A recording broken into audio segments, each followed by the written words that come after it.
tell you something you already know. The world ain't all sunshine and rainbows. It's a very mean and nasty place, and I don't care how tough you are, it will beat you to your knees and keep you there permanently if you let it. You, me, or nobody is gonna hit as hard as life. But it ain't about how hard you hit. It's about how hard you can get hit and keep moving forward. How much you can take and keep moving forward. That's how winning is done. Heyo, happy Saturday Shenanigans. Good to see you, Eric. Matt, been a while. Mayo. What's up? Hello. Did someone say Mayo? Sure did. Glad to see y'all. I got to set up a quick poll, but Matt, I got a funny story about your stream this morning. And not necessarily your stream, but the path that led me down, which I think could be a good conversation piece. Oh, I thought the fact you were going to talk about going off and farting like 20 times straight. Fart. Hey, I had to use all my accumulated tokens that were given to me by yourself. Oh, it's funny. It's going to happen sooner or later. Somebody had to be that guy, right? Mm-hmm. So the funny part about that is as your stream wrapped up, it's 2 hours. I don't go on Instagram or not Instagram, Twitch a whole lot. So I'm still getting used to the whole interface. And on the left-hand side, there's like all these little icons of people's faces or emojis or whatever it is. I was like, are these people going live? Is this what Twitch is trying to recommend to me or what? So I clicked on one randomly. I couldn't really tell what it was because the picture was so small. And I clicked on it at the right time because when I went in there, it was an empty room, a hot tub in the corner, some goofy lights, caption across the screen that said skimpy bikini spaghetti straps lunges or something like that. Squats, that's what it said. That had to be Amaranth. I don't know, but I walked at the right time and someone in chat asked, what do you do for a full-time job? And this girl who wasn't on screen, other than pretty much, what do you call it, tantalizing or trying to entice people, right? Mm-hmm. Wasn't on screen. Her answer was, I'm a full-time content creator. Yeah. I fell out of my chair. I was like, wait, what? This is content creation? This is like the equivalent of me sleeping on camera. Can we call that content creation? Well, technically you can, because if people are watching, that's contributing to the watch time hours and adding to your paycheck. There's like 5,700 dirty old men watching. Yeah, so they throw donations at those people left and right too. Yeah, they were. I was in the wrong business. That's the first thing I thought. I was like, where is my bikini? I'm gonna make some money. Matt, are they throwing donations at those Twitch porn stars because they're horny idiots? Oh, they're just trying to get them on camera, whatever their deal was. But given this person, I didn't look too much into it, so I can't say whether they're a content creator. Maybe I just walked in on the wrong stream. Something about gaming channel, so I'd have to go see what their actual channel and what other videos they actually make before I say, hey, what is the definition of a content creator?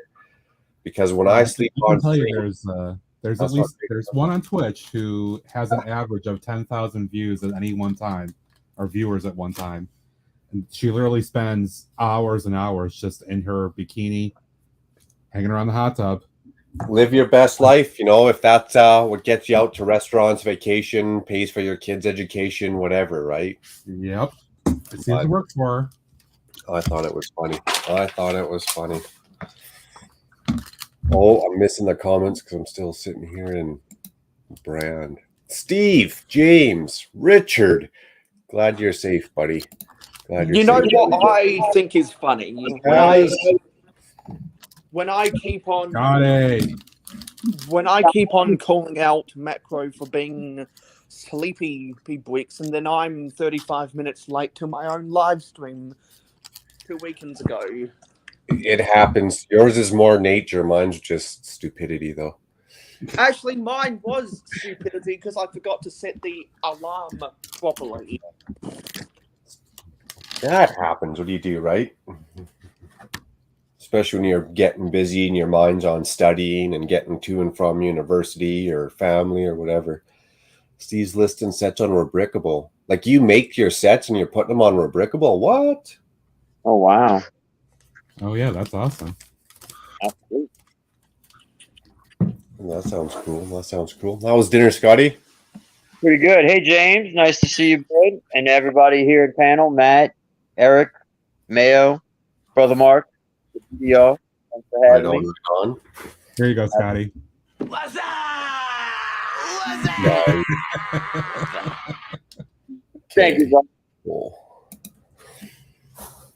So, Matt, how's the Twitch life treating you right now? It's going very well. I'm very, very happy with using that platform. Because we don't get to talk a lot anymore. Besides this stuff. Yeah, I also was away for 2 weeks as well recently, Mayo. Yeah. The whole thing with that. I know, and the reason why I know that is because I actually pay, you know, unlike some empty calorie subscribers and followers, I actually watch the video, I actually read the posts. Wait, would you just call me man? What? empty calorie consumers. That's one thing I'm finding I'm doing is trying to play catch up. And actually, Scotty mentioned it, Miss Lee's video on her city update. And I was like, that's right. I better get in there, get on it. And it was a lot of content. See, that's content creation. There was a lot of content, a lot going on for entertainment value within 3 minutes. Right. About a Yeah, topic I guess I'm interested in. So, Including Tasman Briggs's live stream and Adore Build's live stream yesterday, I watched like 10 hours of YouTube after I finished doing stuff on my quick little live stream. Yeah. yeah, it's nonstop on the weekend. It's great. Because I needed to catch up so badly. That's right. Corner Cafe. Need to add another option. Multitasking. Hard.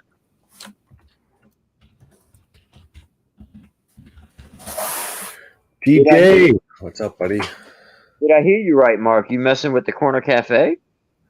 So I started that a while ago. I just pulled up the instructions and figured I'd try and build as much as I could with my own parts and pieces. Right. I Right. got pretty far. Nice. So it's an option. It's something we can work on. Continue. I haven't visited it for a while, so hopefully I got a bunch more parts and pieces. That's what got my attention. Wait a minute, Mark's doing something with his city. It's not underwater or medieval realm. Yeah, no doubt. That monkey kid mock. Right. Are you poking fun about the medieval realm, Scotty? Yeah, it's just, Macro is always working on those projects, and it's been a while since he touched anything from the actual city. Now, I did want to ask a serious question if I was to come on camera today, so thanks for sending me the invite, Mark. No problem. Right now, I am in daylight saving, so that's why I'm here at the start of the live stream. Okay. Oh yeah, you jumped off an hour ahead, didn't you? Yeah, and so I'll ask. So I know that a lot of you guys, occasionally or regularly watch my live stream. So now that I'm 1 hour ahead, because of daylight saving, let me know if you want me to start at the same time or 1 hour earlier.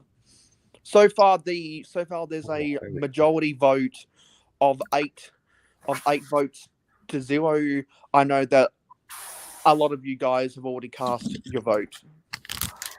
Did I cast my vote? I can't remember. Yeah, because pretty much everyone said do what's best for you or do what makes you happy. I would agree with that. Yeah, whatever kind of schedule you can keep, you know. Yeah, exactly. Do what works for your life and your schedule. So that's 9. That's now 9 to 0. I just work here. Cheers, Miss Amby. Eric Okay, was- is that oh, it's showing up. I just gotta scroll up. Here we go. Hello, Cliff. Good to see you again. And hi, TJ. Nice to see you, buddy. TJ. Oh, people want to see that cafe go, eh? Been a long time since we've been in that city. Yes, sir. That's what got my attention. Right on, right on. Speaking of which, we let that pole rack up for another minute or two. I took the other ones upstairs. Damn. I started to arm up some of my pirates. So I went through all my minifigures, accessories, and they're all going to get the meat cleaver. Oh, nice. Okay. You know, because they got to be underarmed compared to the. Maybe give them some pitchforks.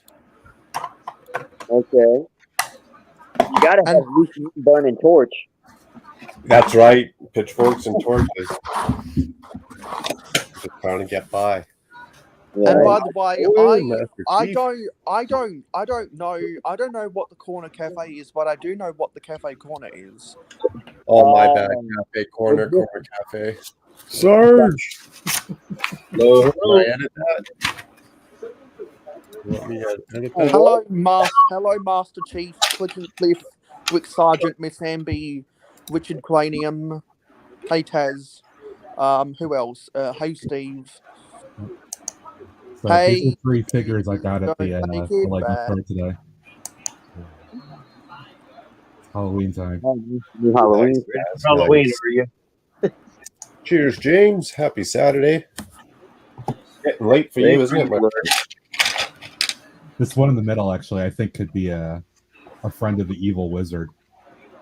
Oh yeah, there you go. But Look more like the girlfriend. Right? That's funny. Is that a green hat on that one, Matt? it is. It's a Nice. dark green hat. Now I was watching something interesting while doing homework 2 days ago. It was an episode of Callie Blitz Clip. Who's rattling all their pieces in the background? Why is it interrupting your speech, Mail? Oh, it's just a little bit distracting. You're not down for the ASMR? Or is it I- what the hell you call it? I'm going to mute for a second. ASMR only makes sense when no one has anything to say. Yeah, so I was listening to an Okay. episode of Callie Whitclick, and they discussed that majority of people who are subscribed to Lego YouTube channels don't care in the long term about what you're actually building. They're just there to get their fix, or they're a one and done. And so they said that it actually makes sense to be a personality on camera rather than to be a builder on camera to get Well, the guess long what? Good thing on both. to get the long-term subscribers. So based on that information, I'm sorry to everyone who has never had a face reveal. Maybe it doesn't have to be the face reveal. You can still have personality within your conversations. So you're telling me there's a chance? That's right. Have you ever seen that show, Mayo? Matt and Greg, I've never seen their face, and I still enjoy everything they do. Yeah, exactly. There's a show and a study on that. Okay, there's a few people who have found me through Facebook, such as in chat. I know Taz and Cliff are around. So they've gotten plenty of pictures of me. They know what I would look like. There you go. So, Facebook, what's your Facebook? Bunch of stalkers. yeah, if you wanted to show me, you'd show me. I'm not going to go out of my way to find out something you didn't want to disclose, I guess. I just I don't don't push think it I to have- show I'm not sure themselves when they want to. For all I know, then you get mad at me. Hey, dude, I found you on Facebook. What the hell are you doing on Facebook looking at me? It's my personal life. Because I don't really care.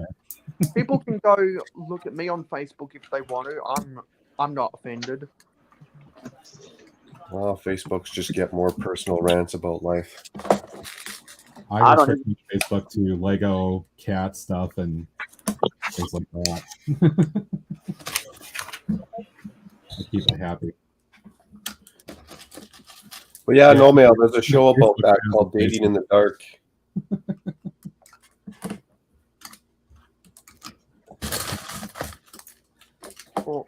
Oh, I just found Brooks Bricks, but now I need to find Matt Brooks, and there will probably be it's not hard to find it.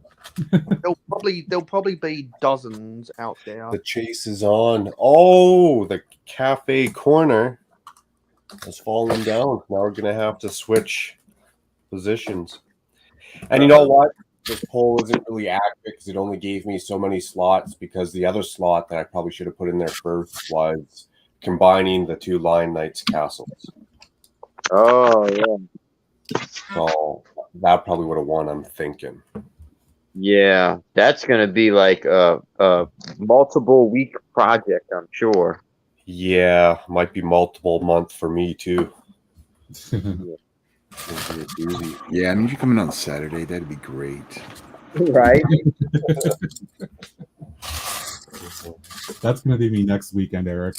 Yeah, you're going to come in Saturday too. Sorry.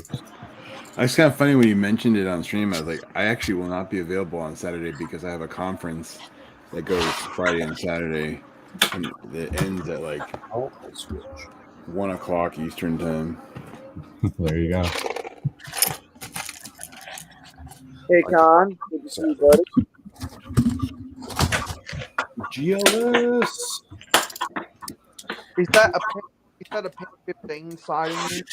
Appreciate it, Con. Appreciate it. Right.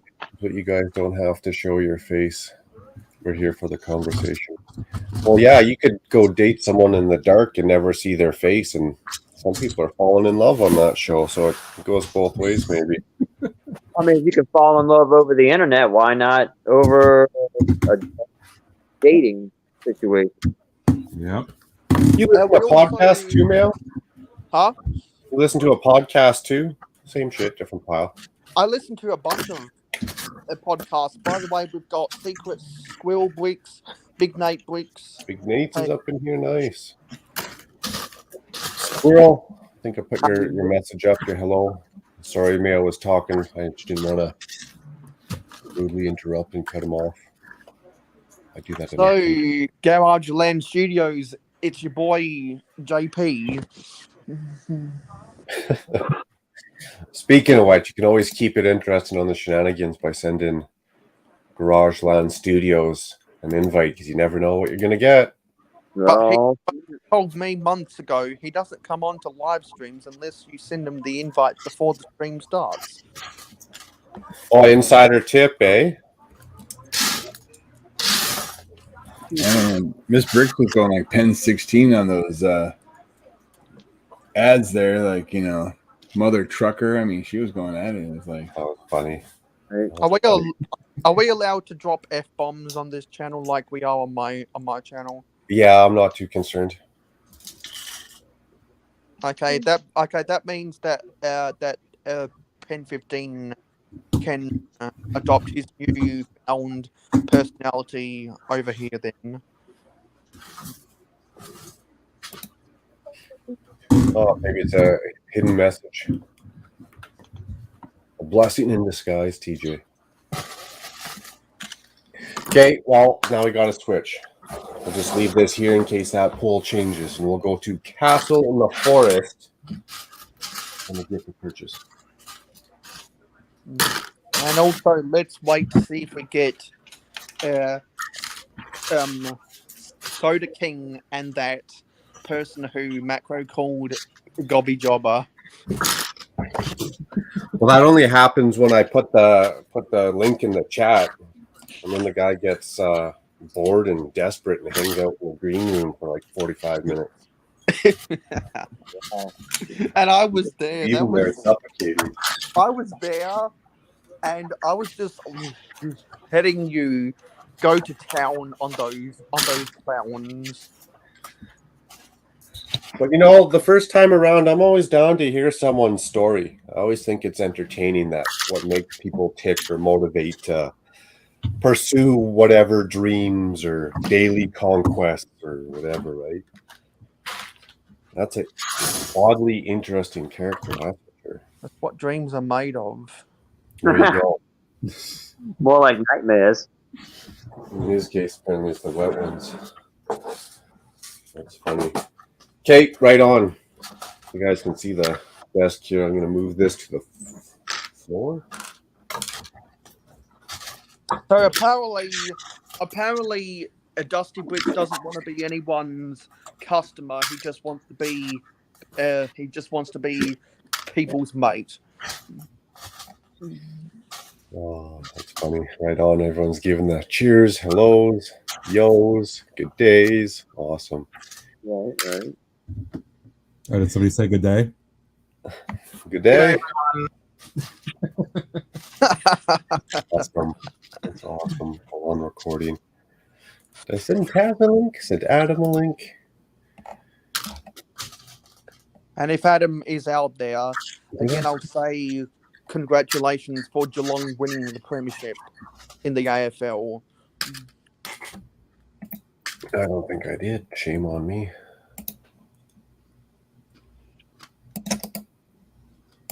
Sorry, I beat you to it there, Richard.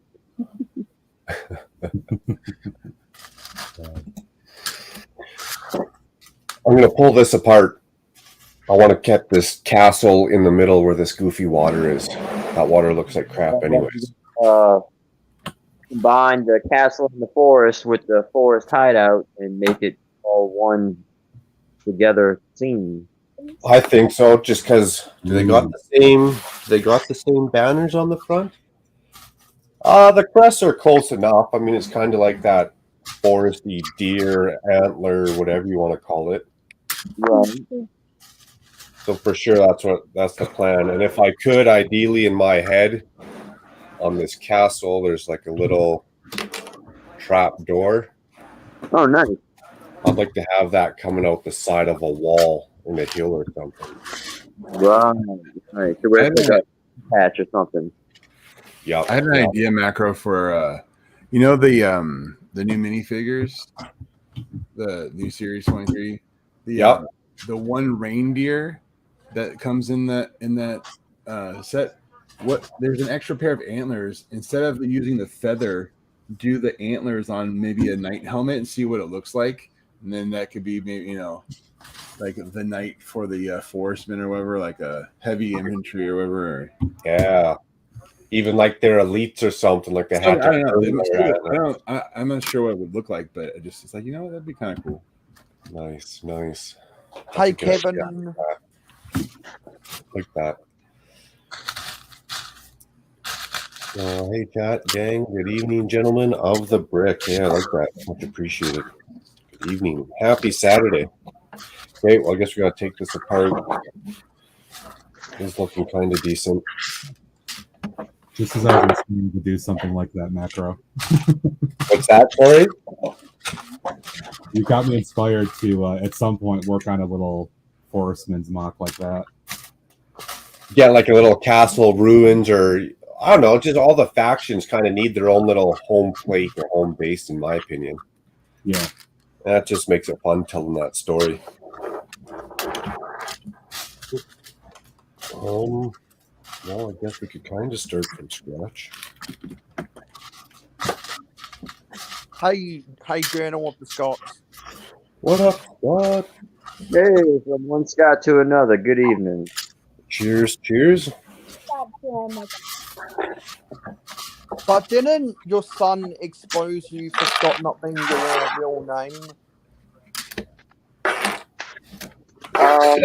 Mail with all the secrets tonight. Right? Yeah, actually, Oh, that was cool. I like that.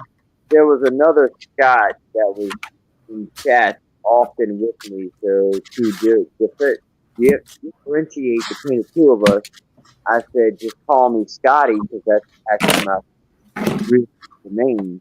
But Scotty's Bricks,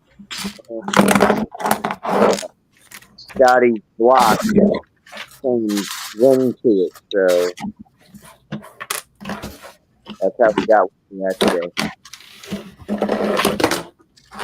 It's a good point, because what do you do when you get two Matts, when you get two Marks, when you get two Erics? Right. How do you know which one? Exactly. There's Well, think only of it, you get James is on right now. technically there's two Jameses on the panel right now. Yep. And if we didn't have a Mayo, we'd have to find something else to call you. So Yeah, Exactly. JP. yeah, because whenever Garage Land Studios is in the house, I'm JP. I'm JP. Perfect example. Amazon order. I gotta go wind the clock forward an hour. We still have an analog clock in the by the couch. That is a nice thing. What's that, Frey? Said I still have 2 analog clocks in my house. That's an all right deal. The only thing with the analog clocks is you have to go change them all. It's a nice thing about technology. It kind of does it automatically. Yeah, unfortunately, mine's a remnants from Uncle Sam, and you have to do it by hand. There you go. Exactly. TJ says his name isn't Jay. My name's not Mark. It's just an alias on one of my many licenses. Wait, so how did you get your clock from Uncle Sam? That's pretty hard to explain that it makes sense. So does that mean you are so does that mean that you were a real life nephew born on the 4th of July? No, Uncle Sam means United States military. Yeah, I was referencing Yankee Doodle Dandy. Yeah, I know.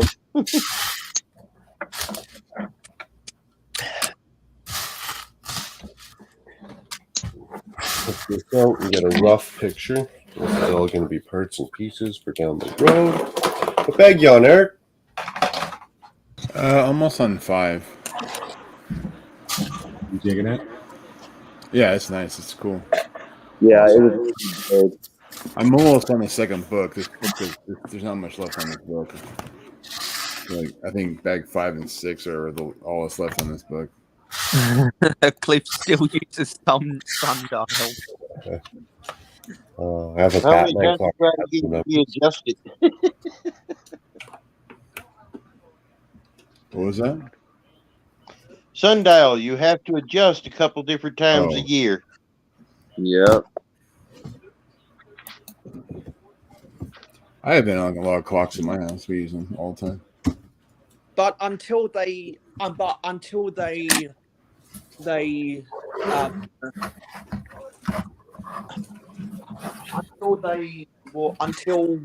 Congress goes back to what happened when they got rid of daylight savings in the early 70s and brought it back in the mid 70s. Not anymore.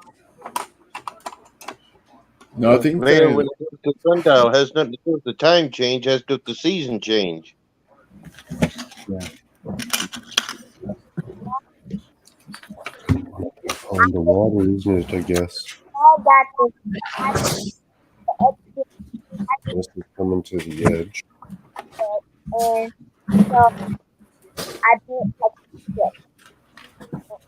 Hello, Oh. Lumberjack. Got Junior showing us a mock here. Hey, TJ. What's up, Lord? There you go. Interesting little sail ship there. Yeah, he used a lot of the parts from that VIP pirate pack that they were giving out, and added his own parts, of course. That's cool. Bad, not bad at all.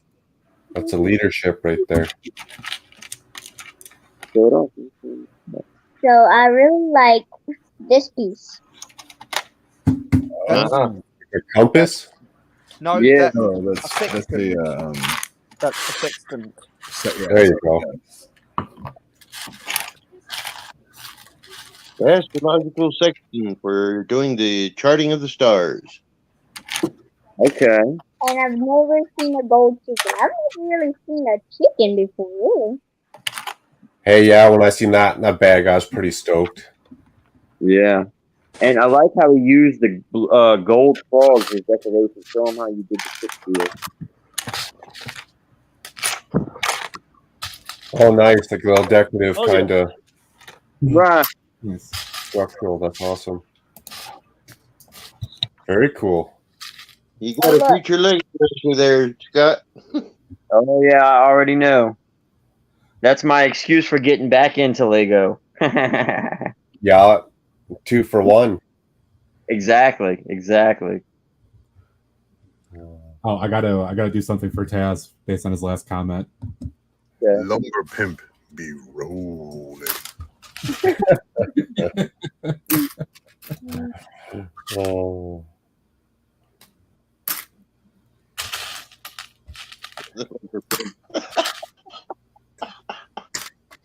Right.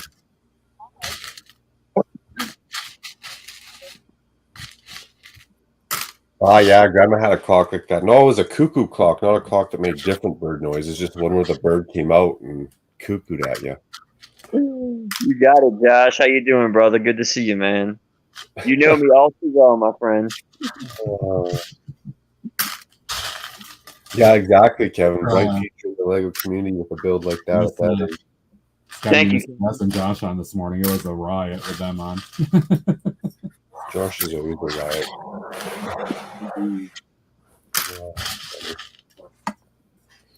You know, one day, Josh is going to have to come on to the panel, and then me, Josh, and Macro can all compare our trains.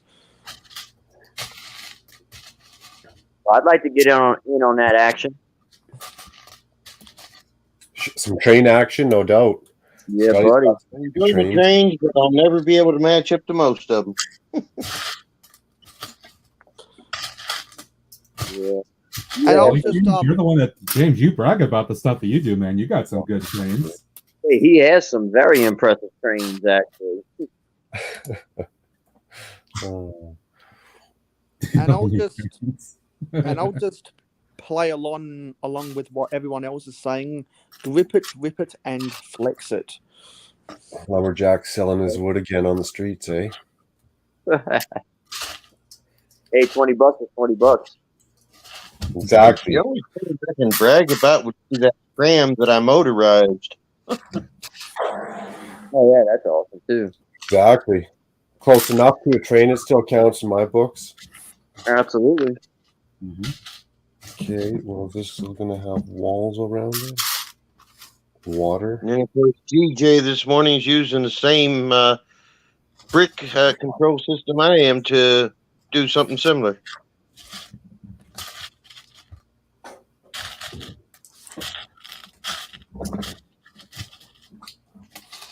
Awesome.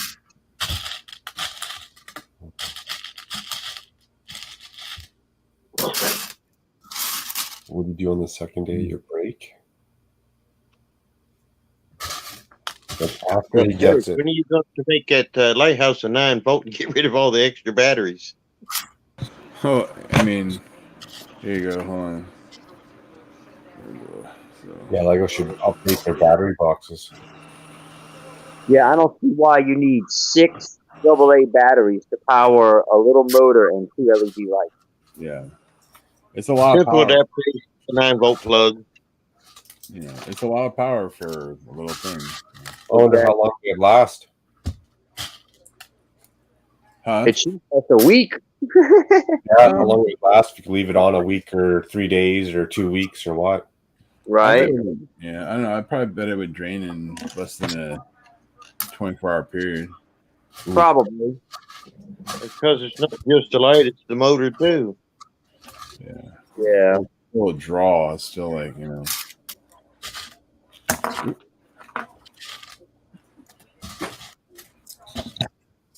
That's where that 9-volt adapter for the electric train would be a good thing. Right. Mhm. And then you could probably control the speed of the motor with the speed controller. Yeah, if it had like a potentiometer, you know, like where you could adjust that too. I mean, Right. they give you some You're into motor technology, control. you know how to do it anyhow, Eric. What? You're in technology, so you know how to do it anyhow. Well, yeah, I mean, you could either gear it down, so that way it's, you know, slow it down. It's already running on a worm gear, so Yeah. there is a gear on this shaft here that you could increase in size to connect with the worm gear that would slow it down considerably. Oh, Because yeah. it's a very small gear on that worm, so you could potentially, you know, adjust it. Well, you got about a 5-to-1 ratio with that gear. No, I would say it's probably like maybe like 18-1, maybe 15-1. It's not like a Josh.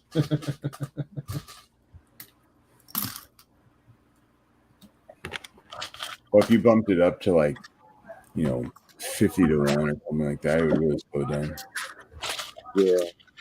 Which I'm not.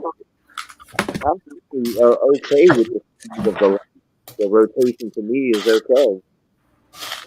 So I'm saying if you wanted to slow it down, Right. I can't really complain about it yet until I have it actually built. You know? Yeah, you haven't gotten to that point yet. Yeah, I'll complain later. But I would time speed of the rotation. I feel like the intensity of the light would be a little bit better. Actually, first. My only complaint right now with Lego is just the Oh, price. Kevin. Yeah, really. Well, that sucks. Sitting in Rocky View Hospital. What was that? Kevin's sitting getting some eye surgery. Oh, What happened to your eye? Was it for eye vision or did something happen? Right.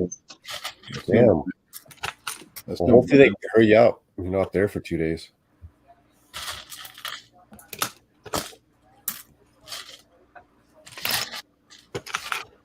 That looks good. That golden dragon looks good. Funny how that works out, huh, DJ? That's funny, Josh. Increasing his shaft and then next comment. What kind of stream is this? You know, well, it's like, hey, when you teach, you know, high schoolers, you know, about hardwood and softwood, it's not really different when you talk about, you know, decreasing or increasing the shaft, whether it's speed, length, or whether, you know, it's just part of the job, you know. There's a lot of innuendo in there. Mm-hmm. You can take it for whatever you want. I'm a professional.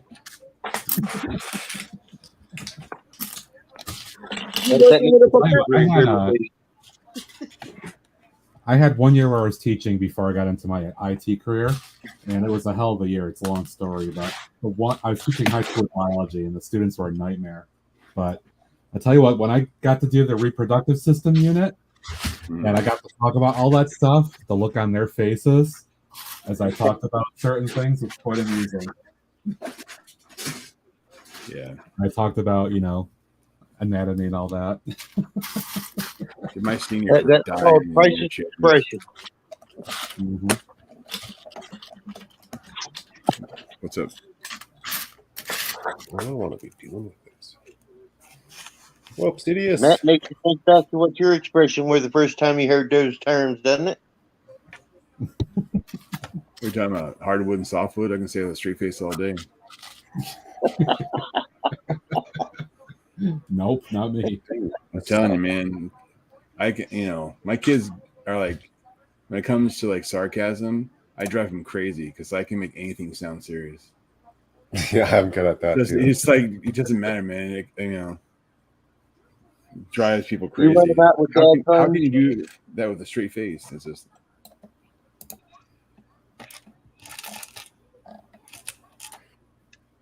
Hey, Stud City. Good to see you, bud.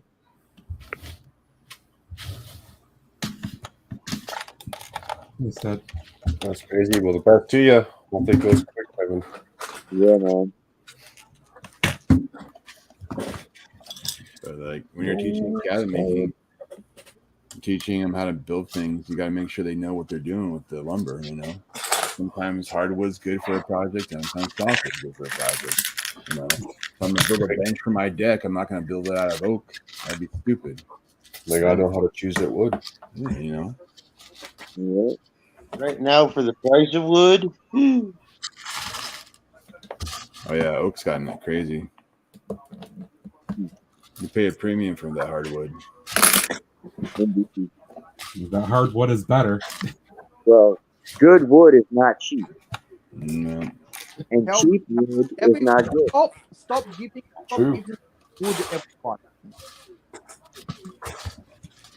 I'll put it this way: at work, I have 2 9-foot planks that are 15 and a quarter wide of oak, and I wish to God I could get them for building cabinet. Well, if I'm working with oak, I usually buy a rough cut and then I just machine it down because it's so much cheaper. If you buy wood from like Lowe's or wherever, you're gonna pay like stupid amounts of money.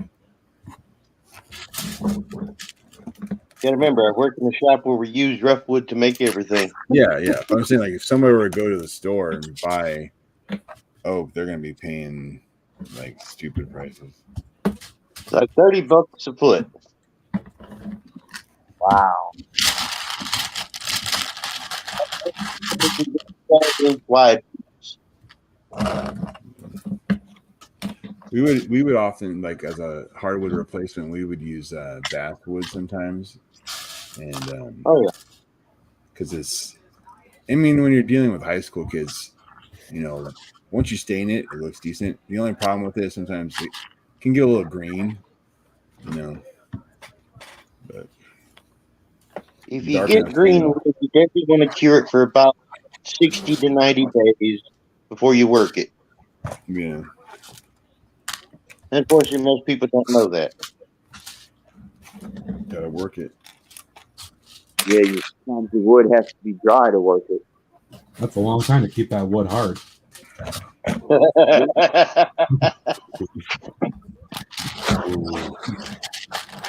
Somebody. Kevin's harder. I think we're starting to hit the chat now. They're starting to be like, "What the hell?" Yeah, I'm playing Settlers of Catan, and I need some wood. Oh, I used to play that all the time, and every single time I had to say that or somebody else said that, I couldn't stop laughing. I was being so mature about it. So how much does your wood cost for an hour in the sack?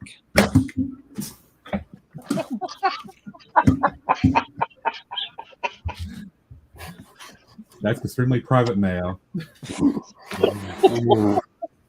But it seems like everyone's got some wood for sale in their from their trees right now.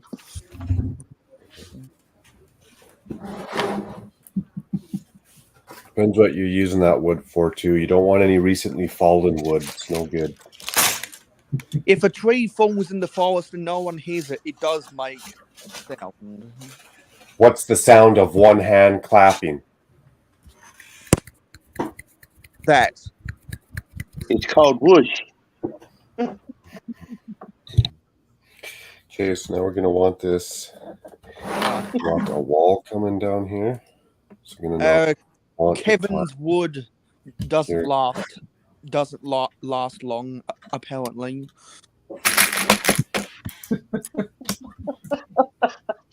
Oh God, we went off the deep end again. If you machine it right, you know what I mean, and you finish it good, it's gonna last.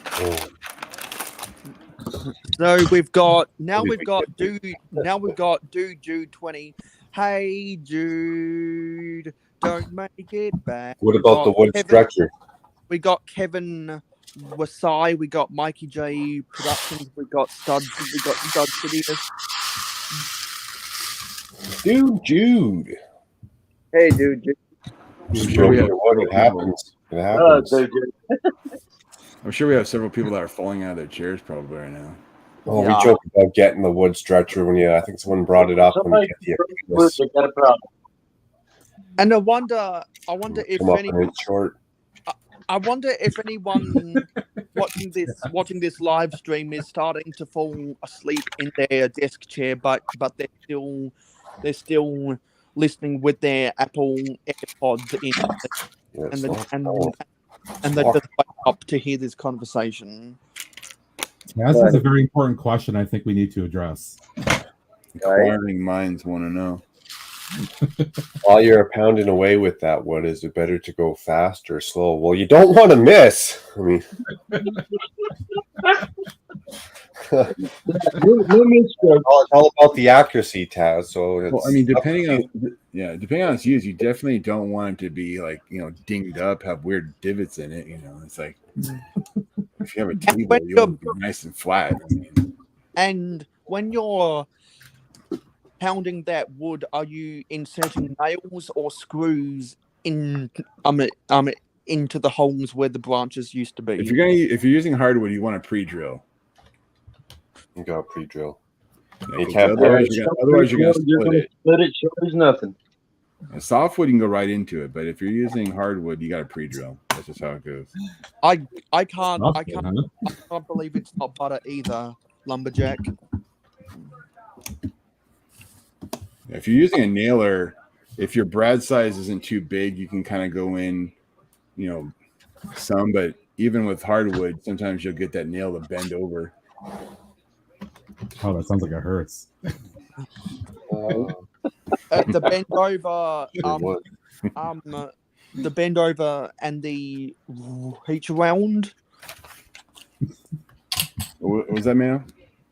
The bend over and the reach around. Well, depending on the size of the project, you're not going to be able to reach around. How rude. We're just pulling out all the bad jokes tonight, aren't we? Yeah, exactly. You have to, depending on the size of the project, you're going to have to get off and walk around. Fun for the whole family. I think between Macro, me, and James, with all of our cabinet making experience, I think we could go all night talking about different ways. Yeah. Lumberjack, that might be because since I'm an academic, I read a whole lot of shit. Look at Taz right there. Taz is killing me right now. Well, it's like with that stain, right? To get a good, consistent coat, you need some deep wood penetration. And I'm killing with right now. Yeah, but that all changed when we had to go back to a water-based stain instead of the oil-based, which would have really good penetration. Yeah, that oil base is pretty messy anyways. Water's easy to clean up. Yeah, it's easy to clean up, but you got a better finish and you got much more penetration with the oil. That's because oil's saturated. I think Matt's gonna move. He's like, oh, that's awesome. Eric, the best part is you have a straight face as you talk about this the whole time. That's how you said it. It's like, it's my job, I mean, what do you want me to do? That's how it goes.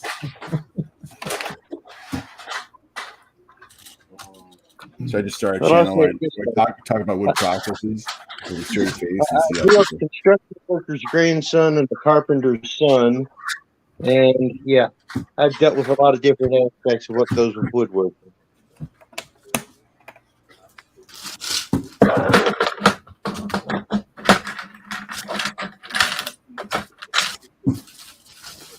Oh, man. It's a good way to start the shenanigans. Well, while we're taking a quick break, talking from our hardwood to softwood conversations, a little update. At least the castle is locked down after 50 minutes. Okay. At an angle. I don't want to tile off too much because I want to put some kind of walls and trees and whatever out front. So jump to the other side. We're gonna get both of these different purchases. I do like the placement on the mills plate, the positioning that you have there of the castle. That's just a nice slight angle. Yeah, it looks. I don't know. Lego looks. I want to say almost trippy, but it looks like I got more skill than I actually got when I put stuff at an angle. It looks more organic that way as well. How do you like the set? How do you like the set? It was great. It was great. Coming off that Lions Night castle, like you build it and you're like, wow, for a castle, it's a little small, but then when you appreciate it for what it is, it's a great little set. It looks good on the outside, like you'd expect the Forceman hideout to be. Right. It'll annoy me till the end of time why they decided to call that the Lion Knight's Castle. The new one? Yeah. Why's that? Because they're not Lion Knights, they're Crusaders. Hey, Mikey, I have triplets, so. From what era? Like, this is a Crusader with a heavily worn torso.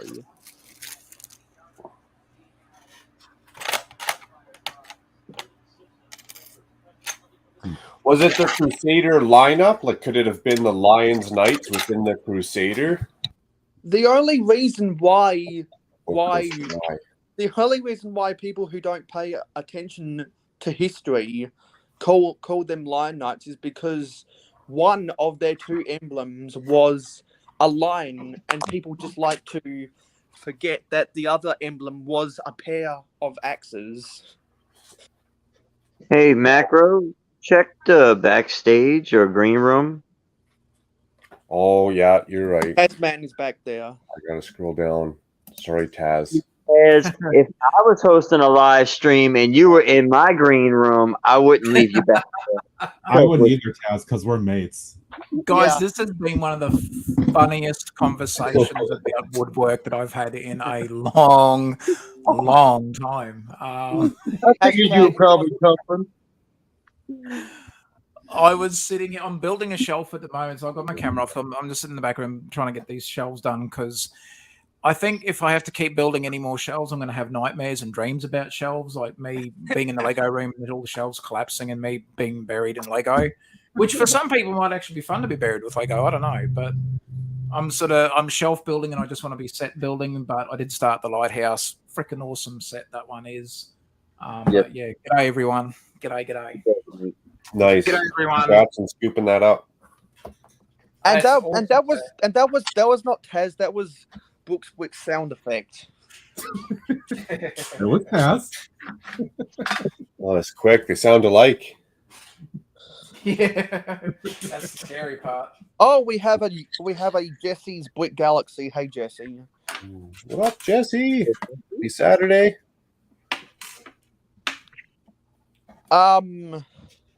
Yes, Mikey J. I can clarify things a little bit better. The Lion Knights didn't come out in 2010 with the Kingdoms. They actually came out in 2007 with the Fantasy Castle era. Well, my book says it came out in 1984. Well, that book is wrong because my book, which was made probably 10 years earlier than your book, says they were called the Crusaders. Oh. This one says the Crusaders are a solid blue crest with a gold lion in the middle and a gold border for their shield. Exactly. Exactly. That's what the quote Lion Knight are based on in the new castle set. So what are those bad boys then? Those are still the Crusaders. All three of those shields. Well, then how come they call them the Lion Knights? I'm asking out of curiosity. Because they don't. Well, because they're wrong.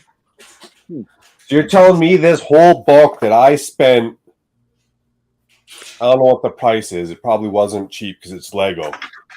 Right. $35 bucks. You're telling me it's wrong? Yeah. Who was the publishing? Who was the publishing company? Wait, what's the publishing company of your book? A DK. DK? Yeah.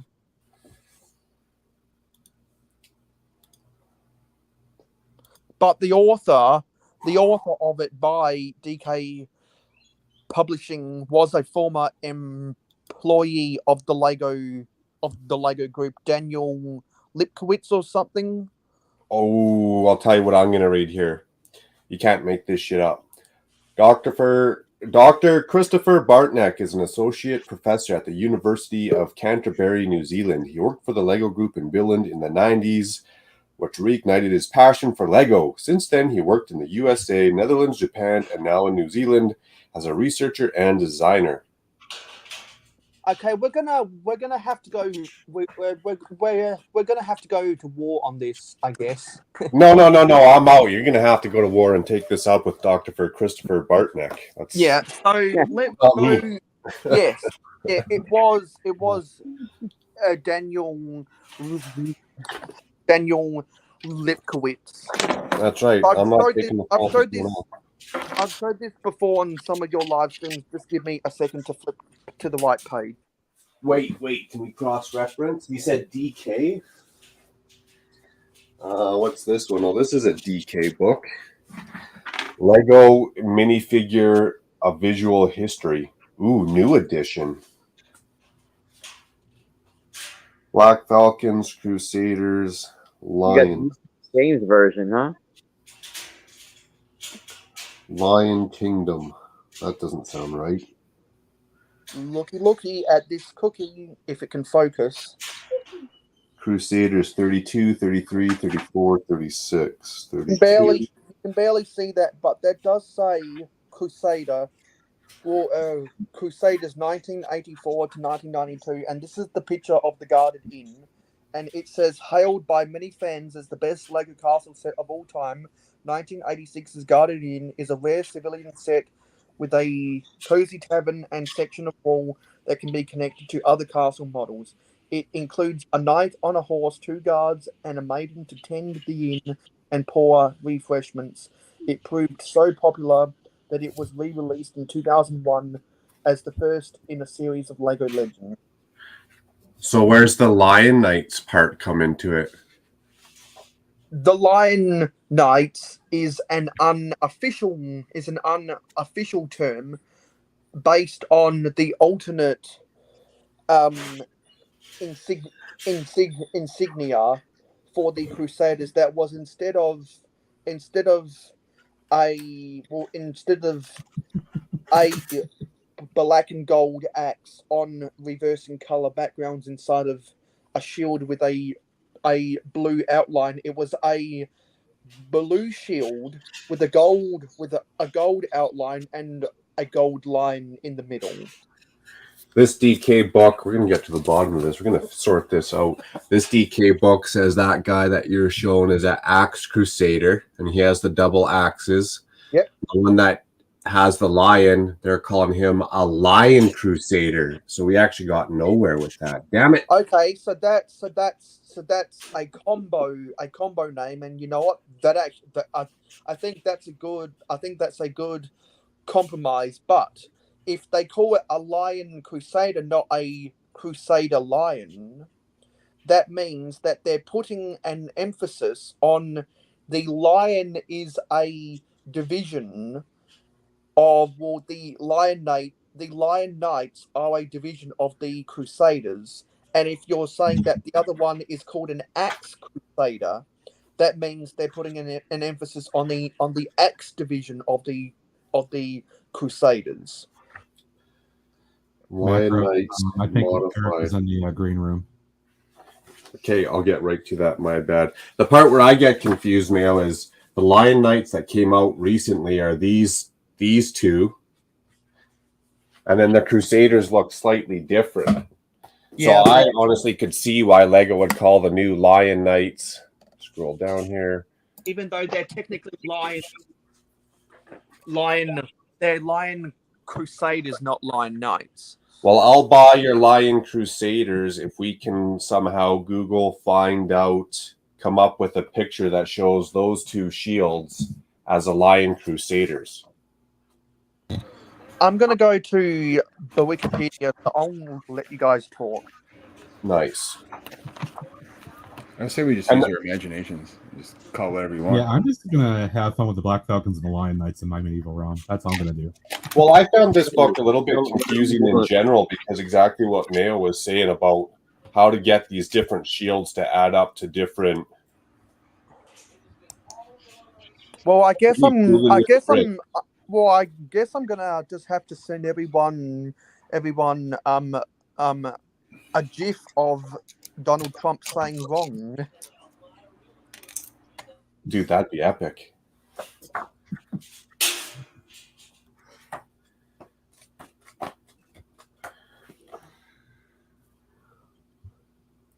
Oh, what's this guy? He has a straight.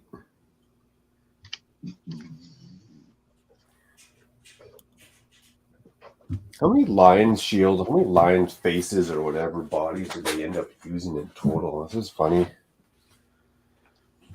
Even the 2010 ones, 1, 2.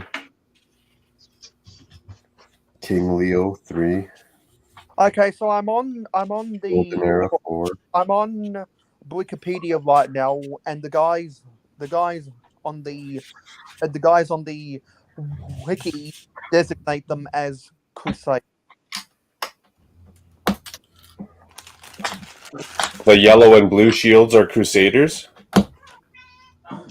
No, the wiki goes one step further and calls both the lion shields and the axe shields Crusaders. I have no idea what StreamYard's doing. It just like goes all snap and like closes. Like your browser or browser. mine guys? No, the browser just goes like, I don't know. What's I didn't that do anything. I didn't click anything. I just Because this may or may not, but it says the Crusaders were one of the various factions of Lego Castle thing. The first sets that involved Crusaders first appeared in 1984. The last regular appearance was in 1990.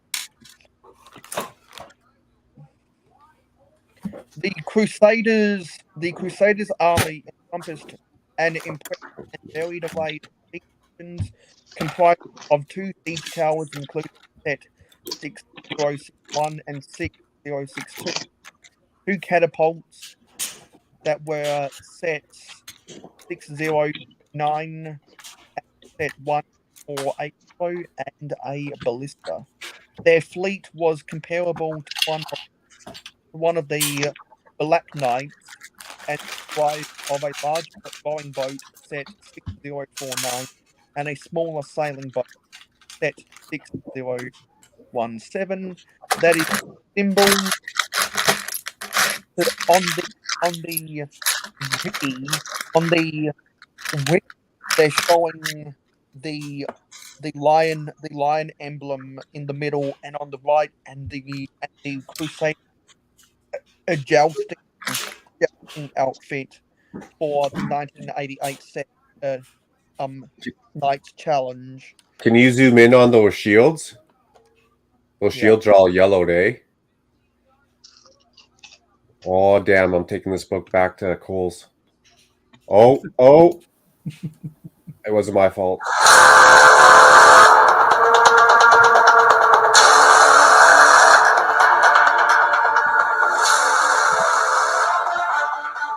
Hey, what's going on here? What's going on here? These puppets are trying to get me in trouble. It's just me, Con. Get me off big screen.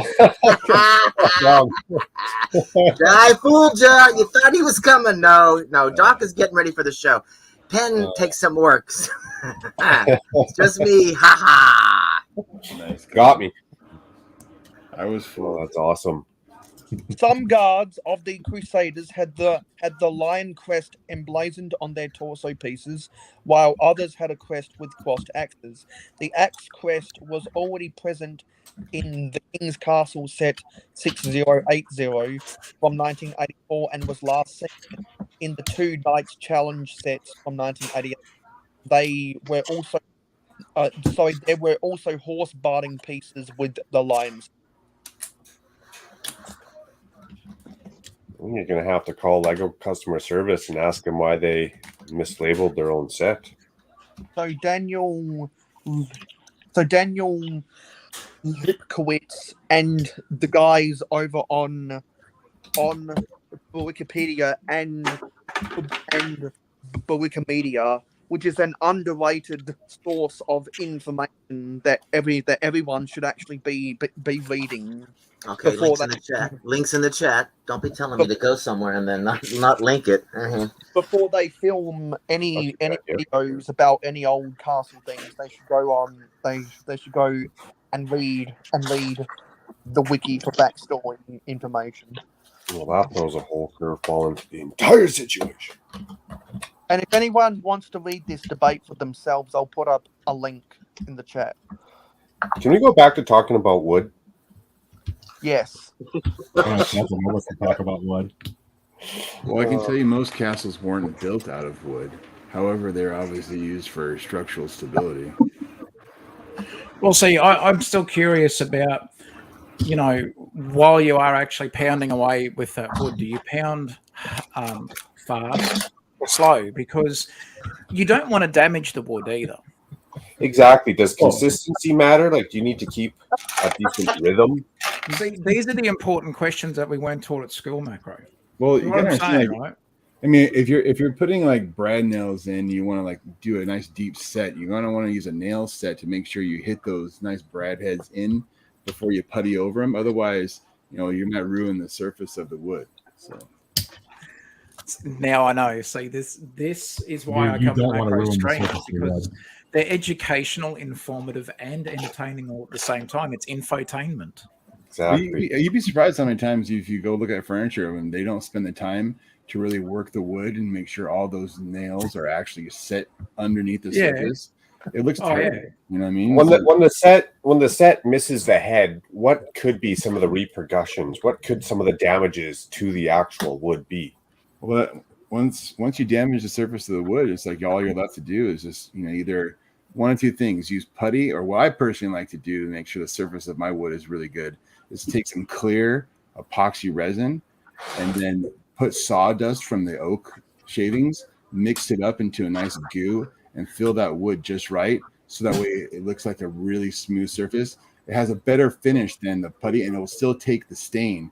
Though, like I said, oil stain has a much better deep penetration than the classic water base. But that's what it won't discolor, because it the epoxy different resin absorption rate or whatever. So it'll be like a darker spot. If you mix spot. it with the right consistency of sawdust, it will fill all those holes and it will solidify much better than just regular wood putty. It's an old carpenter trick.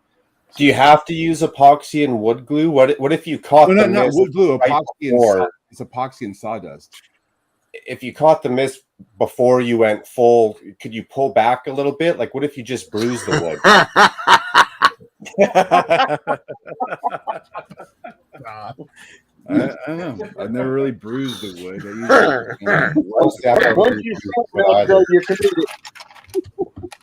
Is that even possible? I don't know. I've never heard wood cry. So you have to care for your wood as well, right? That's well. I mean, in this day and age, it seems like you have to talk to everything really nicely, and just kind of like give it a good pet, Make sure. See, that's what I'm saying. With pre-drilling. Now, some people say a quick pre-drill and then you get straight into the drilling. That's how you do it. Others like a little bit more of attention spent on the pre-drilling, and then you get the. I mean, all I can say is if you're using hardwood, you want to be a little more gentle with it. Right. Oh, you have to, because if it's hardwood and you can't just go crazy, you could snap that head off. Well, you really don't want to do that. It's happened. I've seen it. All right, man. You're just wrong. Oh, what a bunch of little kids, eh? Just Lego and jokes. Ever. We're a bunch of 13-year-olds. Hell yeah. Master Chief's got a suggestion that, No, when the wood gets bruised, the wife don't need to know. You just got to deal with it. You need to store it better. You need to handle it better. You need to be more careful. You got to watch how you hit it with a hammer. don't want to leave it outside in the elements. It'll decay faster that way. Hey Macro, Keep it indoors. can you swap positions of me and Scott, please? Oh, why? Because I wanna say something. Okay. Okay. Everyone. So okay. The best people on the panel right now is in the center and in the corners. Oh, this game again, eh? Are we playing personality squares? I see how it is, Macro. We're playing. Yeah, we're playing Hollywood Squares. All right. You can't just. What if it was like this still? Then Then I can't say that. But out of everyone on the panel, I think as presently constructed, the right row is probably the best row. No, sorry, the right column is probably the best column. Oh yeah. Matt's in agreement. He's on board. He'll take that The one. left Buy that for column, $1. but the left column isn't that far behind. I'm having too much fun laughing. Getting distracted. That looks like Yeah, so that magazine that you bought years ago, do you know if they talked about wood in any of the articles in there? The articles. Well, see, I only purchased those magazines for the articles. Now, there was a lot of talk about care for your wood, and they did suggest some particular products that you could use to help, just keep it. What's the word I'm trying to find here? In tip-top condition. So the articles were very informative. I have to admit that they were very informative because I only wanted to read the articles. they got the best tips in there. You got to keep your wood off the beach. You don't want some crabs. I think Eric's having some issues with his internet. Yeah, you dropped out again. Yeah. When was the last time you restarted that computer? I think when Verizon dropped out. Yeah, I kind of did too.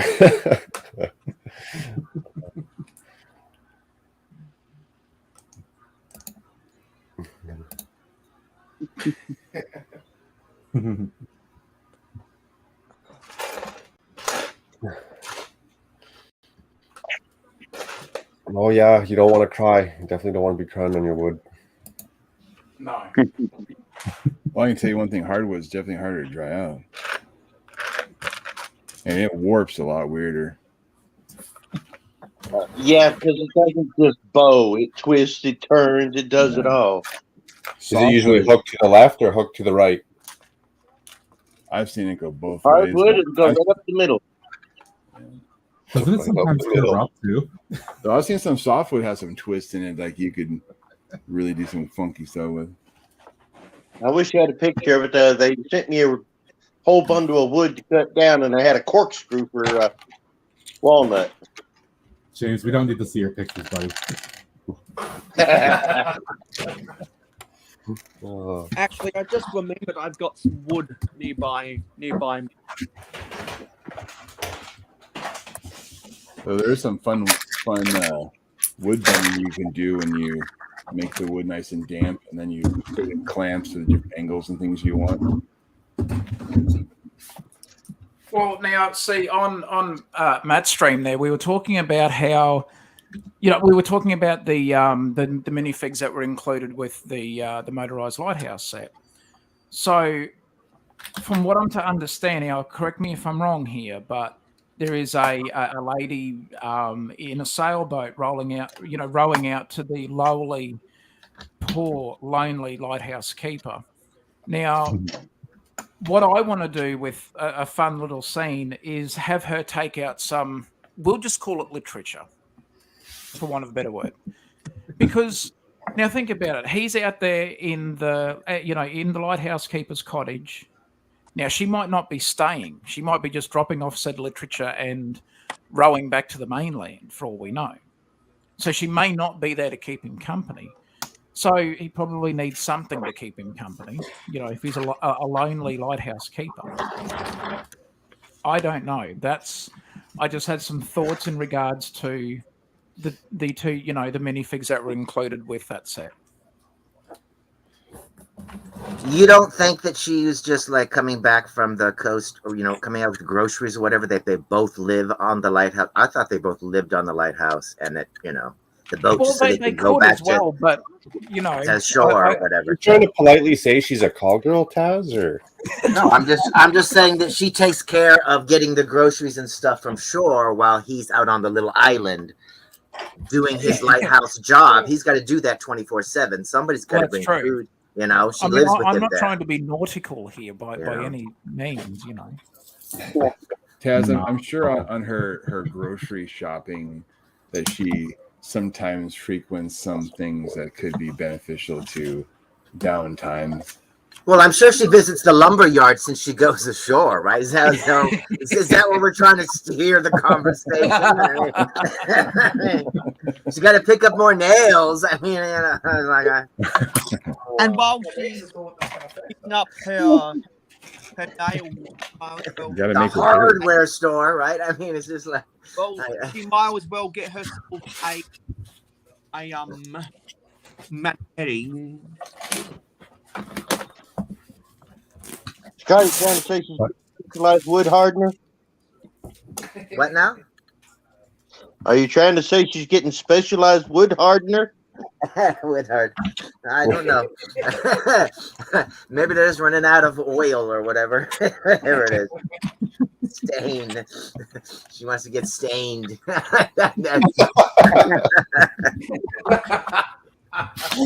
Literature might help her out with that. Well, now I'm going to make y'all laugh. You've ever heard of stretching a board? I have. Technically, it can be done. No, it's a myth. It only happens in the movies. No, actually, it can be done. Same process to form wood. They have a room that's pressurized and water filled with clamps that grab the wood and can stretch it approximately a quarter to a half an inch. What the hell? Dry it to the point that it stays that way. So I may not have any wood, but I do have some. I do have some Lego logs right here, and some pine That just takes 8. I'm all about the trees. Y'all know that. All about the trees. We got a short wood and a long wood there, Mail. Well, when you cut, somebody dropped a log, right? One's longer than the other. Well, when you cut wood to length, there's no going back except for like having like finger joint together, and it ain't the same. Like once you cut your wood to length, it's done. One's 8 inches and one's 10 inches.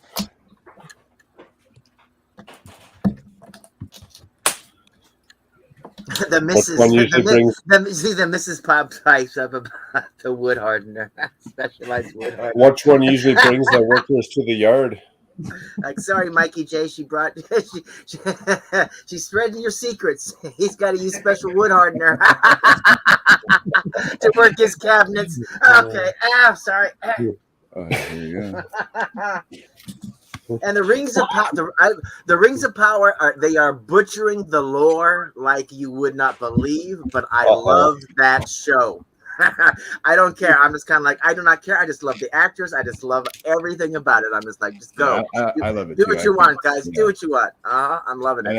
I know. I love it too. I don't care what people say. They can say all they want. If you got enough money to buy and produce a better show, then you do it. Yes, it's beautiful the way they. Oh my God, it's just like it's a movie. Every episode is like, well, here we go. It's a Lord of the Rings movie. Bring it. Yeah, that's on Prime. Yeah, and I know all the lore, so I'm not. I know where they screw it up, and I'm just like, I do not care. It's it's not terrible, but No, it's just like, yeah, they're steering the story. They have Yeah. to. They're trying to tell a story. So I'm like, tell Yeah. it. they're Tell it. giving more interest into the story that it didn't have yeah. before, that a lot of people don't even understand. Yes, they're fleshing out a lot of stuff. And Tolkien also, like, a lot of things, he's like, here's 12 different versions of the same thing. I'm not exactly sure how I want it to go, you know, and it's just kind of like, so they're just kind of like, we're taking from here and there and this and that, and we're just putting it together, and here it is. And so I'm just loving, the acting is great. The cinematics is just great. It's just like, the music is so Lord of the Rings. I'm just like, I'm loving it. Yeah, I love it too. I mean, my wife and I have been watching it every week, and she you know, she wants to watch it every time. Like, she's like, you know, I wouldn't say I've been on the fence with that, but it's definitely been in the back of my mind. Now I'm going to go out the way to make time for it. It's really there's good. 2 more episodes for this season. Yeah, it's gonna be, oh man, it's gonna be cliffhangery. It's gonna be so cliffhangery. Yeah. It's gonna be horrible. I knew Like, it no, why would I you knew do it was this going to to us? happen in this episode too, and like it happened way different than I thought too. They took me on a spin. Like, I was, you know, well, yeah, I don't want to spoil anything, but I'm just saying, like, they definitely turned you backwards, and you're like, what? Yeah, well, exactly. At the very end, or near the very end, I'm just kind of like, Galadriel, you're Sauron. The ending of the next episode is going to be a clicking cliffhanger. No, the cliffhanger will be after episode 8.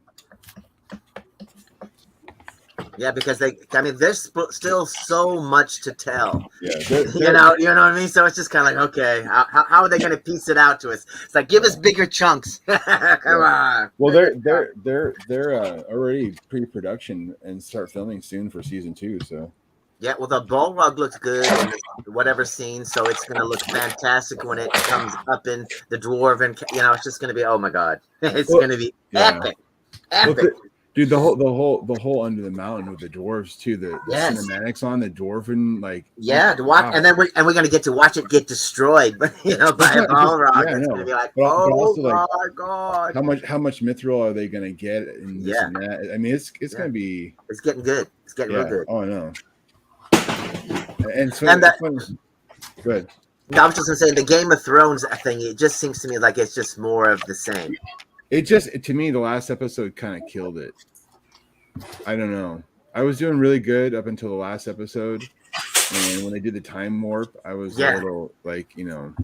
I don't feel like they look like their younger selves. I'm like, who are these people? Yeah. They don't act as good as their younger selves, that's for sure. Yeah, there's that too. But we've only seen the one lady act in distress. You know, the Daenerys character, so pretty much the whole episode. So we'll see. But I'm just that was very jarring. It was like it was a whole new show. It was just like, oh, okay. All right, let me readjust to watch this show now. But Lord of the Rings, man, this last episode was intense.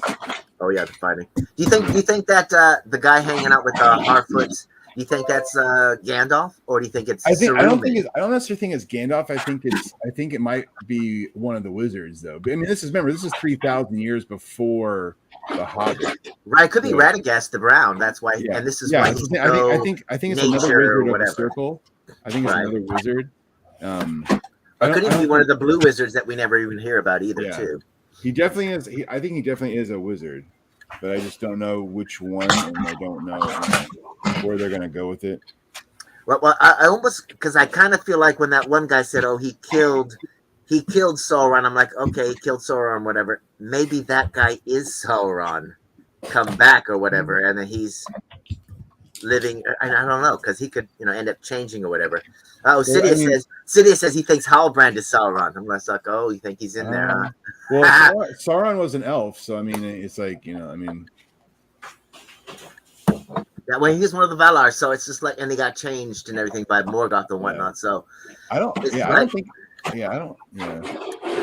I'm just thinking that guy, the father Adar. I'm like, he might have just been like, he killed Sauron's physical form so that Sauron could be more powerful as a spirit. But if Sauron hasn't made the rings yet, Sauron has to be a person so that he can whisper into the ears of the dudes that help him start to forge the rings. Yeah. So he has to become a person that hangs out with the elves and tries to trick them before he, flees. But the elves don't wear their rings once they they have them for a short time, but then they forge them in secret without his help. But he teaches them ring craft and everything. So it's just kind of like okay, because they're gonna have to be forged in whatever that forge that guy is building. Yeah, the one. Yeah. The elf guy is making. So it's gonna like the rings will be forged there. Yeah. I know. All I know is like I'm ready for season 2. I'm super excited. And like I think all bad press is still good press because it just makes people talk about it. So people can complain all they want, but all these Lord of the Rings people are gonna still watch it. Oh yeah. I pop popcorn. I pop popcorn for it. I was like, no, this is gonna be good. I know when I read like the Silmarillion and the Untold Tales and all the different books that are people that don't read them, and like I know the lore, but like I think they've done some very interesting things, and I don't think it's bad. Nope. I love how they do the tree, how the the roots of the tree, and like I think it's a very creative way they did it. Because they have to explain a lot of things that Tolkien never really went into. Right. Well, or things that he, like he changed his mind on. You don't know the number of things he changed his mind on, people.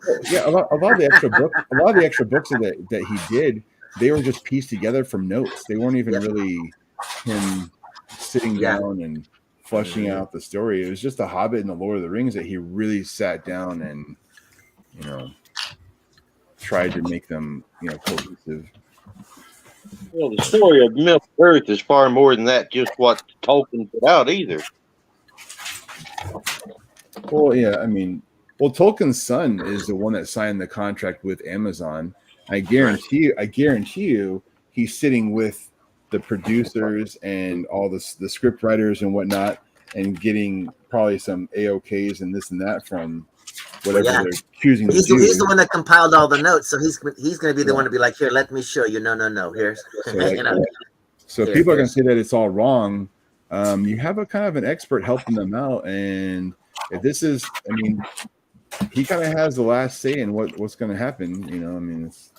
Yeah, I'm loving it. Yeah. I guess people, I just like, and I bring it up all the time, and people like look at me like I'm a crazy person, but I'm just like, I don't care who plays what character or whatever, but I feel like this, like the black elf guy, I was like, why is he not wearing some sort of white elf makeup? You know what I mean? Because I know it's reverse blackface or whatever, blah, blah, blah, but it's like, we'll paint somebody green or blue or whatever, because he's not playing a real person. He's playing an elf, a mythical whatever. So why couldn't they make him, I mean, I get they want to have representation so that, people of color will be like, hey, I don't think we're in it too, but at this point, that's just kind of like we don't get upset that they cover Gamora in green, whatever. She's still representing because we know by reading the cast list and seeing her in all the promos without her makeup who she is. I think this guy could have done the same thing without the ears and everything, done the promos with his regular face, and then but as an elf, been all elfed up somehow. I mean, I don't know. To me, but he's a great actor, though. I'm just loving. Oh yeah.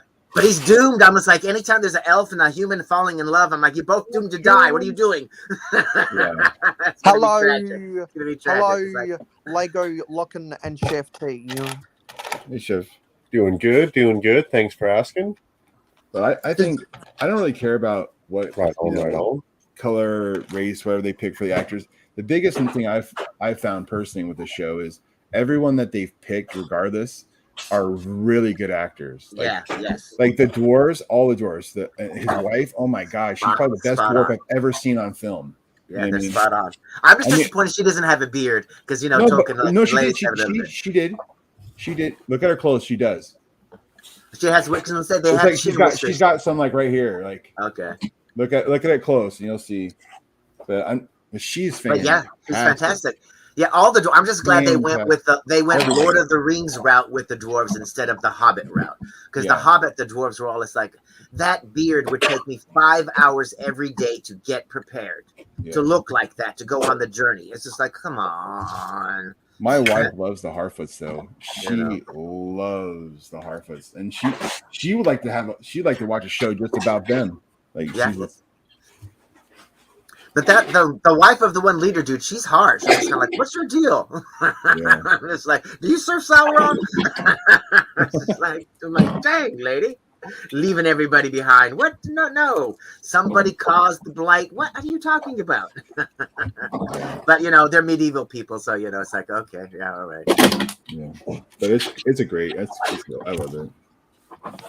And the show's taking so long only because there's so many different sets of characters, and we're learning about all the various kingdoms and everything, and all this stuff. But But once they flush out the rings and they're out and about, the things that they're going to be able to do and the battles they're going to be able to do, I mean, it's going to be epic. Yeah, it's going to be my God, it's going to be like Lord of the Rings, the movie, the extended version is the only way to watch those three. I own all the extended editions, so yeah, I agree with that. And sometimes you get sucked into watching more than one. You're like, fuck it, let me put on this thing. This is just too good. I hope they do Legos for the Rings of Power. That would be awesome. Well, you guys heard that they're coming out with the brick heads. There's going to be the Gandalf. Yeah. What do you think the Balrog is gonna? Because it's supposed to be Gandalf and the Balrog, and it's supposed to be Bilbo and or Frodo and Gollum. I don't know. I mean, because the what do you call it? The Demogorgon looked kind of lame. I think it's gonna be brick built, obviously with the Balrog, but I think if they utilize, the new Banshee wings they have for the Avatar sets, if they colored those Banshee wings right and had them out, I think you could do some really cool things with, I don't know. I don't get brickheads, but when they announced the Balrog and brickhead form, I'm just like, damn you. I've only ever bought myself a couple of brickheads. But I feel like that's a day one for me, even though I am against day one, and I have not stepped foot inside a Lego store since the whole, May the 4th debacle. I will step in the door on day one for that. And he'll be like, do not talk to me, dumb manager. Give me the product. I'm only going to talk to your employee here because you're an idiot. It's a good day. Speaking of a couple of brickheads, go subscribe to ACOB and you'll see Macro Bricks on the latest episode. Sean, Max, and Brent are some solid dudes, man, and a lot of fun. What do you think? What do you think the $500 direct to consumer set might be? Isn't it a Marvel set that's gonna be $500?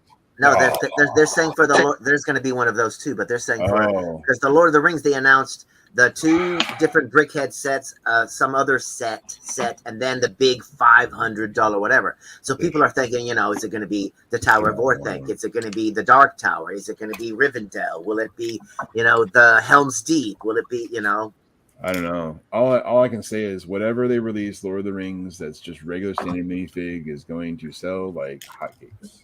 Oh yeah. Guys, thanks for Macro. Thanks for the invite, buddy. I really appreciate it. Good to see everybody. I'm going to have to bounce. Got a few little chores to get done. But thanks again. Room tour is not too far away. The room is getting better. Take care of that wood, Taz. Take care of the wood. I will, mate. Yeah. Look, and that's the thing, right? Soft or hard wood, you still have to take care of it either way. So, yeah, polish that wood, right? Exactly. Bye, everyone. We'll catch you again soon. Take care. Bye, Taz. Bye. See you guys. Yes.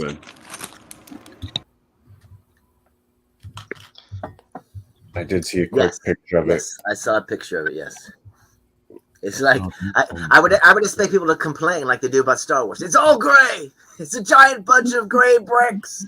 It's almost like they were like they made all the Star Wars sets. They had extra bricks left over, and they were like, "What could we make with all this extra brick? Hey, Eiffel Tower, boom, package it." It's just a gray. Well, the Star Destroyer is just a giant gray Dorito.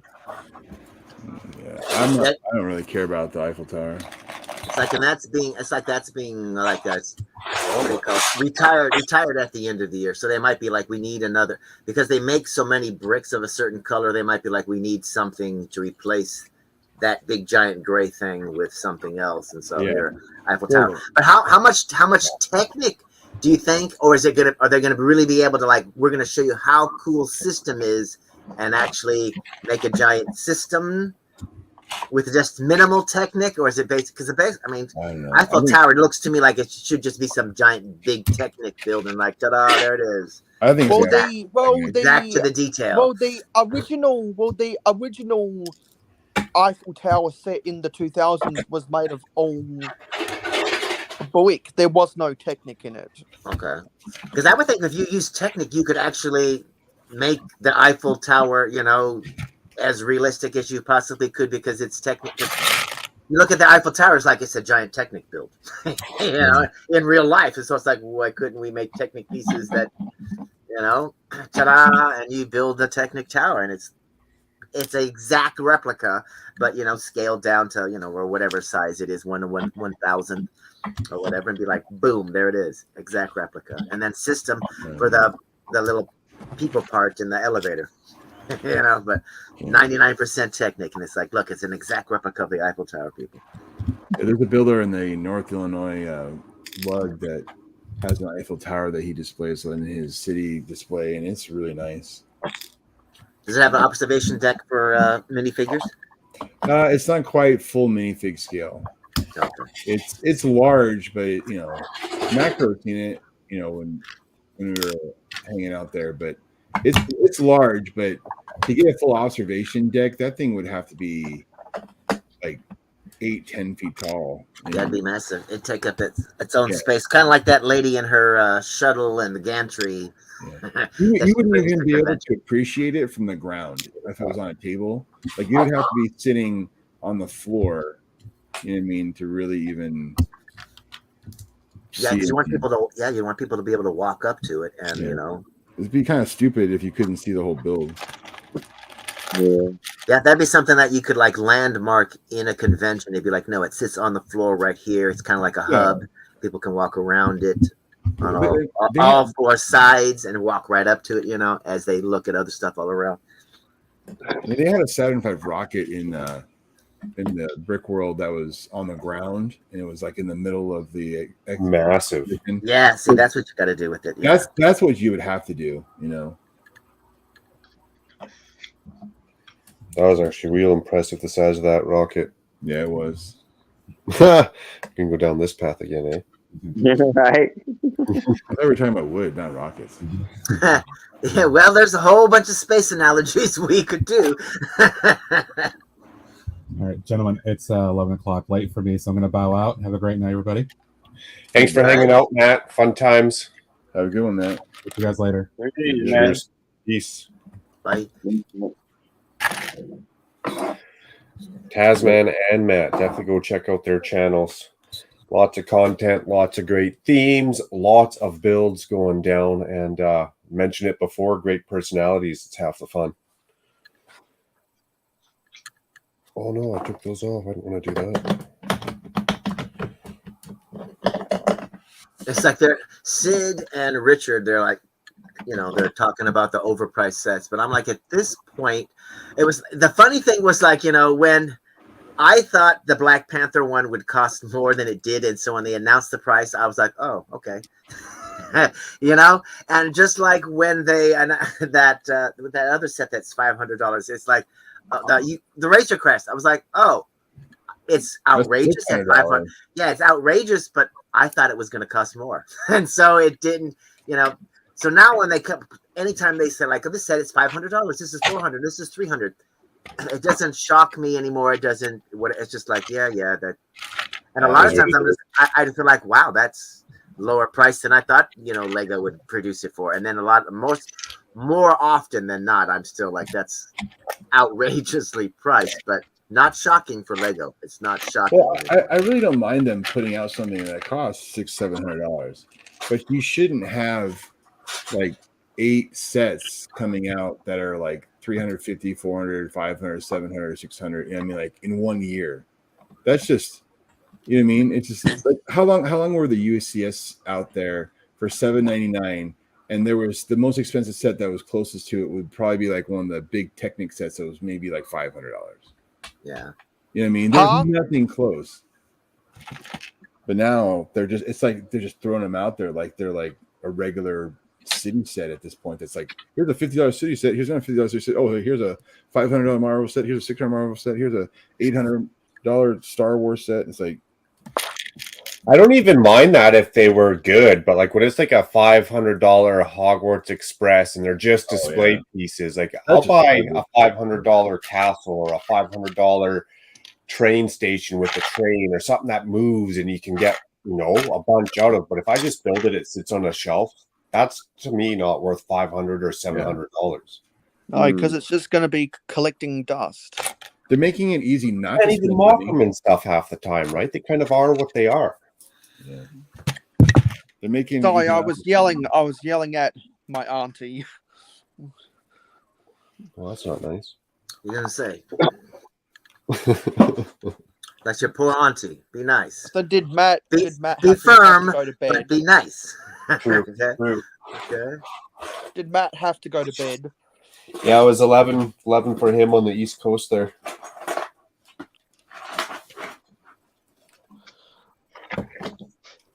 He says he's going to Chicago next year, isn't he? Yeah. Him and Greg are going. I look forward to that. Kicking and screaming. Greg's going. Stud Greg Sidious wants registered. and Yeah, he's I'll send one to you, Stud Sidious.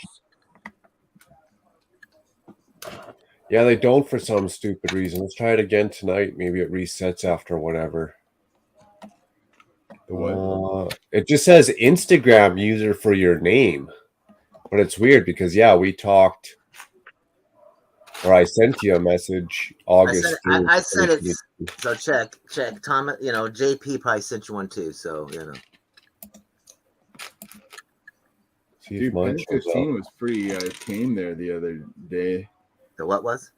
During Brick World, he was pretty tame. I mean, who? Pen 15, he was pretty tame. The last Good Morning Brick World, he was.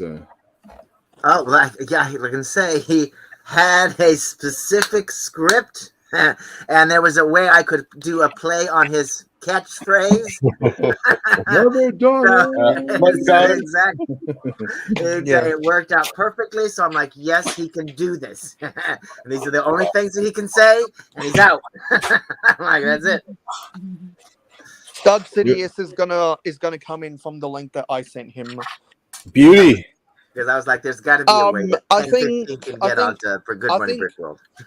Master Chief also wants to know if yes, Paul. He can come. Oh, I can send it to Paul.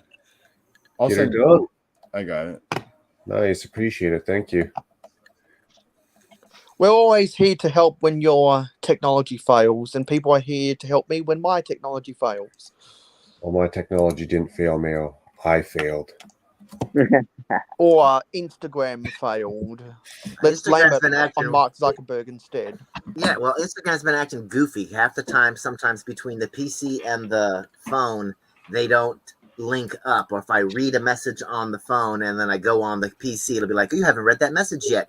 And then when I read it on the PC, all of a sudden it's like on the phone, it's like, haha, look, it's not read on the phone. You got to go back and forth and try to do them at the same time. It's like after the update that they did recently or whatever it was, it's just kind of like, good God, it's a mess. Cheers, Paul. Studios. What's up, Paul? Thanks for sending me that. I still don't know why the Instagram doesn't work, but I'll figure it out. You know what I'm going to do? I'm going to delete this one account or whatever it is, unfollow it, and then I'm going to go search you again and add you. I sent you a message. It was fine. It should, yeah. No, it's macro for some reason. I have a Meta rep. Like I can call Facebook and Instagram. I just haven't spoken with them, but it's on my list. When I do talk to them about like business stuff, I want to get that thing fixed. But that might work, macro, if you just do that. Because I can't even find you. You don't even show up. It's weird. It doesn't even show up. Yeah, I blame Instagram. I blame Instagram. Also, you might want to delete those messages with the links because we don't want to get Soda King or what are you talking about? AKA, we want girls get a, XYZs to join or whatever. or I get a gobby gobber to get up in here. It's like, let's get them spammers up in here. Come on, spammers, join the stream. I do that as bait mail so that they can suffocate in the green room and we can laugh So at is their that what you want? Is that what you really want? My Russian robotic girlfriend. And they do have to authenticate through YouTube as well, so you know. That's my Russian robotic girlfriend, man. Leave her alone. Exactly. Hello. She's nice. She's very nice. Dude, Con, I eat my words now because I was talking about on the ACOB stream when you were in the chat about not having enough armor and knights and Rings of Power. Then this week it's just boom, they're all in there. So like I take that back, man. That was a good episode. Hacking and slashing all over everywhere. But do you think he's full? I would think that Galadriel would recognize if he was something like that. If he was like half elf or quarter elf or something like that, you know, it's like I could see that. Yeah, the writing just keeps like But, hinting you know. at it. He doesn't answer any questions when they bring it up. He always just freezes and doesn't talk. Like Right. there's a lot of other people that think the same. So Right, but I just feel like the only time he told the truth is when he said he stole that that thing from whoever, and I think it's because he betrayed the actual whoever that thing belonged to, and now he's trying to make up for it in some way by replacing that person, and then like something. even I'm like, there's something shady about it still. It's just kind of like he's not really. He's like gonna betray us, or he already betrayed somebody, and it's weighing heavily on him. You can see that there's a darkness about him. yeah, dude, like even that scene with Adar, he's about to kill Adar, and Galadriel's like, no, and then he's like, you don't know what he did to me, and he doesn't kill him. So it's like, dude, I think that he's Sauron, but I could be wrong. But it just I don't think he is. I think I don't know.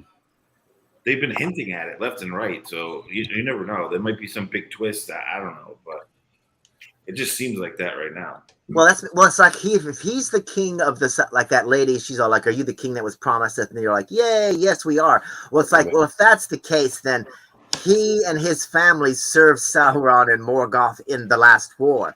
So it's like maybe maybe he did something evil in order to be able to get the place that he has now, that he's trying to remove the tarnish from his family's reputation, even though he's the one that put the stain on it in the first place. Because who's the creepy white dude in the white hood that looks like Eminem? Those are I don't know. Like priest of Sauron or something. Like they like showed up and they made some, they stood on the hill and the one went down to the crater and he looked and then he glared evilly at the camera, and that's all we've seen of him. I think you're gonna see a lot of them in the next episode with the Harfoots. I think the Harfoots they're near them. Yeah, they're chasing the wizard. Yeah, those people are chasing the wizard for sure. Interesting. I'm wearing. Yeah, that's a dope shirt. What, man? It's like the heather gray too. I like the fabric of it. Dropping pieces here. Cheers, Richard. Today I had like 4 people. They're like, for you on the East Coast as well.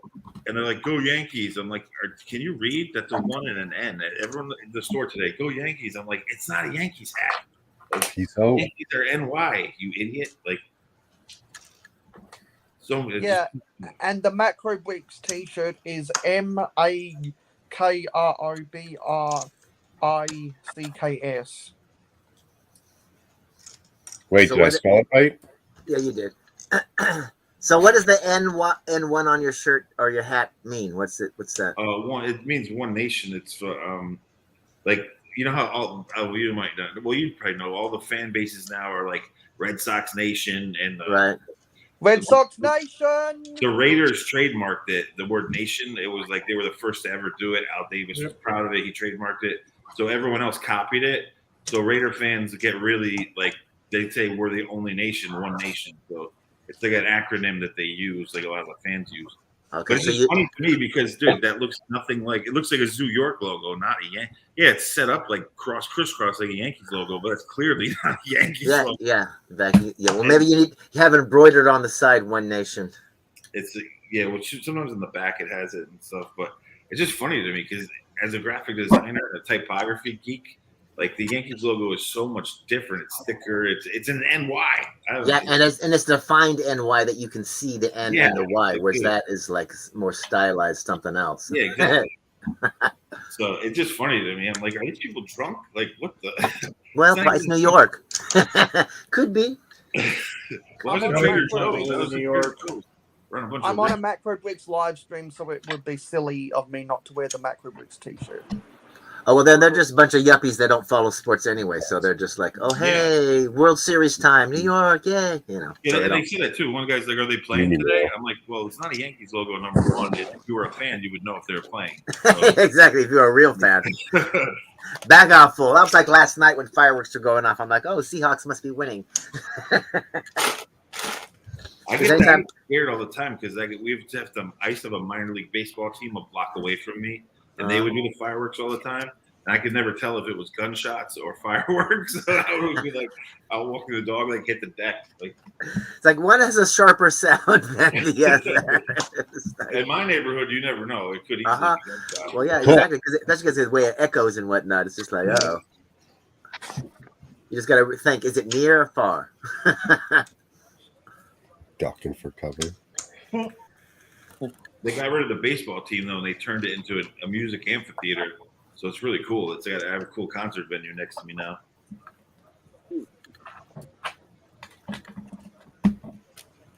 Can you hear it? You get free concerts?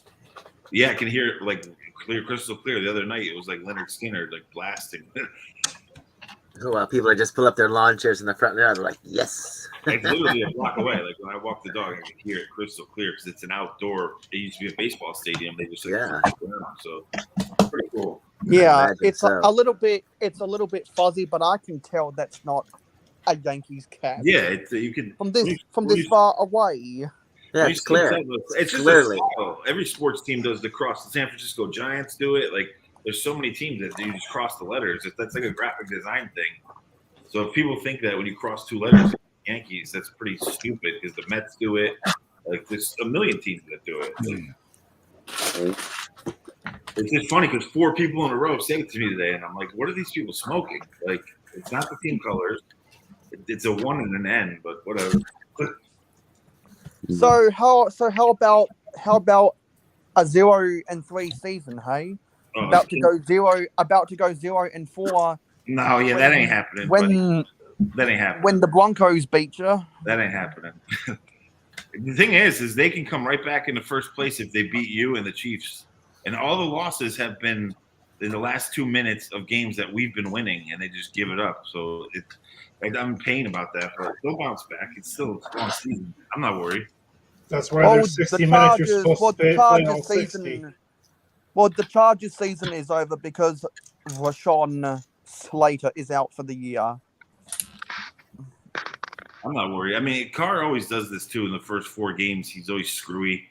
He tortures me every year doing this. It's in his system. The one against the Cardinals made me angry though because they were shutting him out for 3 quarters straight. Well, they didn't even let him score. Then all of a sudden you let him come back like by 4 touchdowns. That's crazy. But typical Raiders, man, it's driving me nuts. And that kind of performance is why Kyler Murray got paid and Baker Mayfield didn't.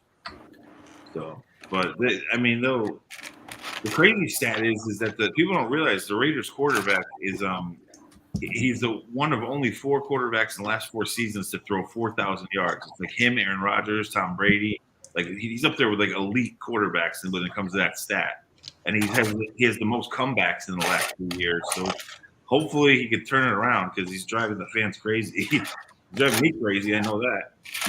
Every week, still David Carr. It's Derek Carr. David Carr's out. It's his younger brother.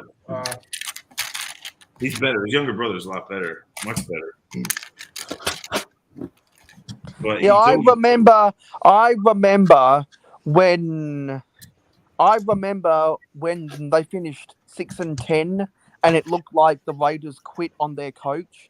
And they did that year, basically. Yeah, exactly. And that was the last season of Jack Del Rio, wasn't it? Yeah, I think it was Tom Cable Tom Cable was good. They were good.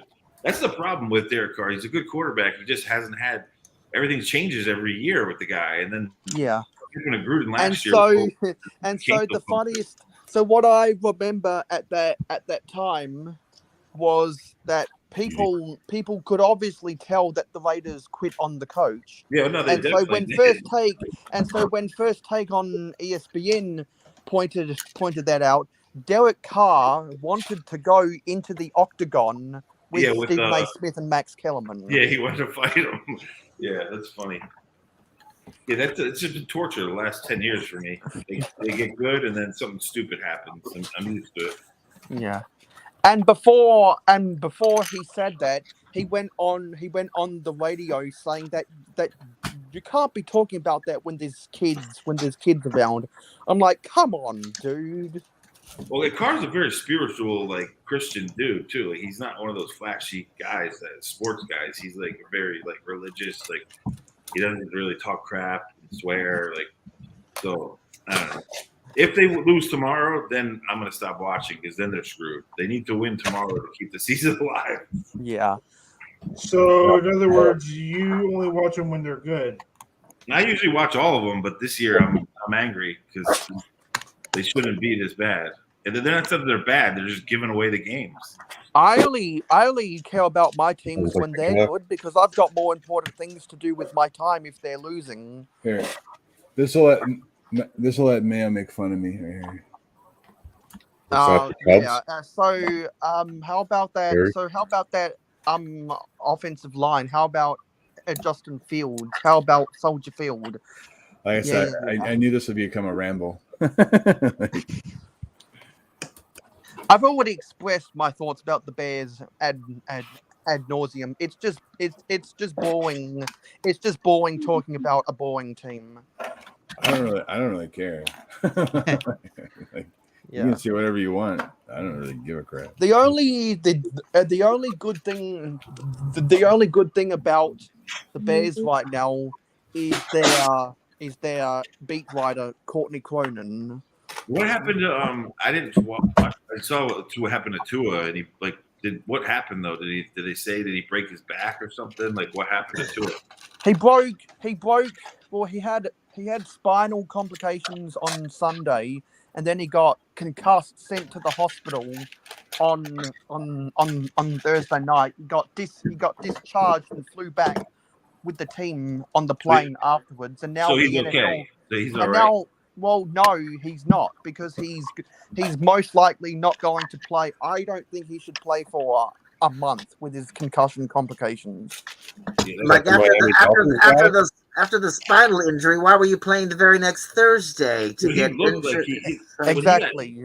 When he got hit, his hands were like he got wrung. Like I looked like he broke his back. Yeah. And so that's why the NFLPA is doing an investigation, and I think they'll end up taking the NFL to court if they can identify gross negligence by the Dolphins mishandling Tua's head trauma. Right, because I'm sure he wanted to play just because that's the mindset of a player, but it's like sometimes we got to say, I'm sorry, I'm the doctor. The answer is no. You got to save the players here's from the thing, themselves. Though. The doctor has the ultimate say. He can say he is not cleared to play, and he cannot play. But what's wrong? But what's wrong is that the tests aren't sustainable enough anymore, and when you get players that intentionally fudge their tests, that's a systemic problem in the care for the players' safety.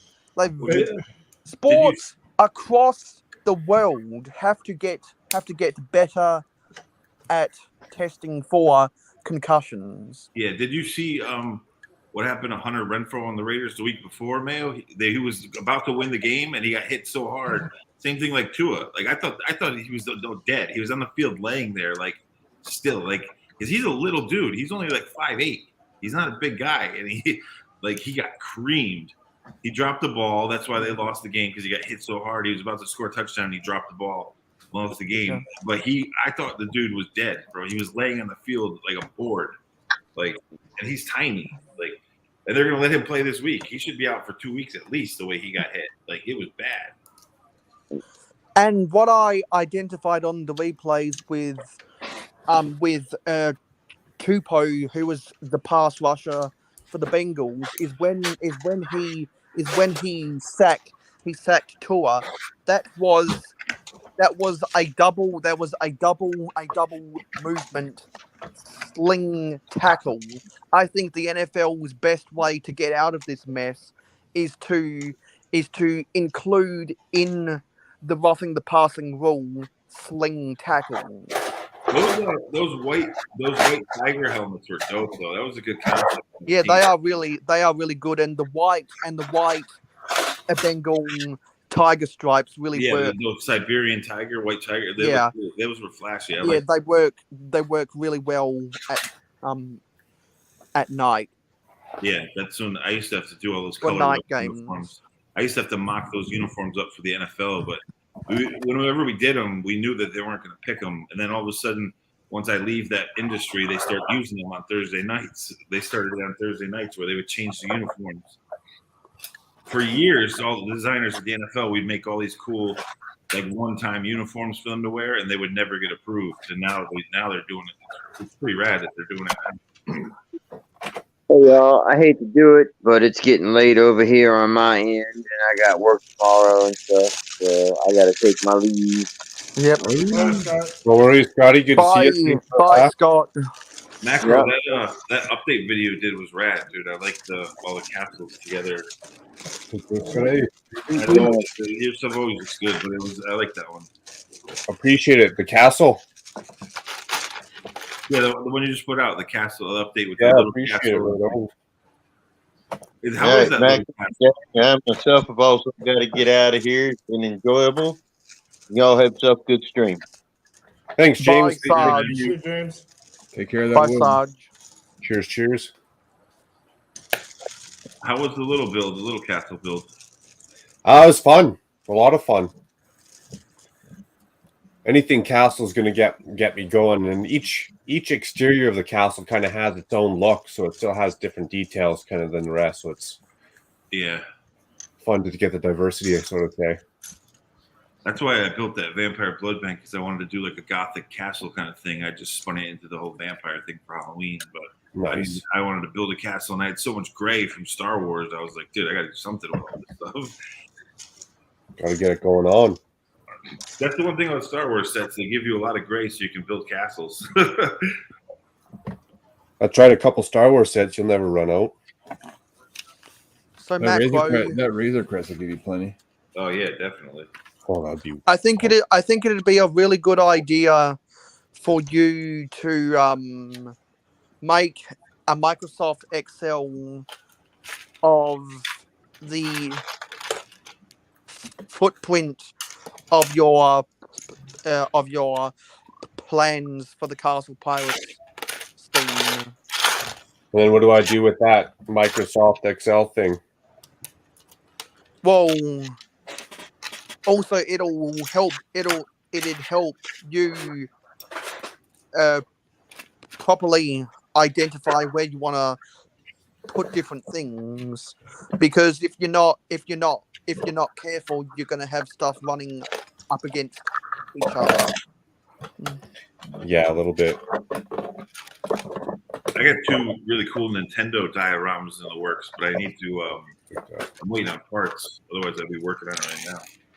I need to find it's hard for me. I can't find the Nintendo tiles that they came on the NES set on the controller. It's just a black tile with the Nintendo logo. For some reason, they're hard to find. I have one for my set, but I don't want to use it. I want to keep the set together.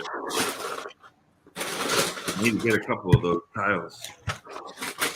You got the set originally? They're just floating around somewhere, or what? I have the set, but I don't want to take it off the controller of the set. And I need 2 of them anyways, because I have 2 mocks that need them. It's just a little black tile with the Nintendo logo. But it's hard to find, dude. Like, even on Bricklink, they must sell out quick, because I can't find them anywhere. Well, how many sets did they come in? Just one, just the NES, the big NES set. And that's probably the reason not many people are buying it to part it out. Yeah. There I are mean, lots of it's not people on in the eBay, chat who have gone to bed. It's getting that time.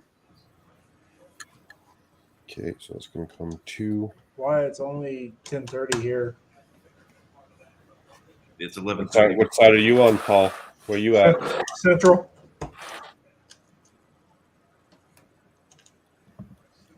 Yeah, that's probably definitely why they're hard to find. They're parting out the Nintendo set. But I saw some on eBay, but one person wanted like $20 for one tile. I was like, yeah, no, I'm not doing that. Usually I do. Well, I mean, if you think about it, if nobody's parting it out, it makes the part really, really scarce. Yeah, no, it's it's just simple economics, but it just sucks. They can't find them. I might just use, when I take pictures of them for Instagram, I'll just use my tile for the picture, then take it off and put it back on the set. But I want to keep the mocks together, so eventually I'll have to get the tile.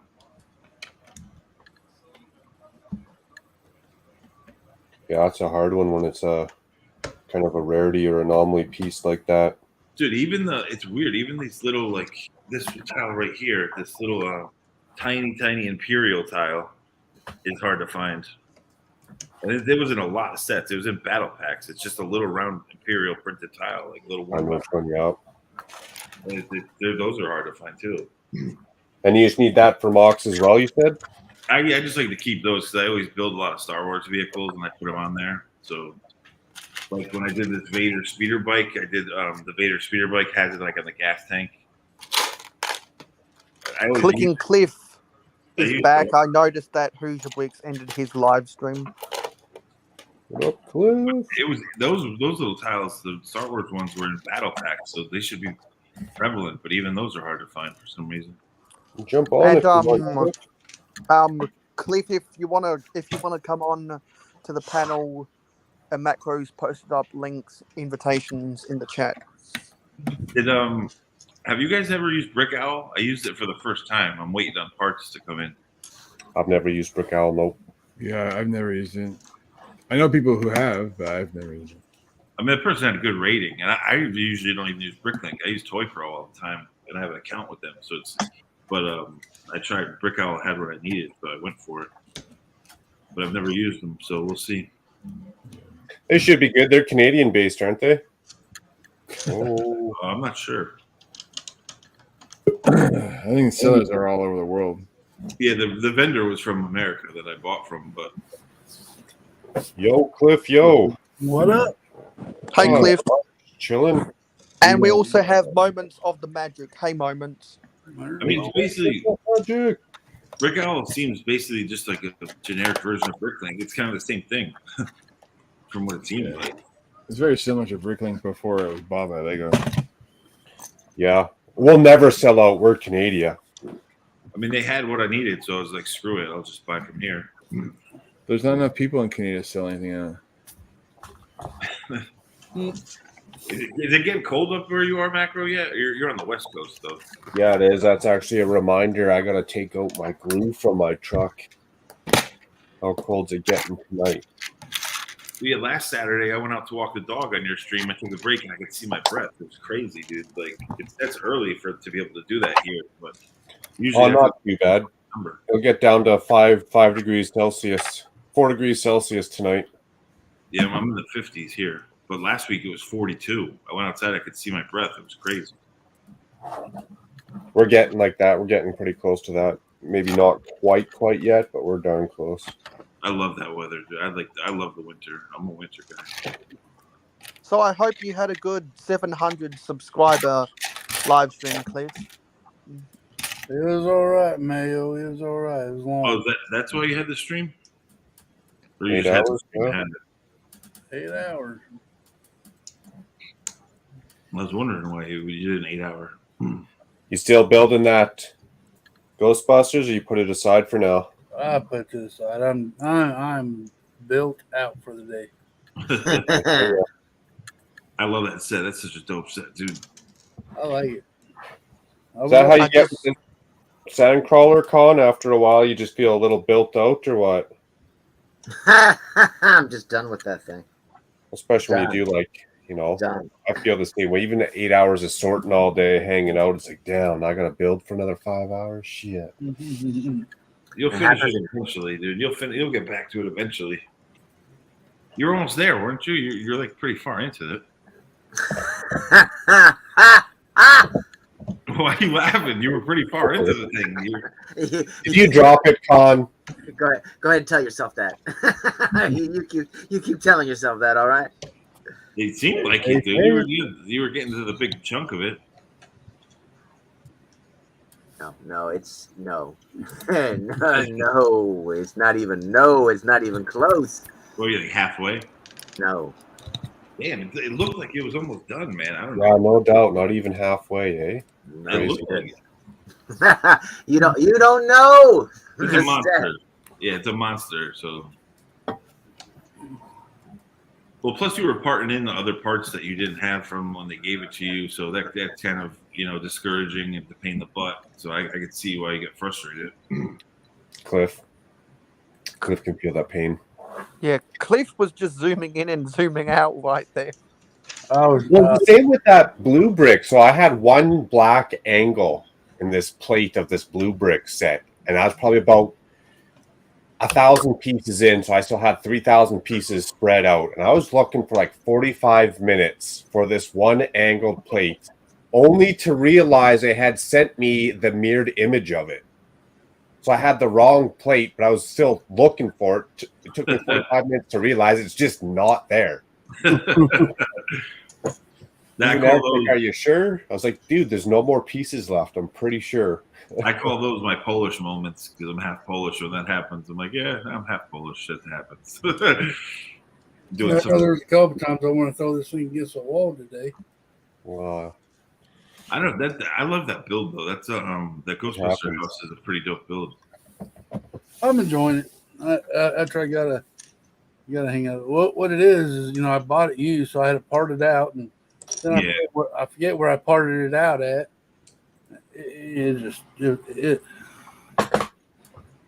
That deters me in my collection. Like if I know I have the parts to build something, but they're all not sorted. It's like, all right, I don't want to do it because I go searching for everything. But I got it sorted, but I forgot where I sorted it in. That makes At least if they're all on the table, or like you say, if you had them all in the containers or whatever, then you kind of know they're at least around somewhere. Yeah. It's not as frustrating for sure. Yeah, because I don't sort like Bricklink owners sort with every little bin. Like Mayo's got it made; he's got everything all tiny and sorted out. Like I use shoe boxes by color, and I'll take the tiles out though. Like tiles and snot parts they'll separate, but so it's like if I need something, I got to go into a bin of all these black bricks and just find it. That's how my stuff is set up. Yeah, I mean it's the 50-50 thing because it saves time, but it also takes time. So it's like when people actually break it down into all those little drawers, that would be heaven for me. Yeah, I don't have the time for that though. Here's my sponsoring for storage. I'm starting to do that. And inside like the bin of color, I'll break down. Like I said, I take the tiles out and I take the snot parts out, but I started now. I was putting plates in bags and things. I'm slowly doing it. Very slowly. When I get that room fixed up out back, I'll sort it better. But right now it's just piled in a closet. So I have to go dive in and look for stuff. I say we just do it like, Scrooge McDuck, have the big like money bin full of Legos and just like dive into it.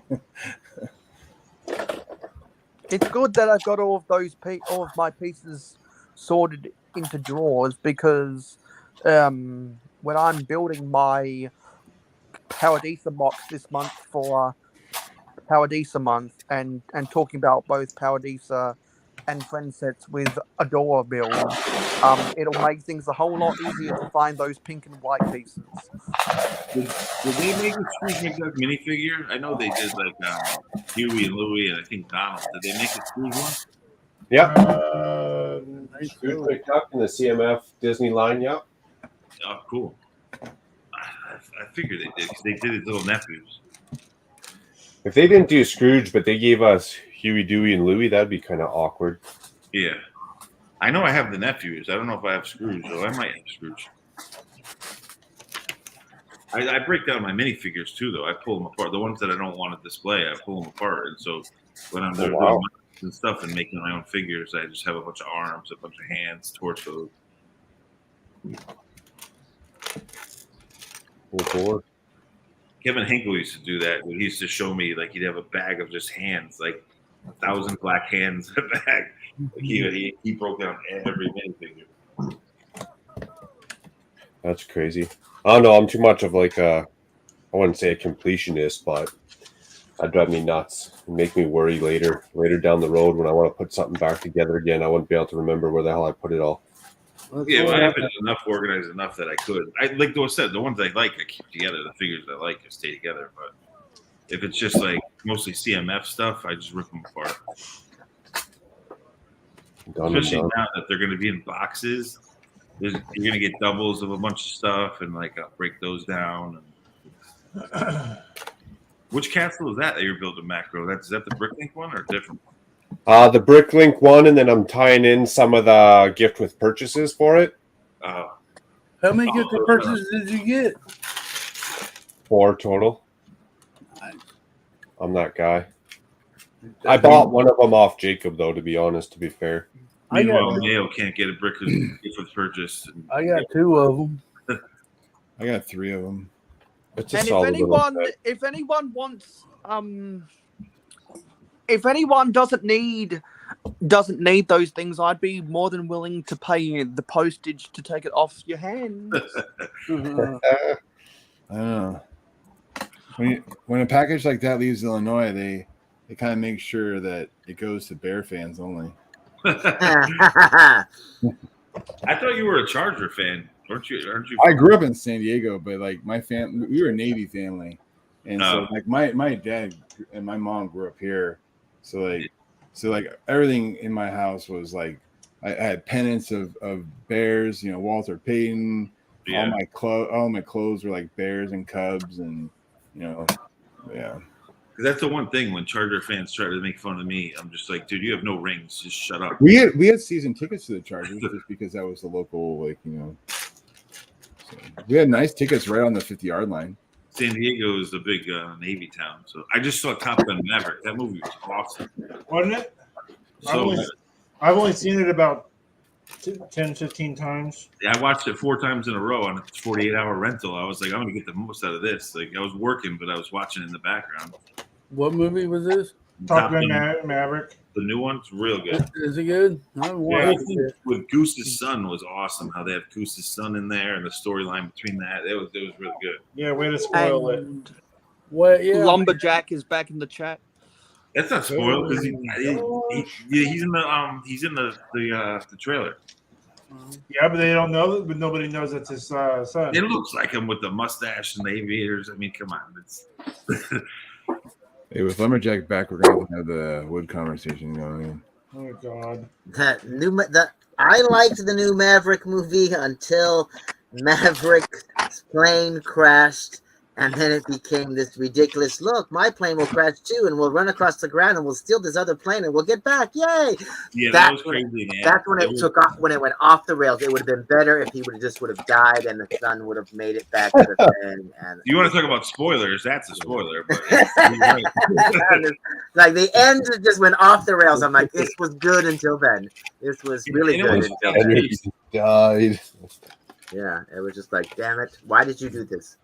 It was just like that Bullet Train movie with Brad Pitt. That movie was good until all of a sudden it was like, I feel like some producers stepped in. They were like, we need this scene added right here. And all of a sudden it's like the entire movie is just off track now. You're like, it was a fun little crazy shoot 'em up, who done it kind of a thing. And now it just went into weird territory. And then it tries to go back and it's like, it's not working. It's just like, who told you guys to veer off in this direction? It's like, this was going to be a good movie, and then it became dumb. I didn't actually mind that. I mean, if you're in any territory and you get shot down and you can get to an airfield that just got bombed, yeah, that's the prime way for you to get back to wherever you're going, because it'd be too easy to steal a plane. It was cool too that he had to take the plane that he used to drive and fly in the. I know it happens to be. Yeah, no, it's like it was just ridiculous. I'm like, okay, yeah, it's fueled up, fueled up, it's ready to go, waiting for you to come and steal it. There it is, sitting right. Actually, most I hate to tell you this, most aircraft in the military is sitting on a flight line. It's fully fueled. It's just like I'm sorry, it was just dumb. It was We just did like, hint at it though in the Yeah, beginning. exactly. Unless they just landed, they're usually ready to go.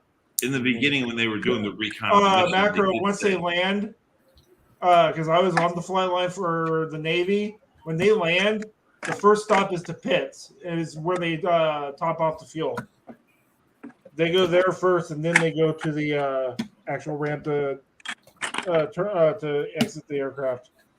I could see that. America's got to be ready. America's got to be ready. They did hint at it though in the beginning of the movie when they talking about the mission. They did say what planes were there. They did say that old one was there. yes, I know. They tried to make it seem like, oh yeah, it's gonna, yeah. I'm just like, yeah. Do you not realize Iran actually Because in real wars, all the time you hear about how guys get shot down and they steal other planes and they come flying back. You hear about it all the freaking time. And that's why it was not believable for what they had set up for the movie. It was just kind of like, no, don't take me off into this crazy other whatever. We don't need further bonding with you and the sun. I hate to tell you this. Are you sure it has never happened? It happens. I didn't say it never happened. I'm just like, it's just, for me, it took me out of the movie. It was just like, oh, okay, this has just we've gone into ridiculous. Look, everybody pat yourself on the back. It was just like, no.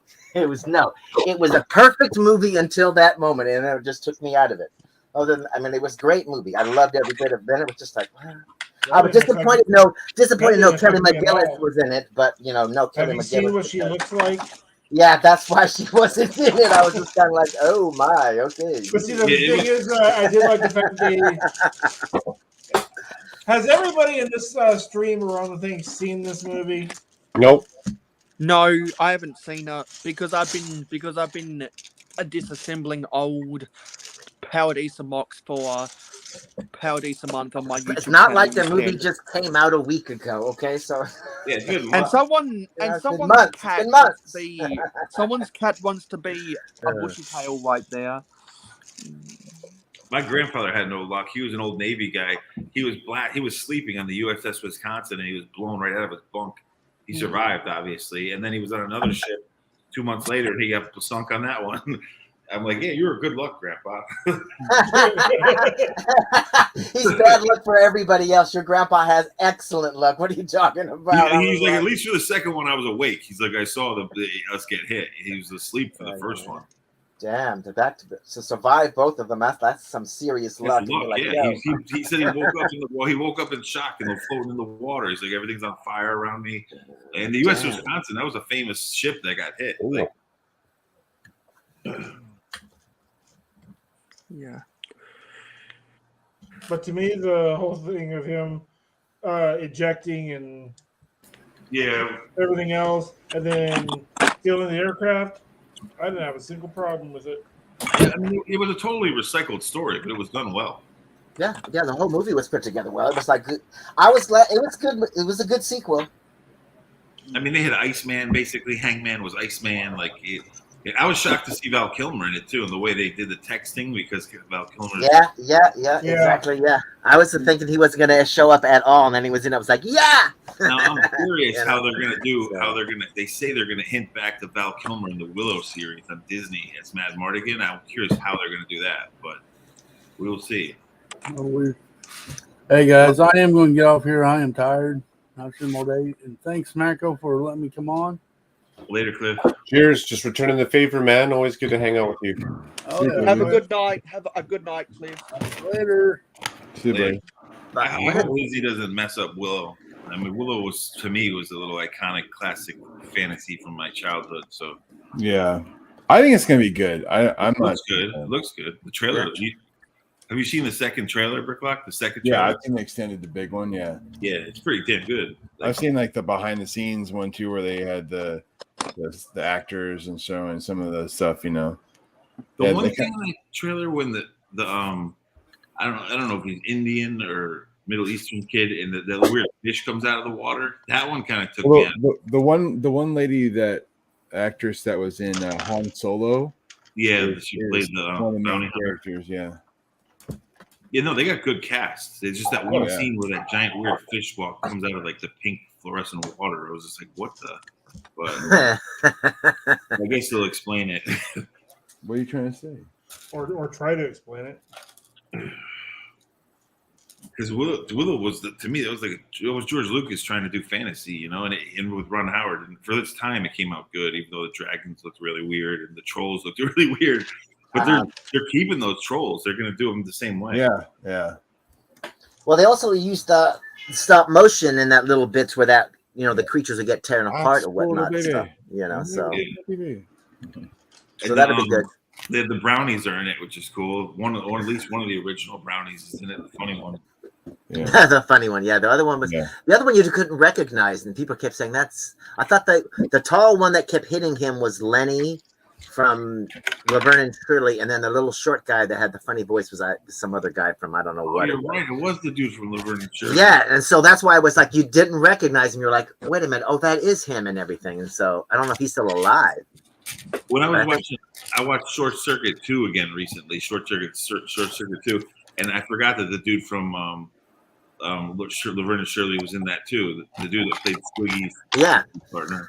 Yeah, Lenny. Yeah, he was in that movie too. Yeah, he plays like the street wheeling and dealing guy. They were going to remake Short Circuit, but I guess they're not doing it. That would have been a good remake. Five is alive. Yeah, that one you could easily redo. With today's technology, that'd be a very cool movie. As long as they don't redo Goonies, I don't care. Yeah, I'm the same way. You don't touch Goonies. Don't not.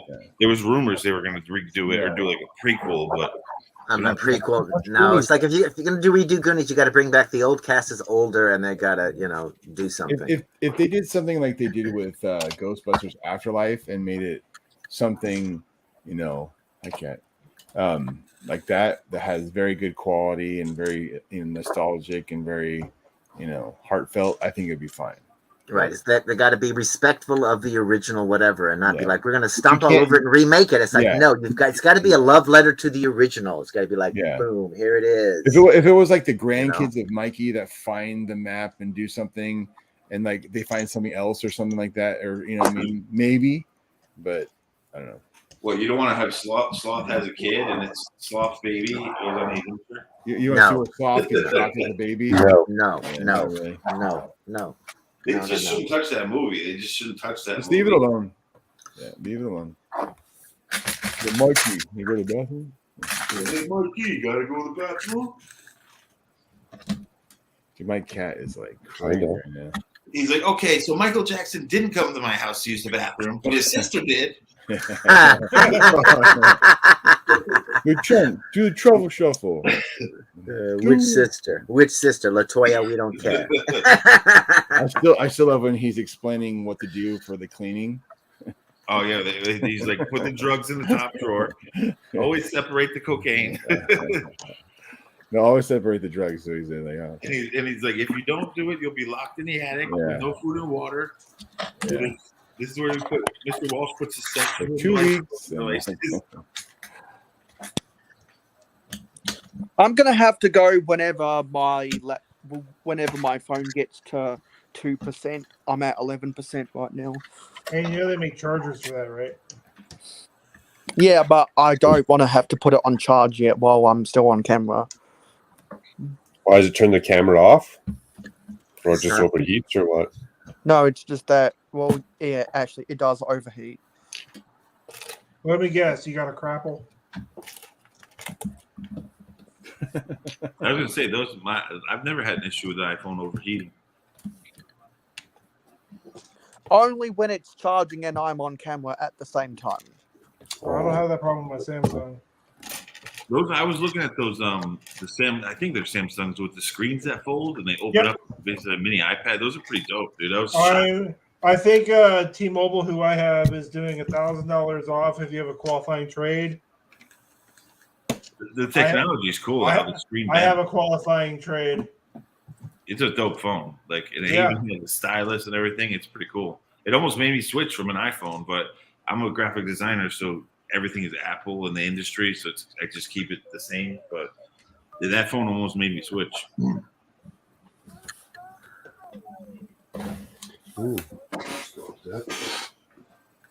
I have absolutely no desire to ever own a crapple phone. I have to. The whole industry. It's ever since I was in middle school. We've been using. Actually, no, middle school was DOS computers, but I think those were still Macs, just running So DOS. if there's anyone out there that has friends or Paradisa sets they need to build, just talk to me. What is Paradisa? Is it a line of friends? It was an old city. Like it was released from 1992 to 1997, and it was Friends before Friends. it was a city spinoff. Is what it was. Yeah, it was a part. It was a part. It was a sub theme of Lego Town in the 90s. But was it aimed at like a female demographic or? Like, Yes, it was. So it's supposed to be like paradise, like palm trees and things like that. Yeah, that's what I was showing off. Pictures that I just assembled on my live stream yesterday for Paradisa mocks. I have some of those sets.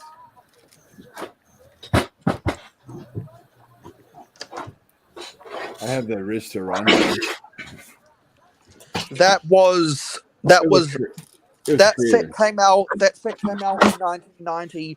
So that was before the Paradisa. It was right before. But a lot of people put that set in with their Paradisa setups.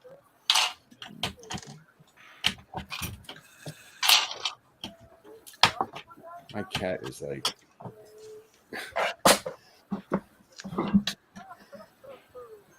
This one's big cuddles.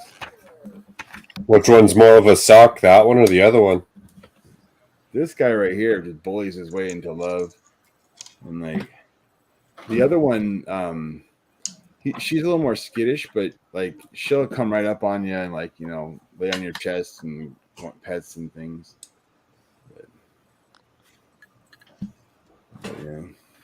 Dude, I missed the one cat that I had a couple cats growing up, but my brother was allergic, so my parents wouldn't get them.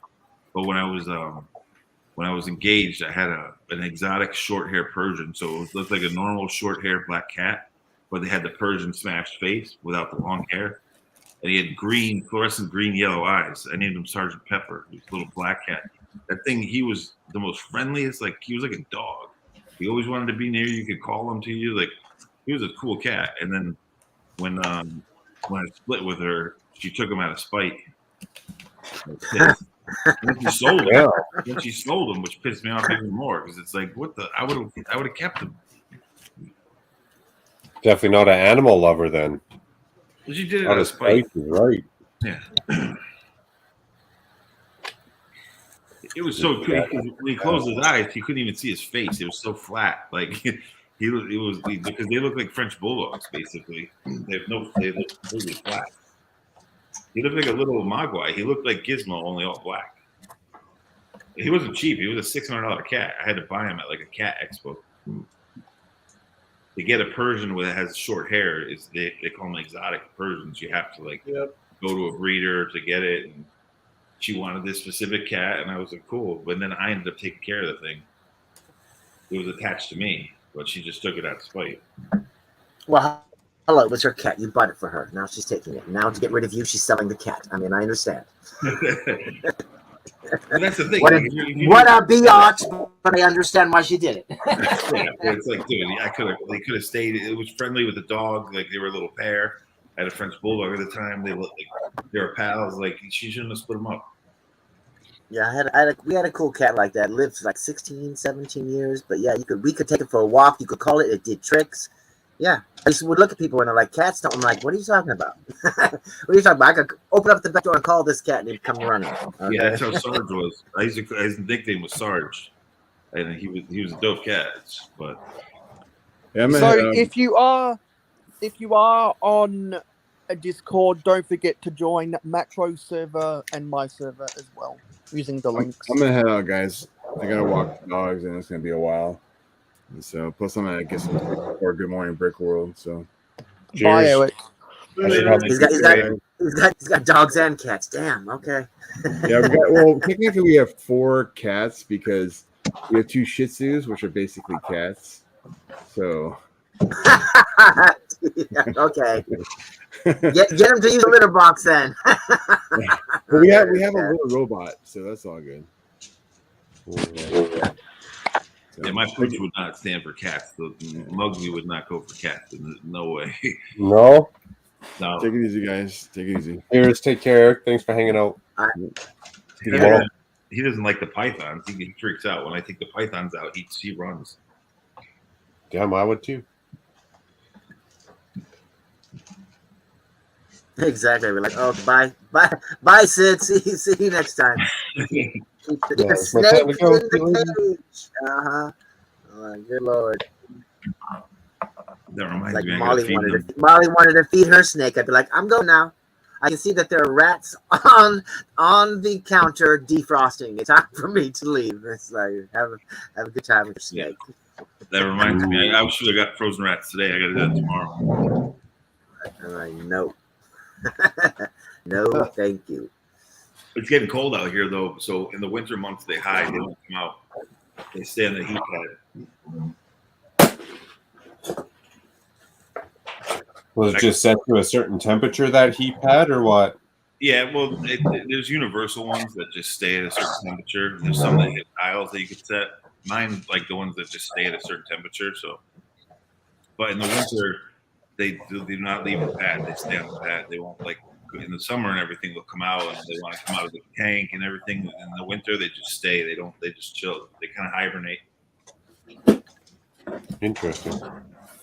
It's starting to get cold, so the past week they've been not coming out. They just hide in their little box. Well, big box because they're 6 feet long, but right, yeah. They hide in the little. They have their own house. It's not a box. It's a usually house. Usually in the summer, like when I used to be on the Brick Hive late night streams, the thing behind me would be banging the pot, like wanting to come out. She would be smashing things around, and then I would take her out. But now in the winter, she doesn't. She just hides. They'll stop eating too. Sometimes they'll stop eating for 3 months straight. Oh, wow, that's They're great. not moving or doing anything. Yeah, so Yeah, pretty they much. just want to chill on the pad. That's it. That's crazy. Interesting to know.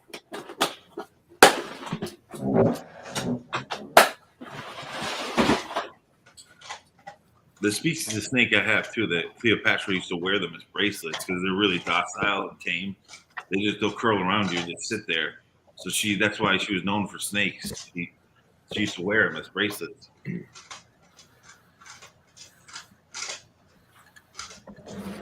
Imagine that, like an old school queen shows up and she's got snakes all over her. That'd be trippy. Or the queen in general, modern day queen. Okay, Macro. In my Discord, I just added you for your latest Castle Pirates update. What is Discord all about? I don't know much about Discord. I've never messed with it. It's like a chat room. It's just like a private chat room that you have to like social media, like you just add friends to it. Yep. Yeah, it's much more interactive than normal DMs because you can do group audio calls as well, and there's plugins to attach GIFs and all sorts of other stuff, and there's a whole lot of bots that people make to play music or commands to go to search for something on Google or whatever. It's a lot of fun, you know. So it's different than what's the other one? Patreon. Patreon is more like a fund me kind of thing. That's an investment service, much like YouTube it's like a fund me, membership. like a GoFundMe type of Which I actually disagree with because normal people shouldn't be having a GoFundMe, but like but it is what it is. Like I don't consider people just making content artists that should be funded. They're just people making content. So, but that's just my opinion. Yeah, a lot of times they're just hobbyists. Yeah, exactly. So I'm not going to give them money. Like, what? Why? You're not an artist. Like, so I'm not going to give you money. I mean, me asking is not a good enough reason. That's like just walking down. To me, that's just like walking down the street and just handing people money. You're like, why? Like, yeah, or if I'm sitting there panhandling, exactly. But yeah, there has to be a reason for it. If they had like a project going on or something like that, then yeah, I would have no problem supporting it. But everyone just asking for money on YouTube is kind of annoying. A lot of people do it for a lot of people pay for it because they get to vote. They get to vote on stuff that directly affects the channel, or which non-paying people don't get to vote upon, which is kind of like a board of directors, and normally early access before everyone else is a perk as well. Yeah, no, I get that, but if it's just for regular content, to me, it's like not worth it. But that's just my personal taste. Yeah, and a lot of people also do stuff that's exclusive behind a paywall. I guess I should have put that in there. I'm really curious to see what this Lord of the Rings direct-to-consumer set's going to be. I think it's going to be more than $500. People are saying it's $500, but it's probably going to be $600. Hopefully, it's something cool and not like just a bust of Frodo or something. Yeah, you're right. Yeah, hopefully. I don't think they would do that. I think it's going to be like a scene. I think it's going to be a castle or something like, or Rivendell. It's going to be something. It should. Hopefully. You never know, but I would think there would be something where they could put a bunch of minifigures in it. If they're only doing one set, they're only making a couple brickheads in one actual set. They should put a bunch of minifigs in there. Especially if that's what kind of fans want. That's one of the things I just ordered on Brick Owl was a bunch of the golden rings. The dude had a ton of the golden rings from Lord of the Rings sets, so I ordered 20 of them. With these little skinny ones or whatever. I don't know if you can even see it. Well, if he sold them, he's gonna really hate it when the new sets come out. Yeah, it's the little chrome, the gold dipped ones. Yeah, I bought like 24 of them. I bought his whole lot. He had like 20 or 24. I bought them all. You think those will go up, Paul? People are going to start looking for them. Oh yeah. Oh yeah, nice. He's right. If they come out with new Lord of the Rings big set, people are going to want those. Well, they're already coming out with sets. I mean, it's almost all but been confirmed. Yeah. It's just when they really do come out, that's when people really start going nuts. I just wanted them. I've always wanted them just for mocks. They come in handy. You never know. I can use them for all kinds of things. So, I mean, granted, I'm one of those people that has all the Lord of the Rings movies and has not seen a single one of them. You haven't watched any of them? Nope. Man, they're good. They're good. They're long, but they're good. I'm not huge nerdy into the lore of it, but I like it. As an IP property, I like it. I know enough to really follow it, but I'm not like super like people that know the books and all that stuff because there's so many books of it. I don't know that stuff, but I know all the movies and I like the Hobbit movies. Most fans don't like the Hobbit movies. I enjoyed those. I have those too. Anything fantasy, I usually like. I mean, I like. Oh, did you see Interview with the Vampire? No. With who? The episode 1. Interview with the Vampire, episode 1. I guess it's out. I guess it's officially out tomorrow, but saw it yesterday. What channel is that on? What channel is it on? Like what? Let me look. I saw it on Pirate TV, so I couldn't tell you. I'm actually getting rid of my cable. I just realized I was paying $150 a month for cable, and I don't watch any TV. Just cable or cable and internet or what? No, that's just cable. The $150. Yeah, so I'm gonna. Dude, what was it about a year and a half ago? my power company all of a sudden started doing our internet, and it was like dirt cheap for fiber. Man, we ditched our cable like it was a bad habit. Yeah. Nice. Well, dude, they were charging me 150 for the cable, then 120 for the internet. I talked them down to $50 for the internet, and then now I'm just gonna get rid of the cable because I don't watch it. I have Disney Plus, HBO Max. Like I watch everything streaming. I do not use cable. So We have Hulu Live. yeah, that's what my parents did when they ditched their cable. They got Hulu. And now there's YouTube Live too, and they have all the stuff on that. So it's like I'm just gonna. Well, no, we have Hulu has their own live.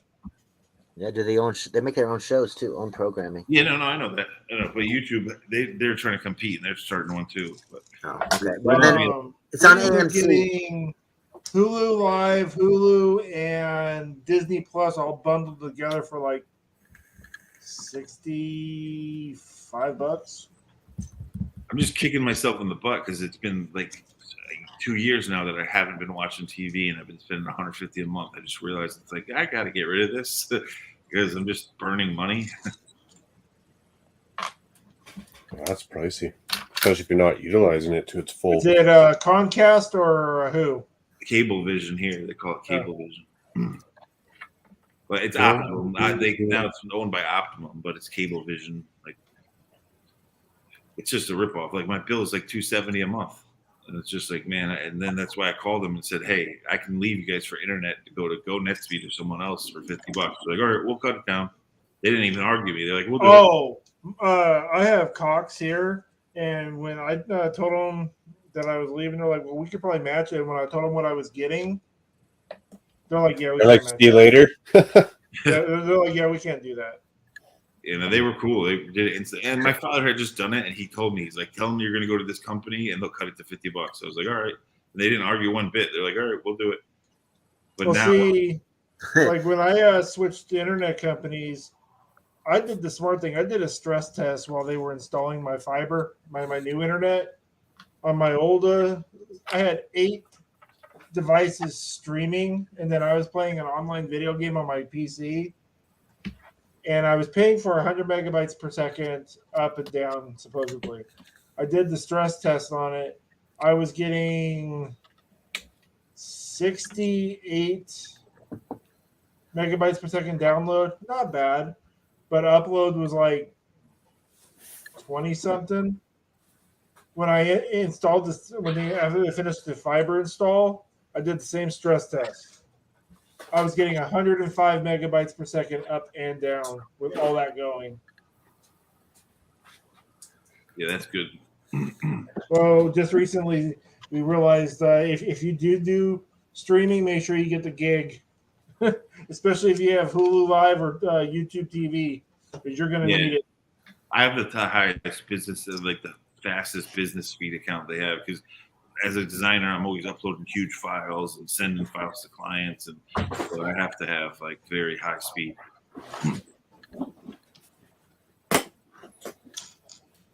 Yeah, I did a speed test after we got or upgraded. Mine it went from $55 to $85. So man, not too upset. Because some of the files I send are just humongous, like huge. So it's even, especially if I'm doing like 3D work or animation or something like that. And video is even worse. Video is even bigger. I don't do much video, but if I have to, I definitely have to have a high speed internet. I still need to play speaking of gaming, the Lego Star Wars game, the new one, the Saga. I have the Blue Milk minifigure. I have 2 of the Blue Milk Luke minifigures. I never got the game. I need to play that game. I just don't have the time. How do you score 2 of them? I bought one. One my cousin sent me from Poland. I don't know how he got it in Poland, but he got it 4 months early before the game came out. He sent me one, and then the other one I just bought for like $30. That only came with the game, yeah. Yeah, it only came with the game. Way to get it. One of them I have sealed in the bag, and then one I took out for mocks. I haven't finished the mock yet. I was building like a UCS Tashi station, I have it halfway done. It's been sitting around. I'll tell you one thing. I don't have any of the UCS sets, but I want to save my pennies up for that Razor Crest. I'm just upset that they didn't give the Mithril a head mold. Like come on, you only put 4 figures in there, and it's $600. Granted, the ship build is dope. It's worth the money. It's high, but it is a nice ship build. It's designed very well. But you couldn't give him a head mold that you already make with the Swamp Monster. They already have a head mold for him. They just make it blue. Like you couldn't do that. Like for real, Lego. Come on. Because there's a bunch of fans that did They put up mocks and they tried to put it on the Ideas platform, but it got denied. But they put the Mithril in there and they used that Swamp Monster minifigure head mold with the gills, and they just made it blue and did in the digital brick OIS or whatever studio. They just made it blue. It looked amazing. It looked like the character. But Lego, it's like, come on, you can't do that, man. Come on, please. Like, what's up? What I really want them to do, which they're never going to do, is make Mandalorian chrome dipped snap-on armor for the Beskar. Like chrome his helmet, dip his helmet, like, and then give him moldable armor that slips over him, like the old knight armor. The old knight, I have knight's armor that's chrome. Like, let me grab it actually. Hold on.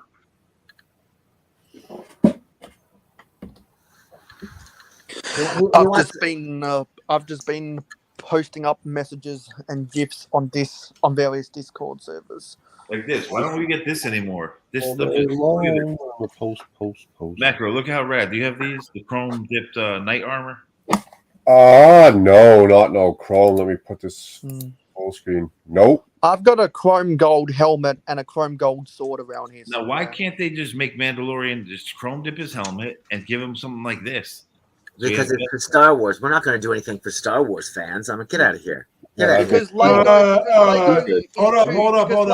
They like to trigger those Star Wars fans. They're like, hey, let's trigger them. Here, let's trigger them. Hold up. I'm going to use the same thing I told, because Eric once told me that too, because we were talking about it.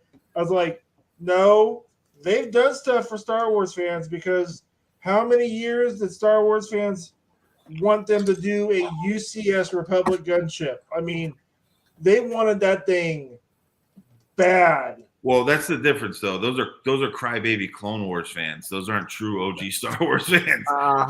Exactly. The Clone Wars fans always cry. Nothing's good enough for them. They always want more. Us OG fans like me and Khan, the old farts, we don't care. We just want exactly. Like, they're just going to get triggered. So it's like, no, we're not going to do something like that. It's those young ones that cry. Oh, the Lego is too cheap. Oh, my Lego clone, is too cheap to make a lot of that chrome stuff. My clone was yellow. I wanted the purple one, not the yellow one. Exactly. Whatever. they'll find something to complain about. They always like, cry about it. Clone Wars fans are always cry. But they used to make these armor. I have a few of these things for little knights, but like you could easily just make a new mold for Mando and do it as like a May 4th poly bag, like you did for Ren, like Ren Darth Revan. Like people would, like your favorite. They'd go out of their mind and buy whatever was required to get it for free. Exactly, they would. Yeah. Are you, Master Chief? Are you building last year's Winter Village set? Yes, I am. I found it at Target. Cool. You getting this year's? Yeah, I've also the other set I got behind me is the Elf Tree House. I got these for my wife. Cool. Yeah, Clone Wars fans nothing's ever good enough for them. They always want to cry about something. So hey, I'm a Clone Wars fan. I like it too. I like all Star Wars, but specifically with Lego Clone Wars fans, they get pissed about stuff. Well, I'll tell you right now, I like all Star Wars, but Andor better start getting better. It will. It's a lot of character build up in politics they have to lay down. It's slow. I love the acting, but it's just so slow. I'm just like, it'll get there. Trust me, it'll get there. Something happen, please. I know, right? I'm just like, I mean, I watched those 3 episodes, and by the time I got to the 3rd episode on the premiere day, I was falling asleep. Yeah. I only watched the first one. I was like, okay, I watched the second one, kind of, and the third one I didn't really pay all that much attention to as it played. I'm like, yeah, okay, yeah. It'll get there. Trust me, it'll get there. Yeah. They're setting it up. It's kind of like Rings of Power was like that for me, and now it's getting good. So they had to set it all up. It's just a lot. It's a lot of politics. Whoops. Yeah, we already know we got to go 2 seasons, so it's like, all right, they're really gonna just drag this out. Here we go. They're actually, I think, going to make 2 more seasons after that too, or at least 3. Well, I mean, what are they going to do? Lead up into actually Rogue One? Yeah, they're doing 5 years up to Rogue One. You're like, okay, here we go. So K2SO won't pop into the picture until season 2 or 3. That's a fan favorite. People want. They signed the actor. They just didn't say get when. They're not. Right. Well, it's like they re-signed. What is her name? The one that plays Cara Dune. They brought her back. Yeah. But she won't be back this season. In season 3, they're going to bring her in season 4. Those Disney man, see, that's the thing. I was a creative director for them on Star Wars and the marketing team for 3 years, and that made me mad when they cancel cultured her. And I said to someone, I'm like, eventually they're going to realize they need her to make a certain show to make money, and they're going to cave for the money, and they're going to bring her back with their tail. Well, see, when they got rid of her, it basically cratered. The show, the other Guardian show or whatever they were making. Yeah, I know. What you're talking about. What is it? Squadron or whatever it was called. No, it was. You know the show you're talking about. They had a show set up with her and the other old dude that was the ex-fighter pilot in Mando. I know what you're talking about. Killed that show. But they realized they're going to make a lot of money. That's how Disney works, man. That's why I stopped working for them. Well, see, originally they were going to bring it back, but they were going to have, instead of Cara Dune, they were going to have it to where it was Harris Abdullah. I knew eventually. I knew they would cave when they realized, like, hey, we have to make this show. The fans are going to want it. We're going to make a ton to bring her back. Like, because they really should have never got rid of her. Yeah, she said political. I don't know exactly what she said. I didn't. Rogue Squadron. Moments of Magic got it. Rogue Squadron. No, it was. She was going to be in Rogue Squadron. Well, that was supposed to be a movie. Oh yeah, you're right. That's the Dogfighter movie. What's the? I know the exact show we're talking about. I just forget the name. It was Marshall. It was about to be the Marshals and her. But they set it up at the end of Mando season 2 when she's talking to or season 1 when she's talking to the guy and he gives her the badge. That was the setup for the series. They were setting up the next series with her, and then canned her. I forget the name. It's driving me nuts. I'll tell you here in a minute. Yeah, look it up because. But I knew they were going to eventually cave and bring her back because of the money. That's how they are. I worked for them for 3 years on that platform. I knew they were going to do that. Yeah, that's all they care about is the money. That's all they care about. So they push out whatever they push out. They're like, who cares? Is it making money?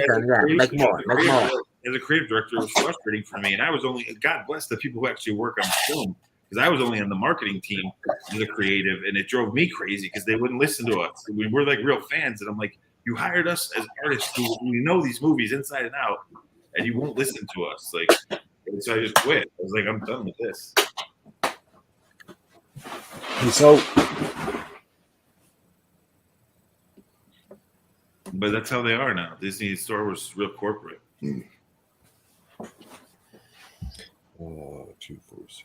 Yeah, the Rogue Squadron movie, they've been doing hokey pokey. They fired the lady who was going to do it, and they brought her back. And that's another one that's going back and forth. I don't think that one will ever surface again.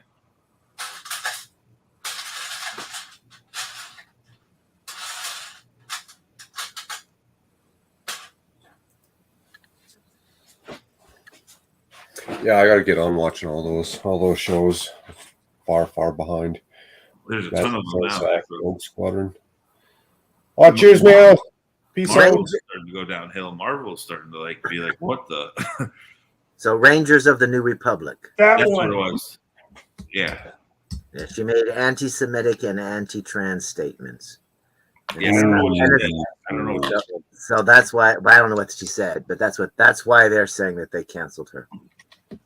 People said what she said though wasn't that bad. It was it wasn't like politically incorrect. It was just Right. It was just some ignorant statement. It's just kind of like, just stop. You know, can you give people a chance to, say something back to whatever it is that you're saying that they think that they said when they didn't actually say that? Yeah. It's just like, can you give them a moment? Disney definitely overreacted on that one. That's okay. Disney's already losing their special privilege thing down in Florida, or their special where they were like their own entity. Now they're gonna have to start paying state tax. Oh yeah, because they weren't paying. That's right. Good for them. I heard a thing about Because that. they had their own fire department, their own everything. They were like their own little city inside Florida. And then when DeSantis signed that one bill, Disney threw a big old fit, and he's like, "Okay, we'll throw a fit. We'll see how you like this. Here you go." It's good. Like I said, they have the money, man. They are such a money hungry company, dude. It's insane. They have the money. And the thing that killed the way the Marvel movies were going to go, number one, COVID.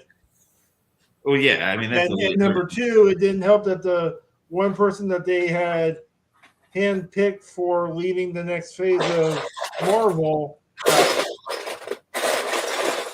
The content has just been like I like She-Hulk in the comics. They destroyed her in the show. I mean, they made Ally McBeal basically green.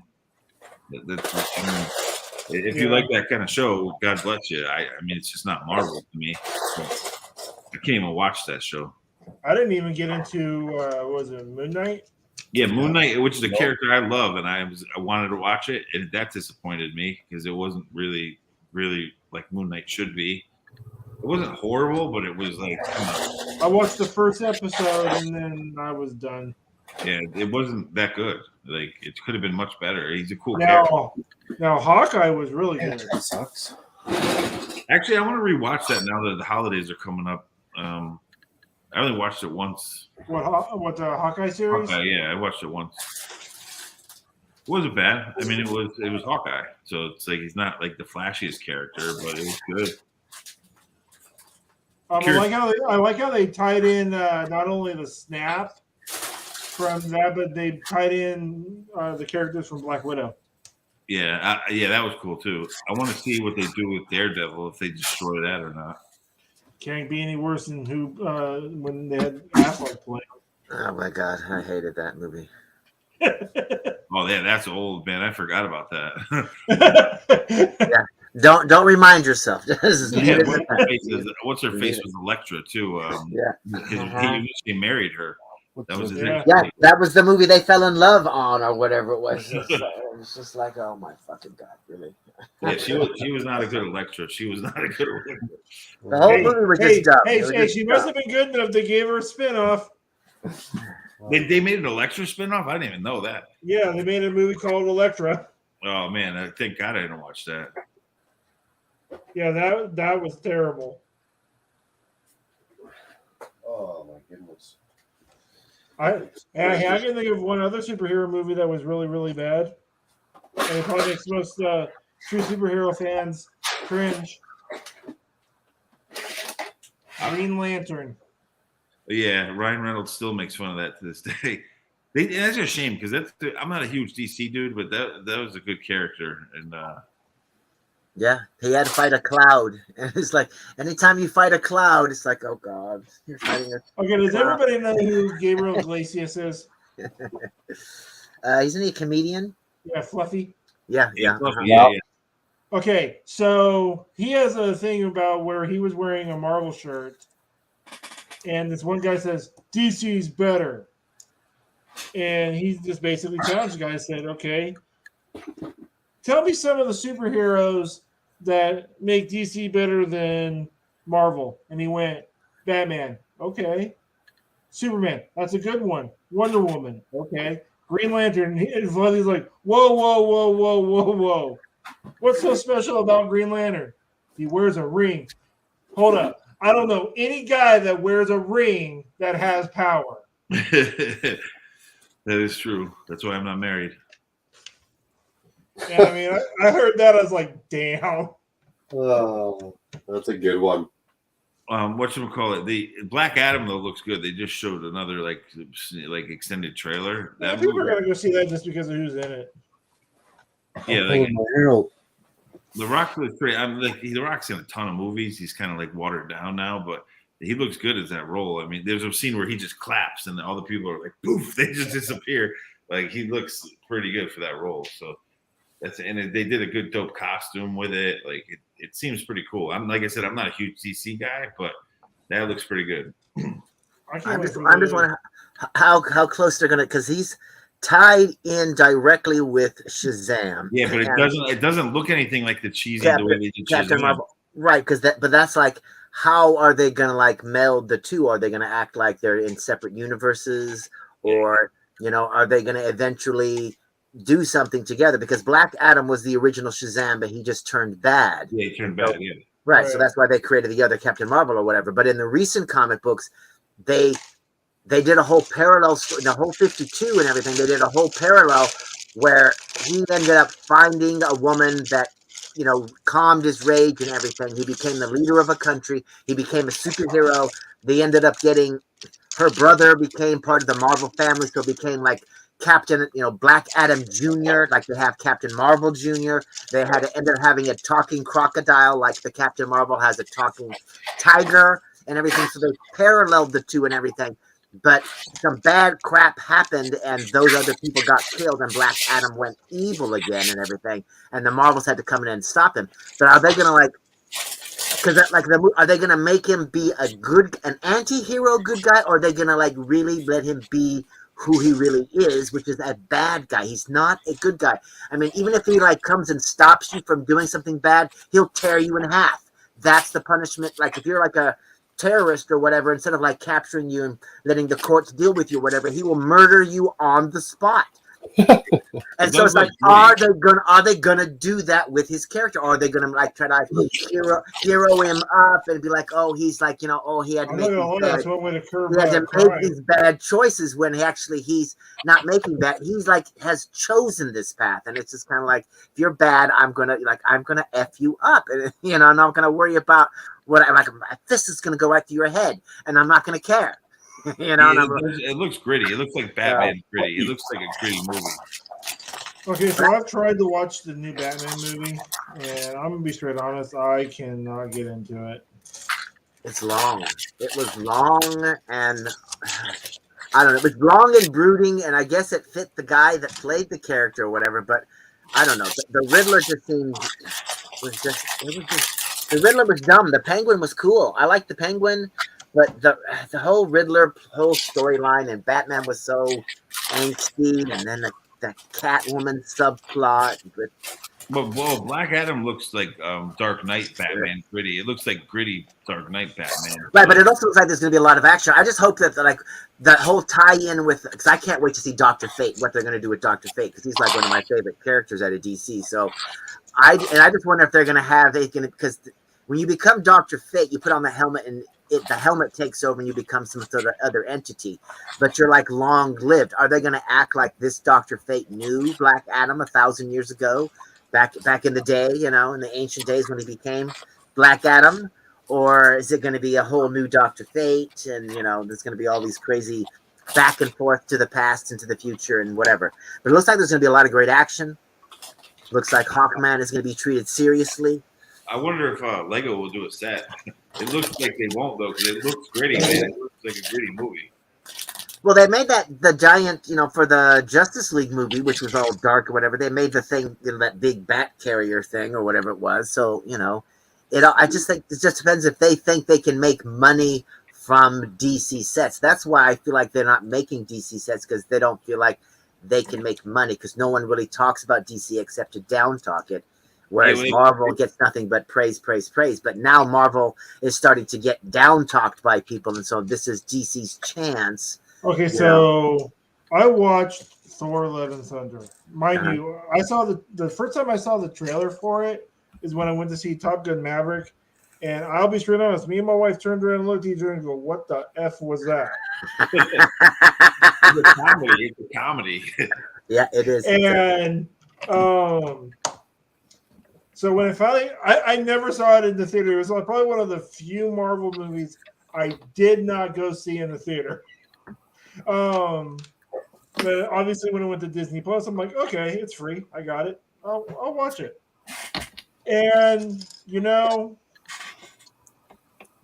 it had its good moments, but that was just bad comedy. Dude, Con, speaking of what you were saying about the Lego making money with DC not making money, when they just posted all like their profits, but based on themes, Harry Potter beat Marvel, which is crazy because the Marvel demographic has all those 4+ toys for little kids, like the spider buggies and all that, which is big money for them. And Harry Potter passed it, and DC was way on the bottom. But they haven't been making DC sets, so I get it. But even Marvel has sunk in the profits for them. Like Harry Potter. I mean, look at the amount of Harry Potter sets that come out, and then look at the amount of Marvel sets come out. I mean, like if I were to show you my room, you would swear all I really care about is Technic and Star Wars and cars. Because when I look at Marvel sets, I mean, it's like nothing jumps out at me. I mean, yeah, I've got a Quinjet, and I'm probably eventually going to get the Guardians, the new Guardian ship, the Milano. But other than that, they really don't have any sets that like. Well, most of them are aimed at the kids, though. That's why, like, they make a lot of 4+. Do it for the kids, man. Well, they're trying to step into the collectors by creating that that giant bust of the Black Panther, or whatever. Yeah, but it's like wrong. I'll be straight honest. I'm glad wrong you brought character that up. choice. Wrong character choice.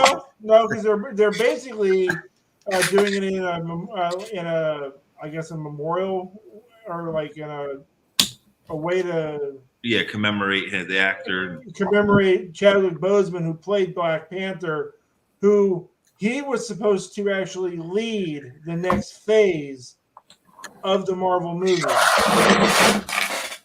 Yeah, but you're telling me if they made that bust as Wolverine with his paws out, no one would complain and it would sell like hotcakes. Exactly. Well, the other thing is, like I was telling people before, it's like who wants to buy a memorial toy? That it's like I get the sentiment, but I'm like, Well, see, I don't mind the display pieces because like I love the fact that my room isn't just like sets after sets after sets. I have sets that I consider displays, like my Technic sets. They have absolutely zero to do with anything like a Lego City or any kind of a mock. But I'll be straight honest. My prized possession right now still is the Lamborghini Scion. I love that vehicle. That's that green one, right? Yeah. Dude, the little Speed Champions white Lamborghini set was dope. I just built that. It was dope. When it came out, but it was a dope set. You mean this one? Yeah. I love the way they did the taillights and yeah, that's it. I have it too. I just built it, and I mean, I love Speed Champions. I just usually don't buy them often, but that one I was like, yo, this is really. I have. Well, since I started getting really back into Lego, I have every Speed Champion set. I love them. I just don't buy them all, but they're always snotty, fun builds, good techniques. Like so it's and I saw that one. I was like, damn, I'll definitely get this. Damn. The way they did the taillights with the little cones. This is a good set. Oh, moment. Sorry if I missed that. Got to go to bed. See y'all later. Cheers, man. Tomorrow morning, maybe? Oh, it's like, wait, what?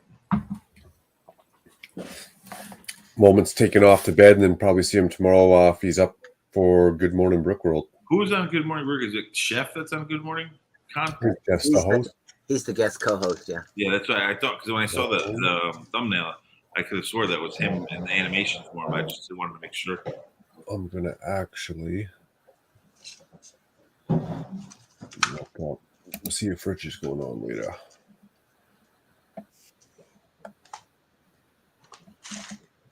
He's got his gaming channel now too, Rich, so there's that.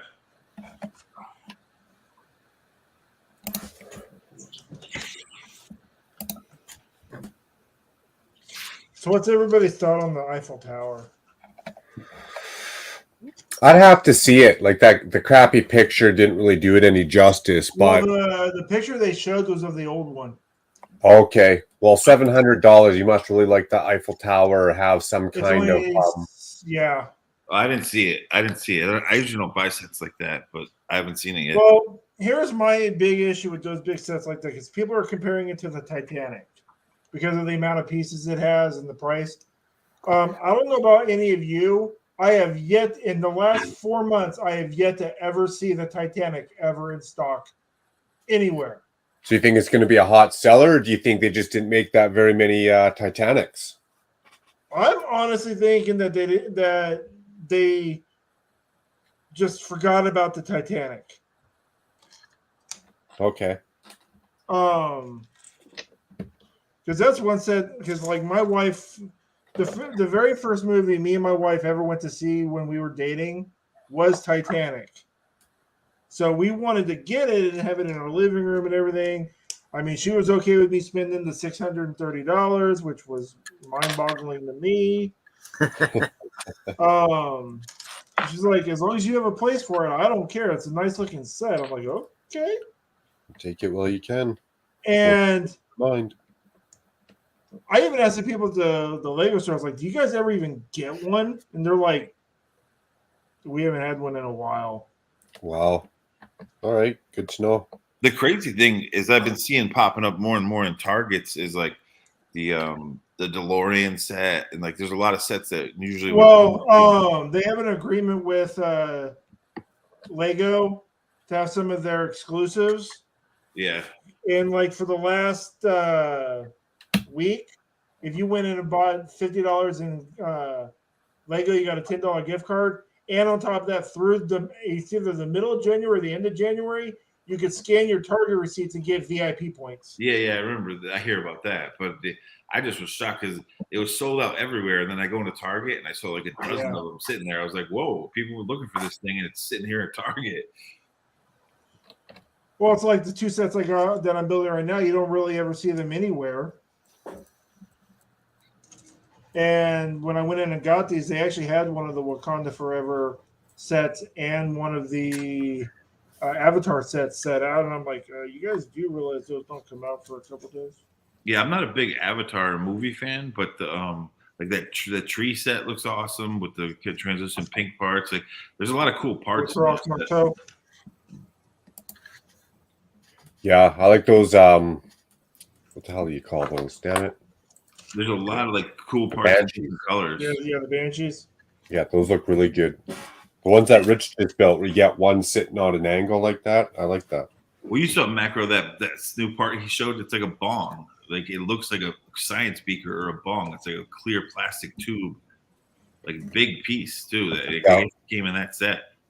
Well, that'd be useful for other stuff like underwater helicopters. Yeah, even holding ships up. Like he used it for a ship display. Like I'm wondering if they're going to have sets for the new movie. Aren't some of those? Isn't that what these are? Yeah. No. Every one of those sets are from the original movie. Yeah, I didn't know that. I don't follow the movie, so I saw it once a long time ago, and that was it. I'm thinking probably on Monday after I get paid, because we never saw it in the theater, and I want to see it in 3D. Because supposedly, if you see the first one in 3D, it just like blows your mind. I saw it in 3D, and it was amazing. I saw the first one in 3D, and then I never saw it again. So, and I was stoned. It was really, really high when I saw that movie. So, really fucking high. I was blasted. The worst is I went to see the movie Event Horizon tripping on acid. That was a big mistake. That blew, like I almost peed my pants, man. Like that was a dumb move on my part.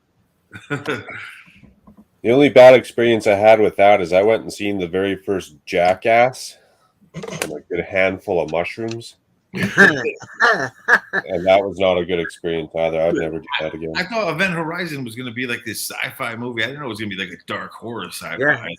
Yeah. And, dude, I dropped two hits of acid. All my buddies were like, "Yeah, oh, we went in there." Two hits of acid. Oh my god, dude! Like I wanted to tear my skin off. Like it was bad. Like it was so freaky, man. And it was like they're like, "Oh, it's a dude from Jurassic Park," and then he goes all evil. It's just like, man, this is wow.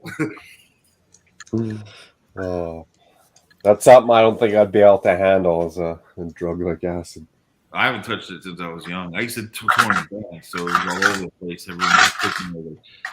I only did it sparingly, but that night I went a little overboard, and I went to see that movie like a fool. And I regret it to this day. Yeah, I've never really done anything chemically, man-made.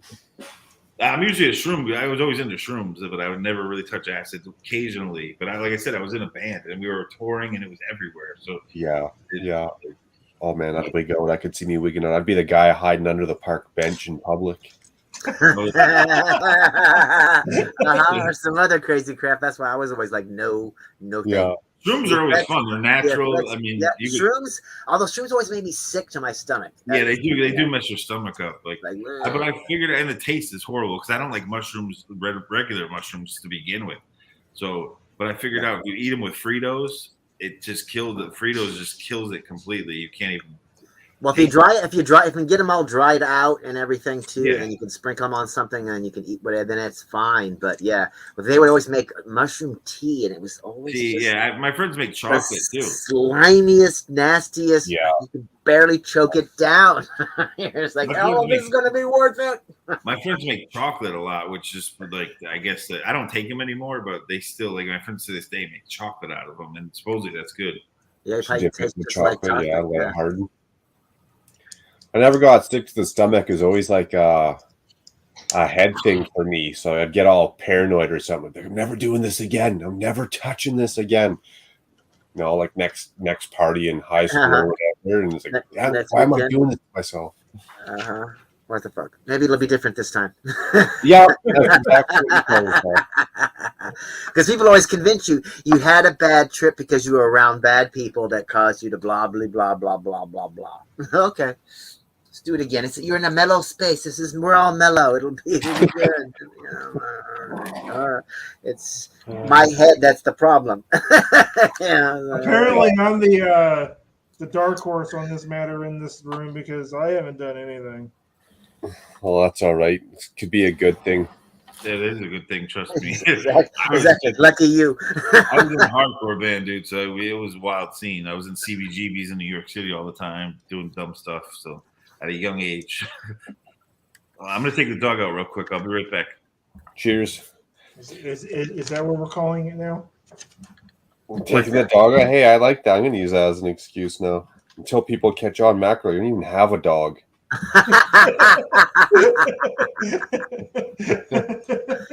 Shh, don't tell no one. For the record, my dog's giving me the poop eyes. It's not my poop eyes.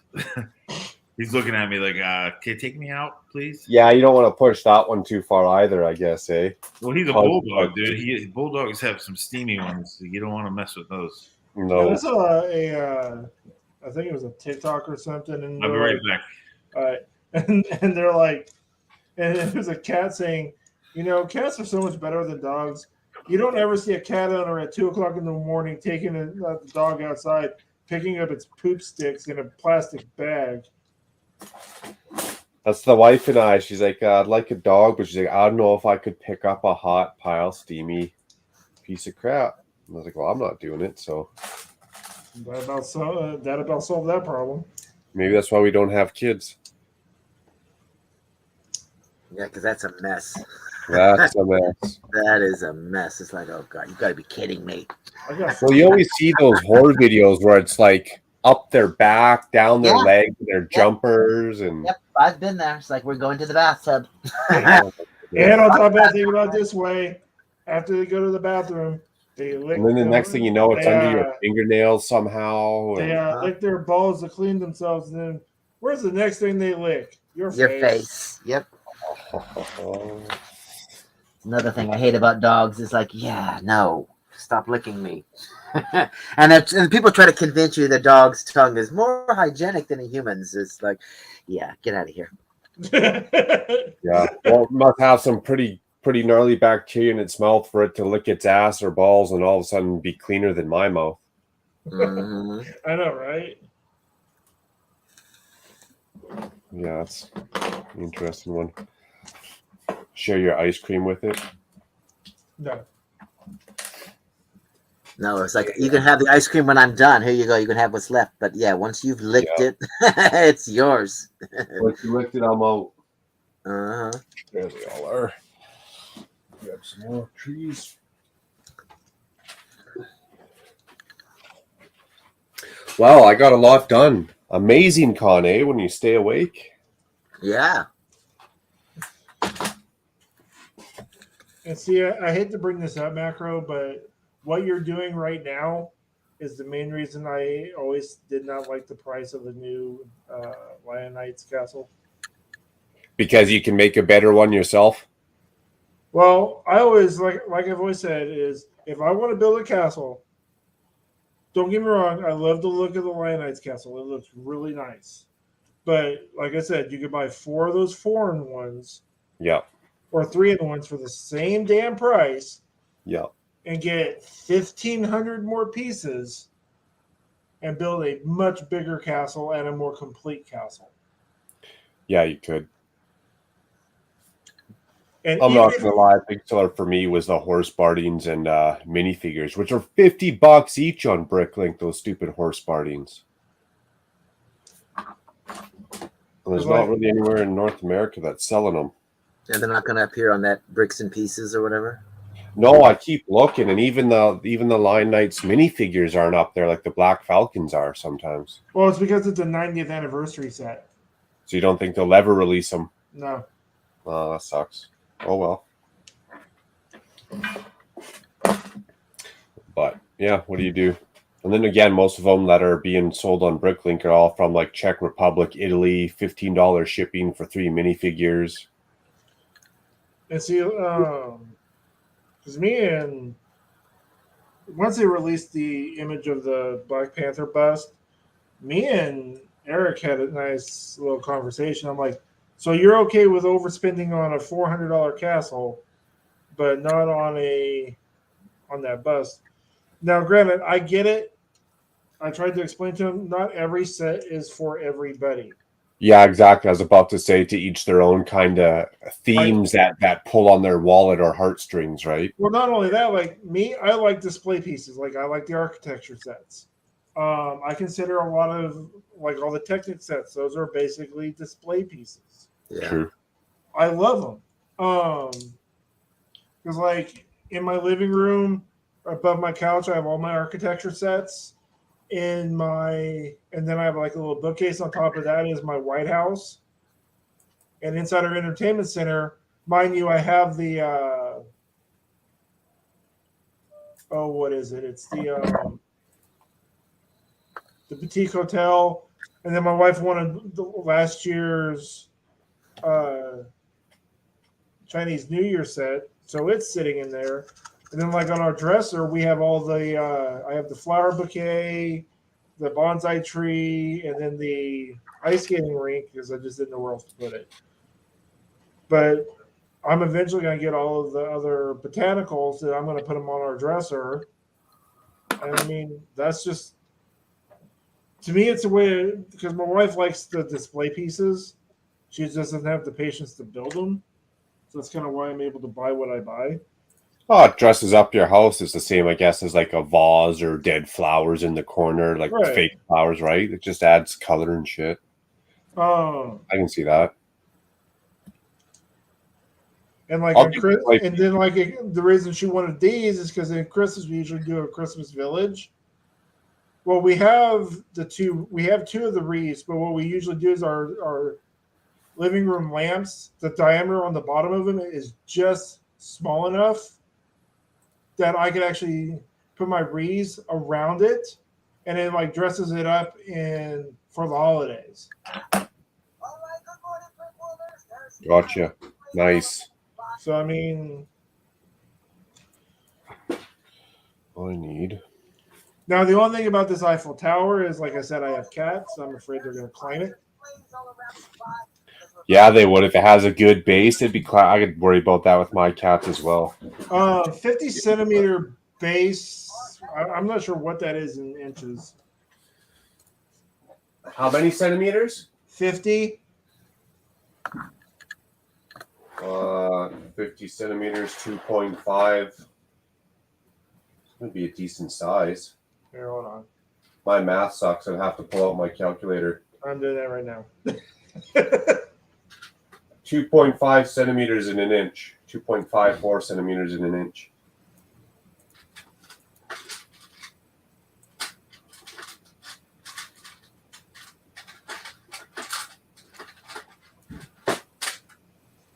So that can be like a it's almost 20 inches, 20-inch base.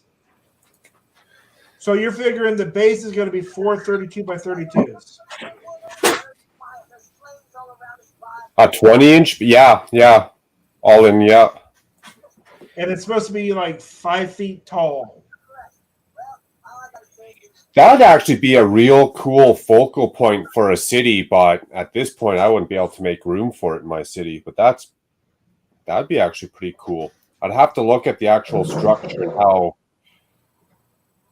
how complete does it look, or is it still like real technicky, right? Does it look finished, or is it still kind of technicky and Nobody raw? knows, but for the price that they're going to be charging, I'm hoping it's not technicky.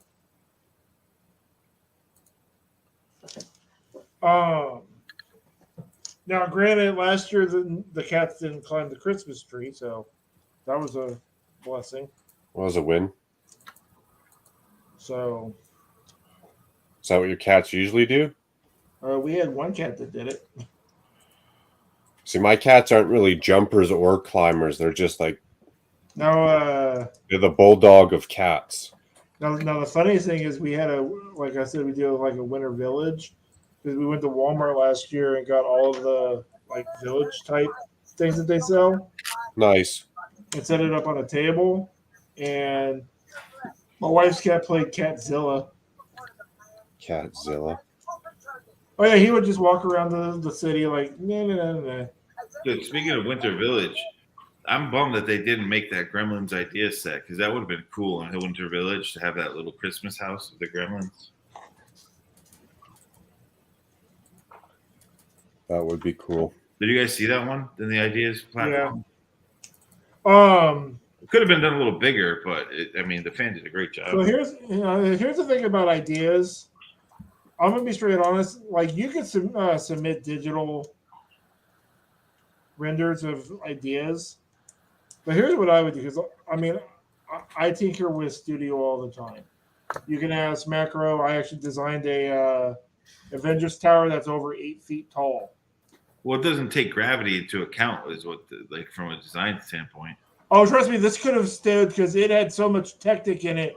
I mean, it was built so that if you actually built it, it would actually withstand.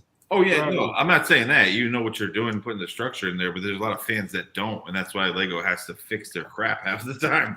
Well, no, what I was going to say is instead of submitting things to Lego Ideas, because you lose your rights for a year, I think. A year or so. Just make the instructions, put them on Rebrickable. Yeah, Rebrickable doesn't allow like IPs, but Lego Ideas doesn't either. So it would work. Maybe you at least do Rebrickable for a couple years and at least get your name out there or your recognition and a couple bucks for it before Lego takes it and hoops you. See, that's what I was trying to explain when Rich Boy Jay first did the Razor Crest when Mando first came out. He got real mad at me because I was like, dude, you shouldn't be selling that. That's illegal. And he's like, well, I spent all this time on it. I'm like, yeah, but it's not your property. You can't sell the Razor Crest, dude. It's illegal. Technically, what you're doing is illegal. Right.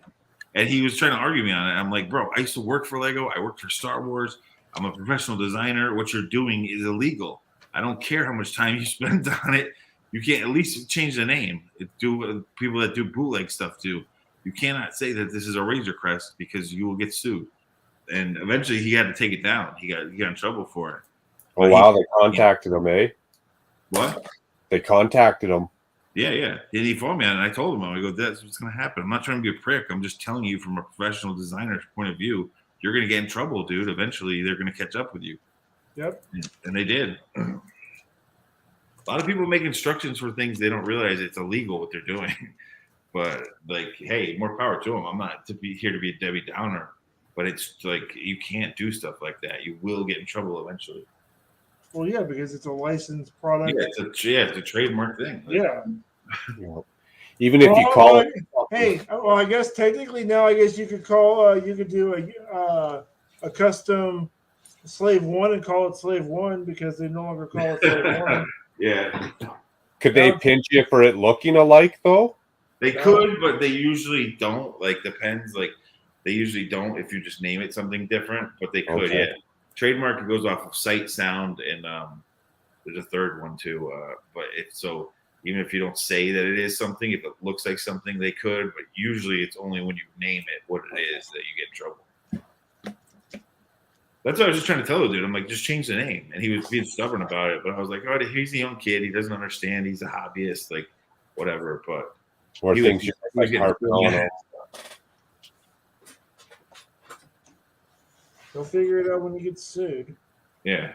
Well, you get a cease and desist first, and then if you don't stop, then you get sued. But usually a cease and desist scares people enough to stop. That's why a lot of people ask me for instructions on my stuff, and I'm like, I can't do it. They get all mad. I'm like, I'm not going to do it because it's a licensed thing that I Well, made. it's like I couldn't do my Avengers Tower. Yeah, exactly. It's like, dude, I can't. And they get, why not? Everyone else does it. I'm like, well, I'm not everyone else, and I'm a professional designer, and I respect the trademarks. I used to work on them. I'm not going to just screw them over and ruin my career. Yeah, shoot yourself in the foot, exactly. Yeah. I mean, let's just put it this way: you know where the hangar is for the Quinjet? Yeah. The Quinjet fits in there. That's dope. That's a big tower, then, man. If it's that, It's a big tower, yeah. That's awesome. Massive. Okay, she needs a couple quivers on her back, or else she ain't gonna be shooting no arrows. Like when I made a prototype Boba Fett bust, and it was tiny. It was one scale down from what Lego does, so it was smooth. It wasn't all pixelated and studs on top. It was perfectly smooth. It was streamlined. It came out awesome. And everyone wanted instructions, and people were getting mad at me. They're like, "Why would you give me instructions?" It's like, dude, because it's illegal. I can't do this. Like, I just made it as artwork. Here it is. If you like it, look at it, figure it out. I can't sell you the instructions. Sorry. Like, Can you give out instructions other than it's yeah, all you can give them. I just didn't make instructions when I made it, so I wasn't going to go backwards and take the time to do it for these people, but especially for free. But it was people were getting so mad. They're like, it's you can easily just do it. It's like, no, I don't want to. That's how it goes sometimes, right? Well, if I made it in digital and I had the instructions, I'd have no problem giving them out. I wouldn't care. But I didn't. I made it by hand, and I didn't track how I made it. So it just was something I just put up that went viral, and people were just going crazy about it. It's like, dude, I'm sorry, I can't put it on, and Rebrickable won't let me put it there, and like it's illegal for me to sell it. Yep. Something like the Vampire Blood Bank I made, I would easily do that because it's not any IP. It's just Dracula, so no one technically owns that. You can just do whatever. Oh yeah, and then if worst case, you just call him Dragula. Yeah, or just vampire. He's just a vampire, so it's like I actually call the one I did Vlad because I have a little kid too. I made his son who was a little mini vampire, and he's Vlad Jr. Because Vlad the Impaler was the original Dracula, supposedly. Speaking of that, the Dracula series on Netflix is awesome. Have you guys seen that? No, I didn't even know there was one.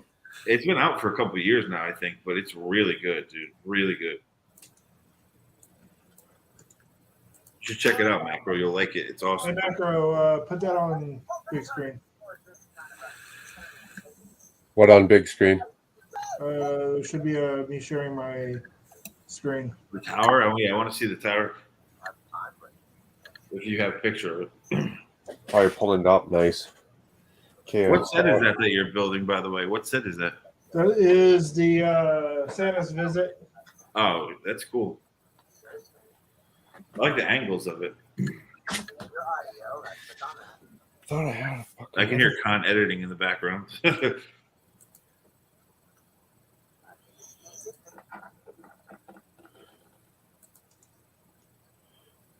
well, this guy. And this guy. The one thing I didn't like about this new winter set they made, the trolley looks cool and everything, but they should have just made one building and made it more fleshed out, like the one you're building right there, instead of just doing like a facade.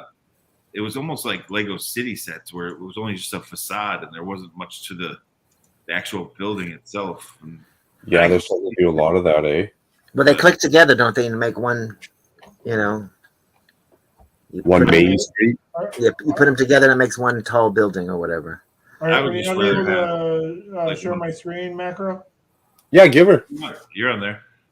No, my other screen. Oh, my bad. I see.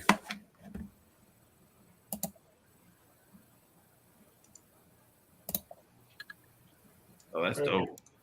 And that's that digital designer thing, right? Oh yeah, and it fits right in there. Yeah, that's really cool. Yeah, that's awesome. Really cool. I mean, even the. I love the hazard tiles she put in the floor too. I mean, did you ever price that out? Yeah, it's about 20 grand. Yeah, it's a big boy. It, like each one, like that right there, is a 48 by 48 base plate. Yeah, that's big. So it's 2, 3, 12. 4. Yeah, 12 of them. Yeah, 12 of them. Wow. Nope, yeah, I liked it a lot. It's really sick. And like each one of the floors is complete. And in person, it would look sick with the windows and everything. Because I'm sure those massive. light blue windows. And let's see if I can actually render it. No, like if you can look underneath, you can see the Technic. Yeah. No, it's definitely built correct. And like if I were to say hide all these, well, I mean, granted, it's built on a Mills plate, but like right underneath the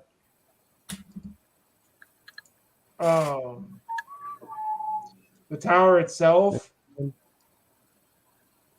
it's actually supported by, I believe, 12 columns that are 8 by 8 double studded, and they go from the base to the base of the tower. But yeah, that was a long project. It came out awesome, man. It looks rad. And then, like, if you look at this top, it's usually like 3 stories tall in the actual movie. Yep. It's 3 stories tall. Yeah. It looks fully scaled. It looks great. I mean, even in the like in Age of Ultron, where the Iron Legion goes into the actual tower right here in that door. Yeah. If I wanted to, I could put a sliding door in there. Put a hinge or slide. Yeah. And a minifigure would fit into it. Yeah, it looks like it definitely like 2 stacked up could probably fit into it. How long do you think that took you? I think it took me about a month and a half to digitally design. I mean, it's got 26,125 pieces, including the Quinjet. But see, that's the thing with 80% of Lego ideas, digital designs, people don't take gravity into account and they don't build it structurally correct. So the Lego designers, if it gets proved, have to fix it. That's why they have that stage. You obviously did it correctly, but there's so many people that just mess around with digital. And it's like, yeah, what you're doing will not hold up though. And then they wonder why they're thinking why it got changed by the designers. It got changed because they had to make it structurally make it work. Quality, yeah, make it their quality too. Well, like I've told everybody, if I ever win the lottery, that thing's getting built. Yeah, that's a lot of bricks, dude. And I mean, I could probably shave it down because I really didn't like. The bricks are legitimate bricks that you can actually, or some of them you can buy, some of them you can't. So I would have to change some things up, but I'd at least get the the general. Yeah, the gist of it, the structure. It looks awesome. It looks really cool. It's the scale too, which is great. Like it's a full scale. Well, it's like I don't know if you've seen Macro City, but like I designed a city street that has a center divider, has 3 lanes. It fits the 8 wide cars. All mills plated, where it's like brick built. I don't think I've ever seen your city macro. I've always seen your castle and their mock updates and everything. I don't think I've ever seen your city. Well, I could send you a link for a decent tour, one that has a timestamp where you can just jump straight into like a flyover. Is it on your channel? If it's on your channel, I'll just dig up the. Yeah, it's on there. I usually do like a tour every month. Maybe I have seen it then. I just don't remember. I'm used to just seeing your pirate and castle mocks for some reason. I got a bunch of the corner garages stacked up. I got the pet shop right beside a pawn shop and a meat market. Oh yes, I did see it then. I did see it. I understand. I mean, I always watch your videos, so it just wasn't top of mind. Usually, I'm looking at your pirate stuff and your castle stuff.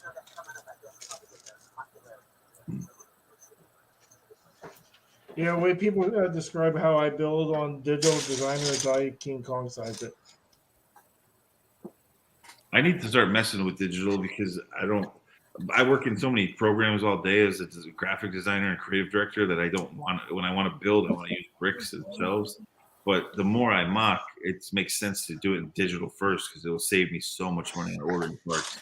Exactly. That's what I was about to say is the best thing that you could do with if you build mocks is take the time and put it in digital. Yeah. Because number one, you're not spending money for just buying all these parts you may not need. Yeah, I just did that in this last Nintendo mock. I'm halfway through.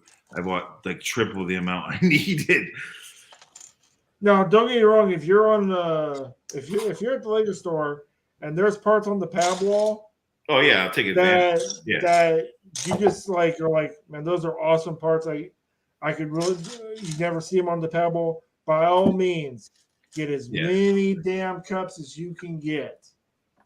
But this last Nintendo, it's like a long diorama. It's 4 base plates long, and mills plates long. But I thought I was gonna need it because I had to do a lot of like rock work, but do it in 2 different colors of brown, like tone on tone, to make it look 8-bit. Mm-hmm. And I thought I was going to need much more, and I ordered way more slope parts than I needed. They're always good to have. I'll use them for other things, but I was about to say, I'm sure you'll find a use for them. Yeah, I just realized today though, and I'm like, damn, I only needed like 1/10 of those parts that I ordered. So it is what it is. For mock building. But yeah, I'll definitely use them again. But it was, I felt like, damn, I should have done this in digital first. I just don't. I'm in so much of Adobe programs all day that I don't want to use it. But I'm just gonna cave and eventually start using them. Well, the way I think a lot of people started using it because I don't know if you know who Bevan's Bricks is. Yeah, no, I know. Yeah. Well, I told him a long time ago. I was like, "Why are you not using Digital Designer? It'll save you so much money and so much headache when you're ordering your parts. Because number one, you can actually get it to where it actually prints out a list. Parts list. Well, it can take you right to Bricklink too, can it? Like it. Well, the thing is, like what a lot of people should be doing is they should be going to Lego.com, seeing how much it is there, seeing how much it is on Bricklink. Mind you, you're gonna have to see how much it is with shipping on Bricklink. Whereas if you spend over $35 on Lego, even on PAB, it's free shipping. The problem though with the bricks and pieces of Lego, it takes like a month to get the stuff. It only depends on what sets or what pieces you're getting. If they're their best sellers, you'll get them within a week. It's not faster. Best sellers, if you can. Yeah.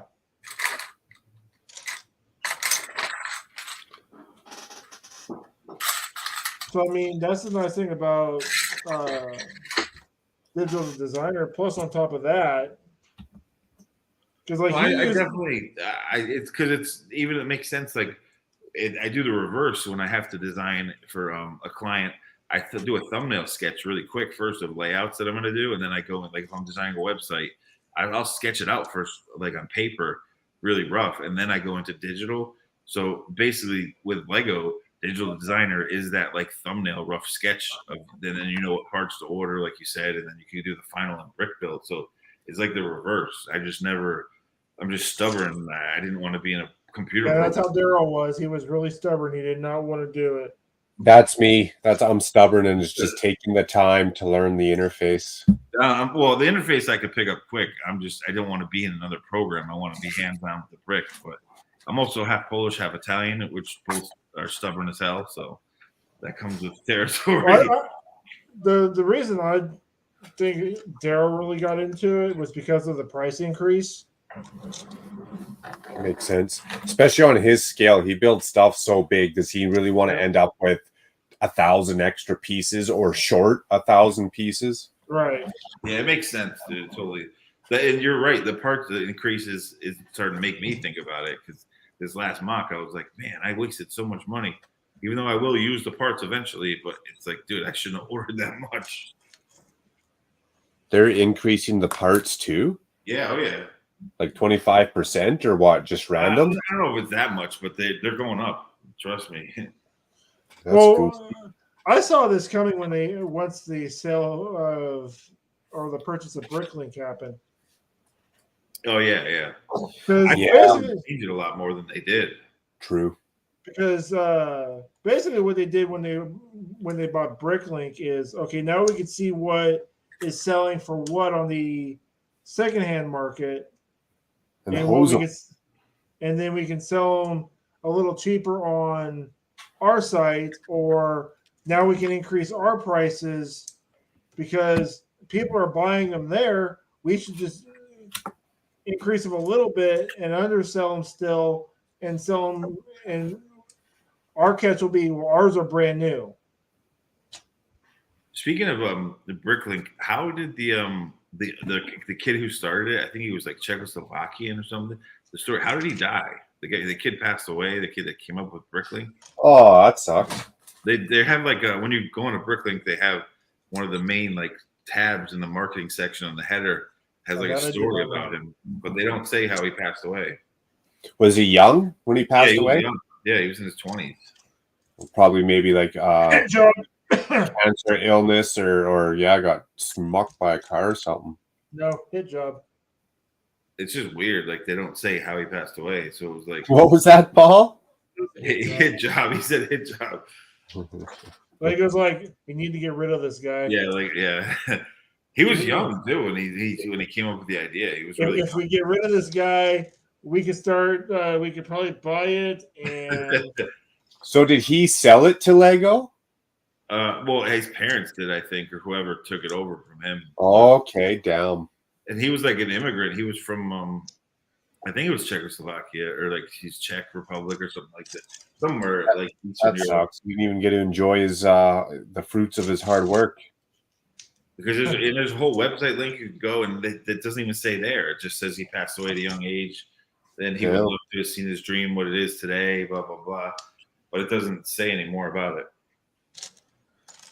Honestly, I think if he was still alive, he wouldn't have ever sold it. He probably wouldn't have known. Yeah, maybe his parents just wanted to keep it private for whatever reason. I don't know. Yeah, obviously, but I was just curious because I was reading up on that actually today when I was looking at Bricklink. Now, the one nice thing I will say that I like about Studio that a lot of people don't realize that you could do is when you're building it and you highlight a brick, you can actually click on it on the bottom and it'll take you straight to Bricklink. Yeah, to the part. For that part. Yeah. Nice. Supposedly it does it with the whole list too. Like it does. But at least that way, like sometimes you'll look on Studio, they'll have two parts that are exactly the same. You click on both of them, you go to Bricklink. One of them's like $20, one of them's like $1.05. Yeah. Weird. It's like they're hoping you make you buy the wrong one. I use Toy Pro, dude. It's all brand new. You don't have to deal with any like smelling like smoke or cat pee. Any chances of people? And once you have an account with them, like they know me because I used to go to the New York Toy Fair all the time, and they were always there when I was working for all these brands. So they give you a big discount. The more I order, obviously they actually take it into account and they give you bigger discounts. The only thing is they have everything that Bricklink has, but sometimes the quantity isn't there that you want, and you have to wait a week for them to get more in. So that's the disadvantage, but to me, it's just way better. I always tell people, go to Toy Pro. The prices are equivalent, if not better, and they work with you, and everything is brand new. They only break down brand new sets. So.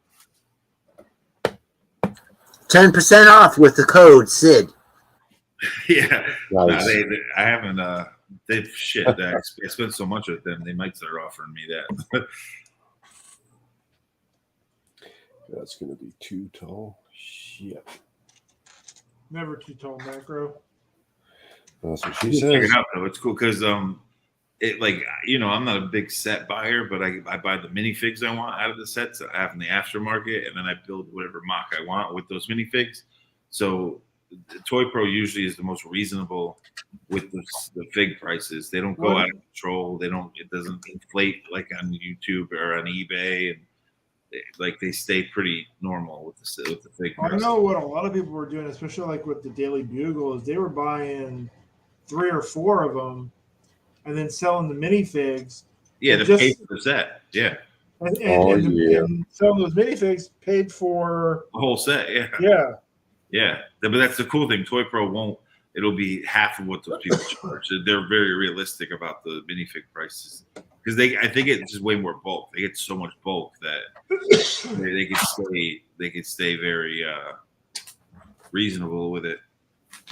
I like them. Because like I said, this is the first time I used Brick Owl. It was yesterday. I ordered from Brick Owl. I'm curious to see how that turns out. Because Bricklink, a couple times I've had major issues with. They're not new parts, and you said you had new parts, and these are not new parts, and I want brand new parts, man. Like I'm paying for new parts, I want new parts. Yeah, I'd be pissed off. So I got sick of it. It happened more than a couple times. It happened like 6 times, and I was just like, I'm done with Bricklink. Screw this. They're almost lying and robbing you if they're advertising it as new and it's not. See, that's the one thing. Is Toy Pro is controlled by a corporate entity, so it's not just random people in their basements, that can't be controlled. Right. So it's like that. So you're getting quality every single time. So and that's no disrespect to people that have Bricklink stores because there's really good ones out there. But the thing is, most good Bricklink stores aren't in the U.S. And then it's so hard to get parts from overseas. You got to wait. So it's just Toy Pro is like bang, bang, bang. I get it within 4 days. It's at my house. Or if they are in the U.S., they're more expensive. Yeah, exactly. They're so. Which is weird. Doesn't matter on the shipping costs, anyways. They're getting you one way or the other. Yeah. Damn.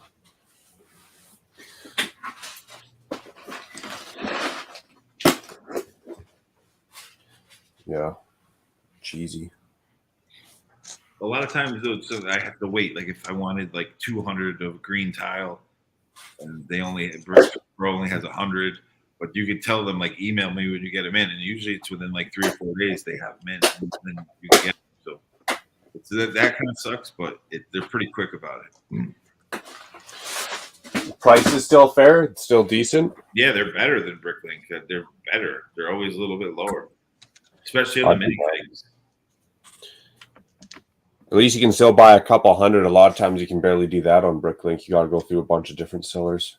Yeah, usually here you can get it all in one spot. So, and like I said, if they don't, the thing is sometimes they don't have as many as you want, but within a week they'll have them right back in stock, and you can get the rest. So, and they'll email you and say, "Hey, they're back in. Do you want those?" So, well, I hate to tell everybody this, but most of the people that are selling like sets on the aftermarket. I'm going to say a high percentage that probably about 50% of them are Lego store employees. Funny getting their discount even though they're not supposed to be selling them. And how they're probably getting away with it is they're not selling them directly. They're buying them, giving them to somebody to put on Bricklink, eBay, Marketplace, wherever, sell it, and just give them a little cut. Dude, because their employee store, the employee store in the Connecticut office is crazy. When I used to go in there, and it's half off, you get 50% off, and they have they'll have candy cane X-wings in there. They'll have 50 of them just sitting there, still to this day. Like the employee store in the Connecticut actually like headquarters has everything in your mother in there, and especially the employee exclusive sets for like holidays and stuff, and they're half off. They're half off. That'd be trippy. I wasn't collecting as much when I was working there, so I didn't take advantage of it like I should have. But I would go in there occasionally and check it out, and it was like I was shocked with what they had, and it was all half off, 40% to 50% off. I'll be being honest. When I was driving Lyft full time, I wanted to get a part-time job inside the Lego store. Yeah, you get a good discount. Yeah, I still want to. I don't know if they would, but even one day a week would be sweet. Yeah, just for the discount. I think you have to be there for like 3 months in the retail stores to get the discount.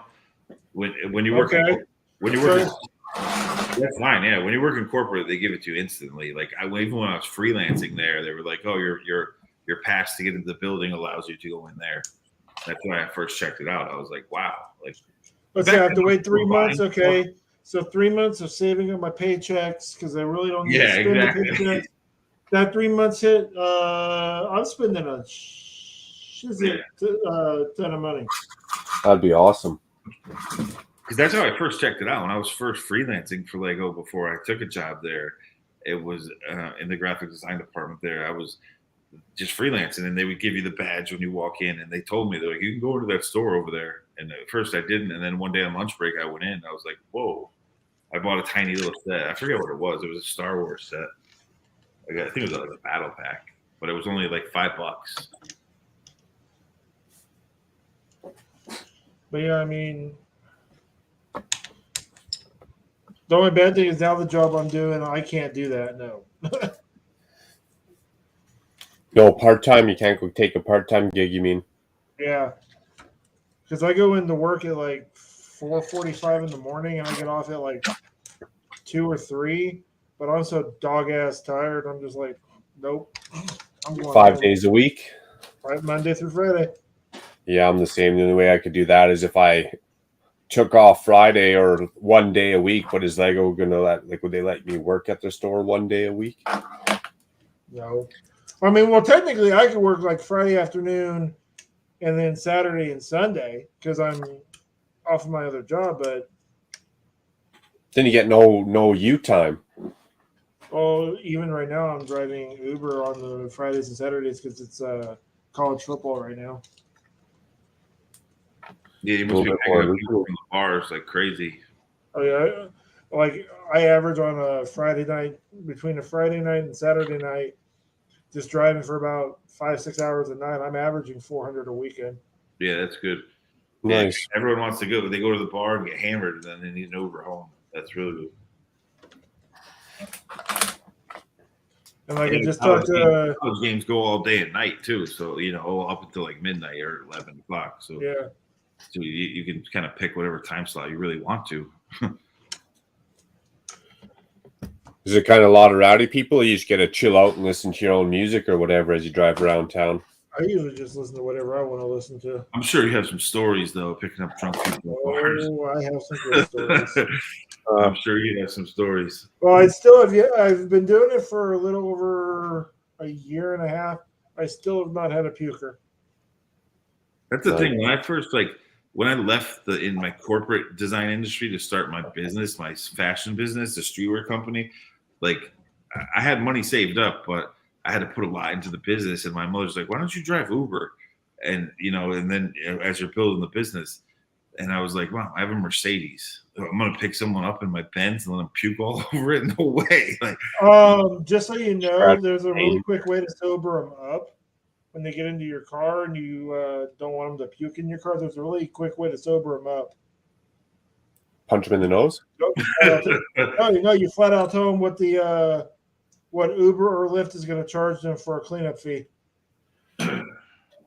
What is a cleanup fee? $250. Damn. Yeah, you'd have to get it professionally done, I guess, so it doesn't smell after too. I could do it myself. And pocket the $250. Yeah. That'd be disgusting. Yeah, but at that rate, I want them to puke in my car. Right. You make more of 3 pukes than you do in the whole night. And actually, since you have a Mercedes, like you could do the luxury ones. So Well, I don't drive anymore, but this is one that, like a few years ago. I'm just saying, if you had a Mercedes, you can actually get a where you're doing like luxury, and you actually get paid more. Oh yeah. Or if you're picking up like executives to the airport or something. Yeah, they have they have like Uber Lux or Lyft Lux, and then you have like Uber Black. Now that you actually have to have a black car. Well, mine was a sports car though, so it was like I wouldn't want them in the front seat with me just chilling. Oh well, you have to have a 4-door. It did have it was a 2-door. It did have a back seat, but it was tight. I didn't have like an AMG sports Benz. Like it was not the type of Uber car that you. Now the best car to do it in, believe it or not, is actually a Tesla. Yeah, you probably save so much on gas, obviously, and that's the one thing. Like I'm in the city, so I can't. There's not many places to charge. If I were, I don't need to drive. Really? I just take public. So like usually I take Ubers or cabs.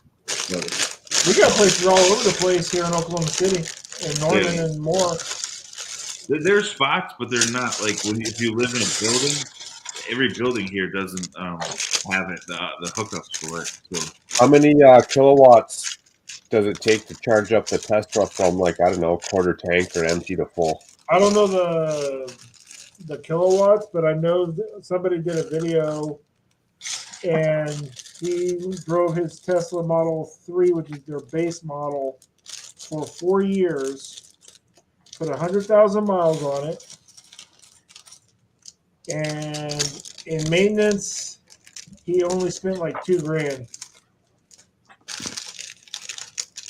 Yeah, no oil changes, I guess. Eh? Well, and mind you, when I mean maintenance, he also replaced the tires, and the tires that he put on it, the set of them cost almost $800. Yeah, tires get expensive, man. Yeah, especially good ones. And then he did like the routine maintenance. So I mean, and then like he took it to a supercharger, and it cost him $20 to go from zero, basically empty to full, and it only took like an hour or so. That's not bad. So I mean, like a lot of people, what they'll do is they're doing Uber and Lyft. But when their battery gets a little bit low, they'll take a break, find a supercharger, plug in, and then go get something to eat. And then when it's fully charged again, turn on the app and keep on going. See, that's the thing. The city, they have charging stations like everywhere, but not when you live in a building that doesn't have direct access to it. You have to park like 8 blocks away, charge your car. It's just not practical. Right. It will become that way eventually when it becomes the norm, which is where the industry is heading. But right now, it's just not practical. The industry is not the only thing that's going to have to change. We got to get our infrastructure back up to where it should be. Oh yeah, that too. But you know what I mean. It's just not right now. It's not practical. I'd have to run an extension cord from my house like down 80 floors.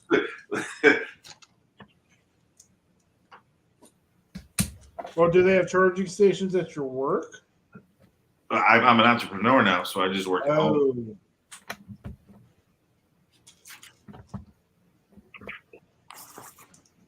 Yeah, see, they don't think a lot of this stuff through. That's the thing, and don't get me wrong, they do have charging stations here and there, but they're not. It's just not practical, you know. They're just not there yet with it. Yeah. Yeah. At least in the suburbs, it works great because they do have them everywhere. but for big cities, it's not practical yet. Yeah, here there's really only charging stations, like say at the mall. Yeah, I see them there all the time. They're We have Target, them all. especially. We have them all over the place here. And then you'd also need mall, maybe some theaters. I haven't even looked, so I couldn't tell you for sure. But it's pretty much your house in the mall.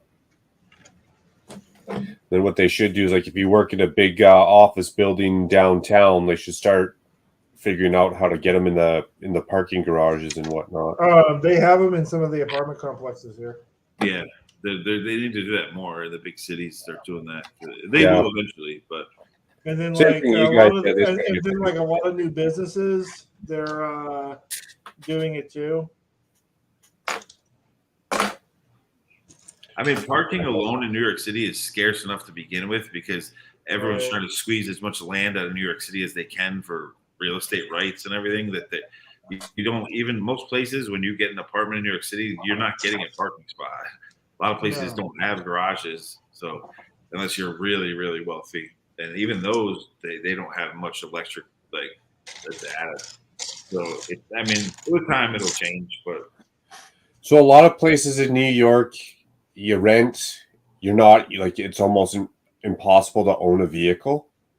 yeah, it depends on how much, and which economic class you are. But yeah, the average person in New York, you're not going to get a parking spot or a garage. You're So gonna then, be in a Yeah, if building. you actually look on YouTube and saw what people are paying for apartments in New York, it would probably flip you out.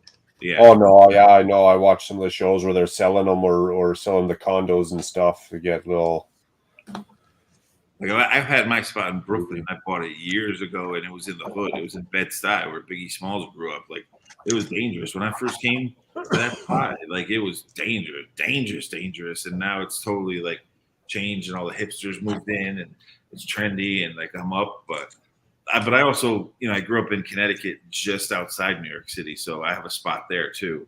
So it's like I can bounce back and forth when I want. And I actually do have a vehicle. I have an old Chevy Trailblazer sitting there at that spot, so I can bounce back and forth. But I'm usually in my Brooklyn spot, and That's crazy.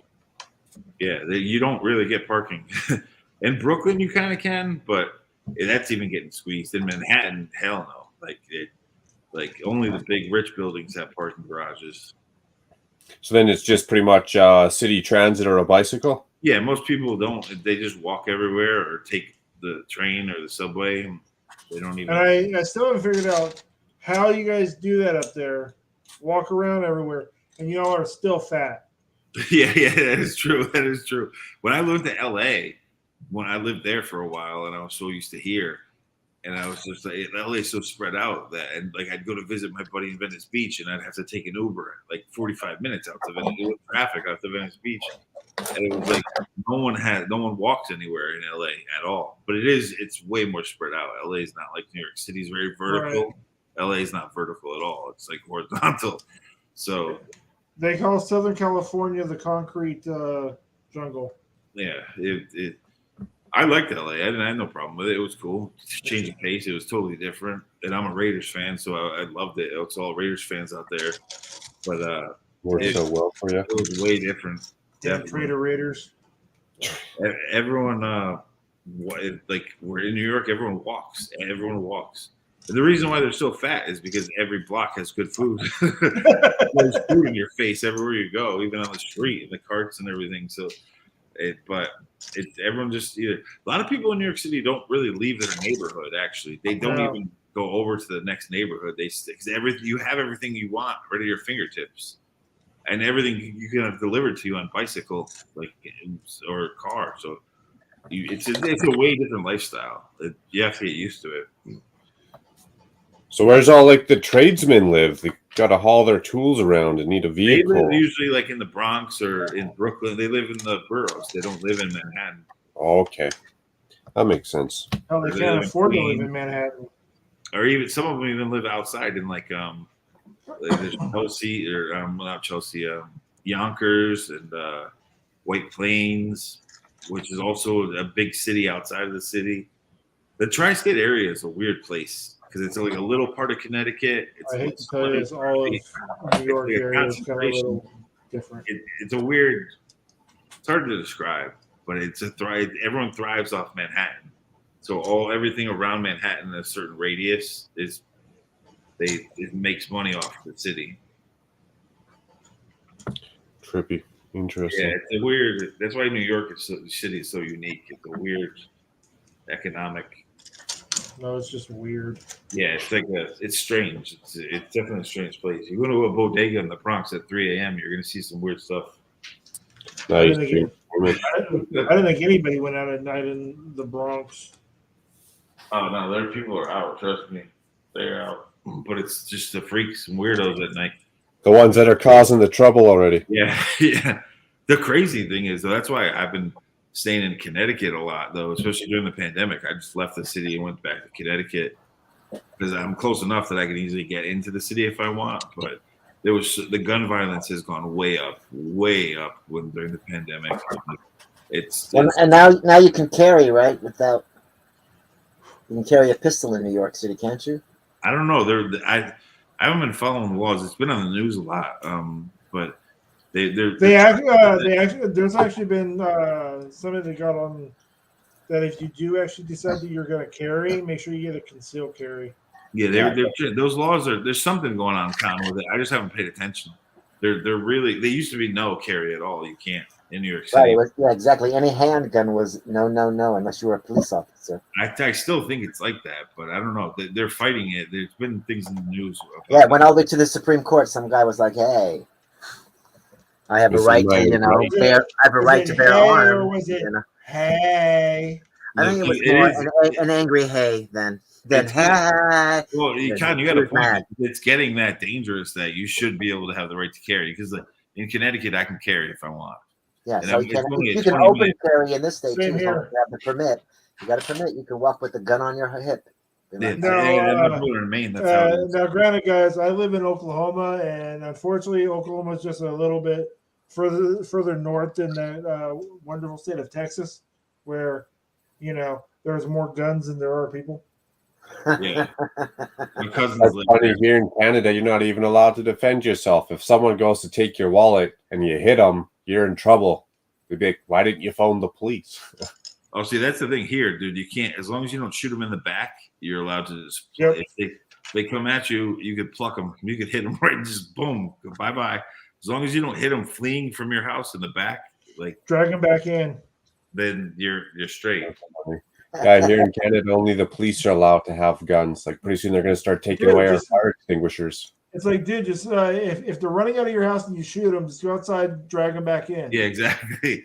I had a friend who got in trouble because two dudes came in, robbed his house, and he shot him in the front yard, and their back was turned, and he went to jail. Yeah, that'd be Canada. That just tells me he didn't have a good lawyer. He was on camera. That's the problem. Someone's doorbell camera caught him doing it, so he couldn't argue it. Which is messed up. They were robbing his house, and he caught him in his property. He should have been able. In Texas, they wouldn't have cared. They're like, "Oh, you got him." But here, that's that little.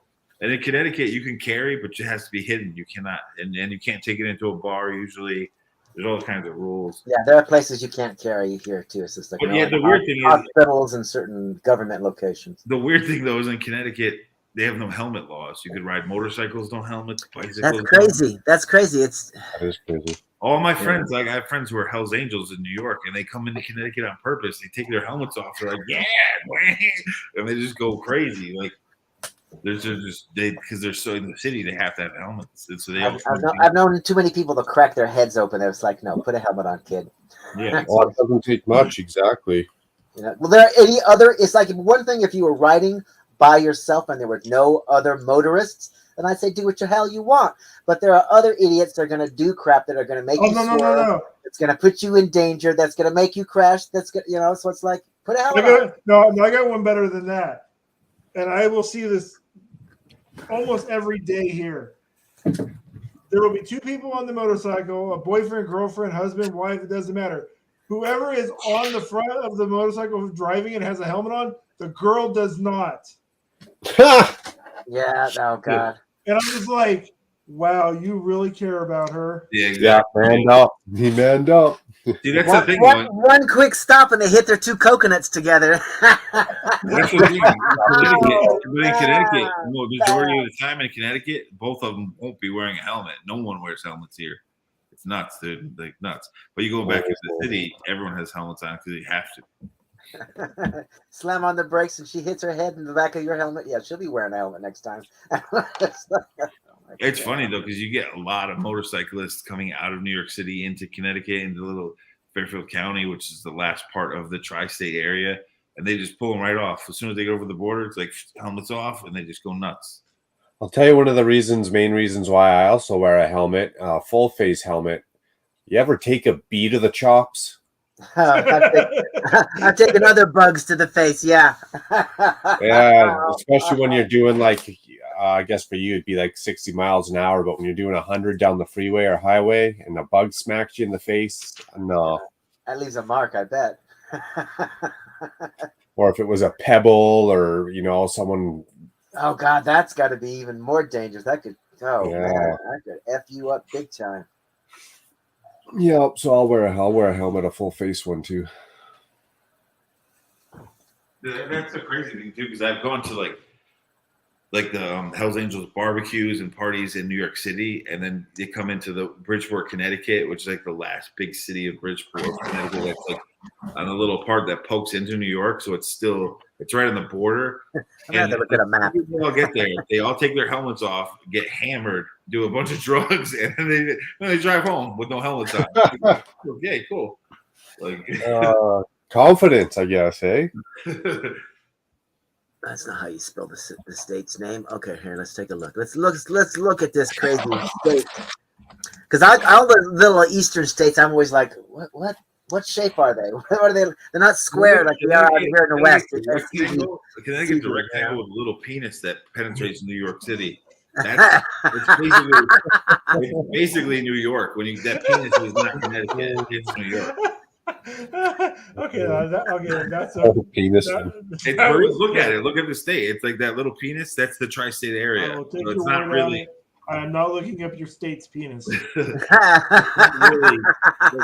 even Kevin Hinkle used to say he lives in Connecticut. He's like, yeah, when you go down there, that's New York. That's not even Connecticut. It's because it's basically a square, and you cut the line, and that part goes into New York. You're like, that's where I'm at right now. I'm in that little part, like right outside, and I have a spot in Brooklyn.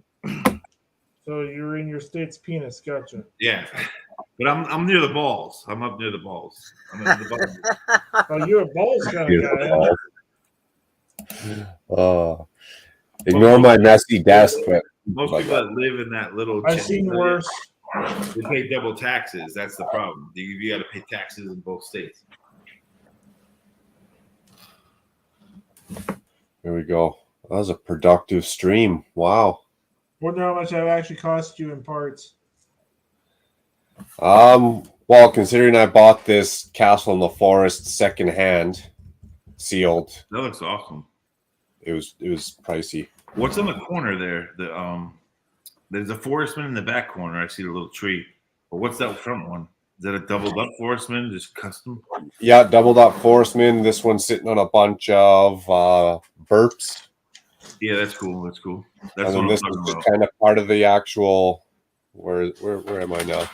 This is just part of the actual castle, but it kind of has like a little trap door. I was about to say, if you don't know where you're at, we're not gonna be able to help you. Yeah. Give me a couple minutes. I'll get my coordinates sorted out. That's with the 2 forestman things. Yep, you bet. 2 of those gift with purchases. But it all kind of blend together when I first looked at this castle, and then I already had these. It's like, yeah, man, that's going to be a lot of symmetry. I got to blend those sets together. Can you turn it around so it faces them? I'm liking that tree with the orange on it.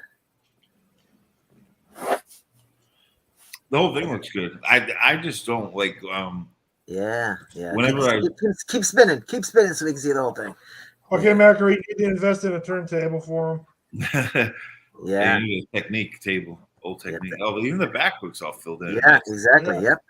Not bad. I'll get a wall back here, a little bit of a wall to kind of run around, tie back into the water. So then enemies can't just infiltrate that easy. Yeah, See, that's the thing with that's the complete. one thing with me with the green, like nice. This Nintendo diorama that I'm doing too, like it's 4 base plates that are green, and I just don't like leaving the studs empty, so I don't know how I'm gonna tile it off. That's what I've been trying to figure out. Like that looks good because it's fully you filled the whole space up. But the one for the I most have, part, yeah. too much green showing, and I don't want to keep the studs exposed. In here for the green, I'm gonna get a lot of these like little crappy 1x1 round tiles, and I'll just make like little kind of makeshift paths. Yeah, that's cool. That's cool. Just to break it, like you say, break it up a bit. Yeah, that's probably what I'm gonna have to do because I've been trying to figure it out. Like I even showed Sean from ACOB. I'm like, yo, check out because he's a fan of the video game that I'm making the diorama of, and I was like, dude, what am I gonna do with all this green though? I've never had this problem before. So the stonework's a good idea. I'll probably end up doing that.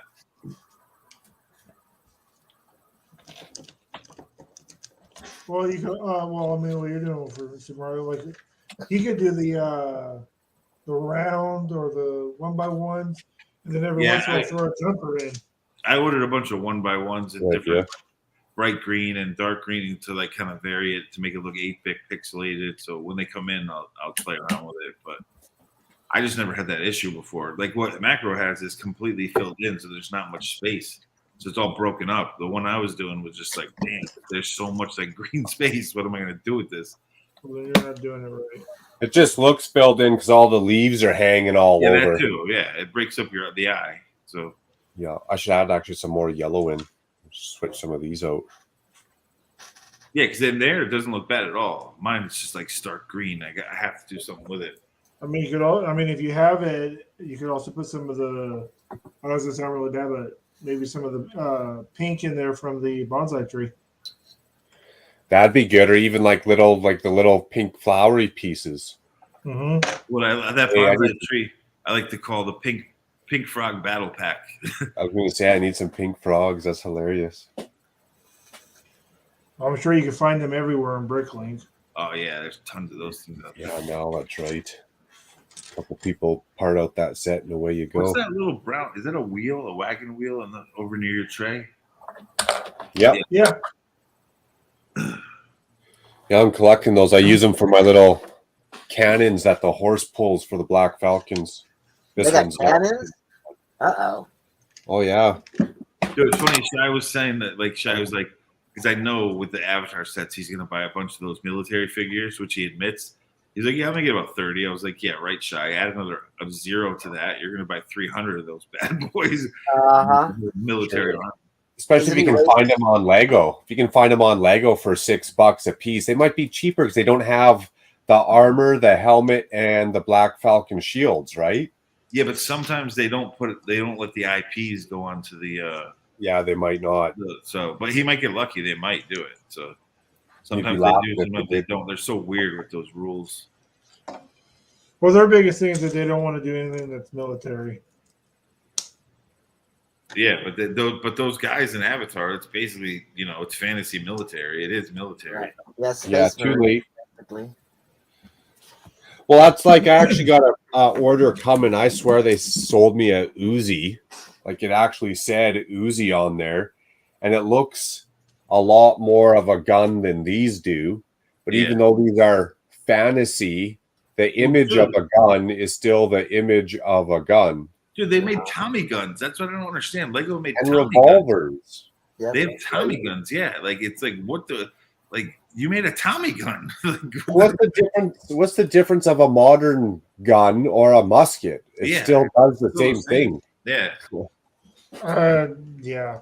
They're still both used in. This was used in war, right? Like when I worked for them, and I was mostly in the marketing department doing graphic design stuff, so I wasn't. Occasionally, I would do minifigs and stuff, but it was mostly marketing materials, advertising. But I would always argue them about that stuff, and they have no rhyme or reason as to why they do it. They just say we don't do military, and then the designers are like, yeah, but like you said, that's military though. Like what you're so. Well, what's with all these swords, bows, and arrows and crossbows? It's still military. It's just from a different era. Yeah, exactly. Indiana Jones sets and Speaking of that, those Indiana Jones sets, I'm excited because they're doing a lot of the old school sets, not just the new movie sets. That supposedly they're putting out like 3 or 4 of the old sets. Yeah, it's supposed to be 1 per original movie or whatever, and then I can't three wait. sets for the new movie or whatever. That would be cool if the new direct consumer big expensive set was an Indiana Jones set. Oh, I'm sure they're gonna make one big one. They know people are waiting for it. So yeah, that would be cool. From the second movie, that big temple with the table that flips over and the platform and the lava between and the I still need to get swing across and I still need to get that figure. What's his name? Mola Ram or whatever. Yeah. Noom Shiba. I still need that minifig. Noom Shiba, Noom Shiba, Noom Shiba. Where he takes his card out. Yeah, fantastic. What is his name? Mola Ram? Is that his name? Mola Ram? Yeah, that's I believe so. Yeah. That figure was actually dope too. I need to order that thing, but it's like probably $50. Because at first I thought maybe it would be cool to make the the rolling boulder or whatever, but I'm like, that's just basically a tunnel in the jungle, and so. Dude, for that they should make a roller coaster Indiana Jones set for that movie, The Temple of Doom. Oh yeah, that'd be yeah. Have you ever been on that ride? The only one I've done is Disneyland. I've never been to Florida Disney World, but that Indiana Jones actual roller coaster, sick. No, I've never been on it either. Do you ride on little mine cars too? Yeah, a little Jeep, and it's not like a traditional roller coaster. It's like this little Jeep on the tracks, and it goes and it like bumps around. Little tip and stuff too, like planned tips and whatnot. You're like, okay, look kind of. Yeah, you go through like this little blow dart area, little spiders crawling all over the wall, and then the boulder part comes down, and then the Jeep backs up, goes down a hill, and then you take a sharp turn, and then the boulder just misses you. Was that Universal Studios? Yeah. They might have had one at Universal Studios, but I know they got one in Disneyland for sure. The one in California? Yeah. They shouldn't, because Disney doesn't own the rights to Indiana Jones. What land is it in? It's probably Knott's Berry Farm. Isn't Knott's Berry Farm completely different amusement park? Yes. Yeah. Yeah, I've never been there. This one, I feel like it's in Fantasyland of the California Disneyland. Because I want to say Indiana Jones is Universal. Nah, it might have been Universal Studios in California. They could have sold the rights to it though, for the ride. They do that stuff.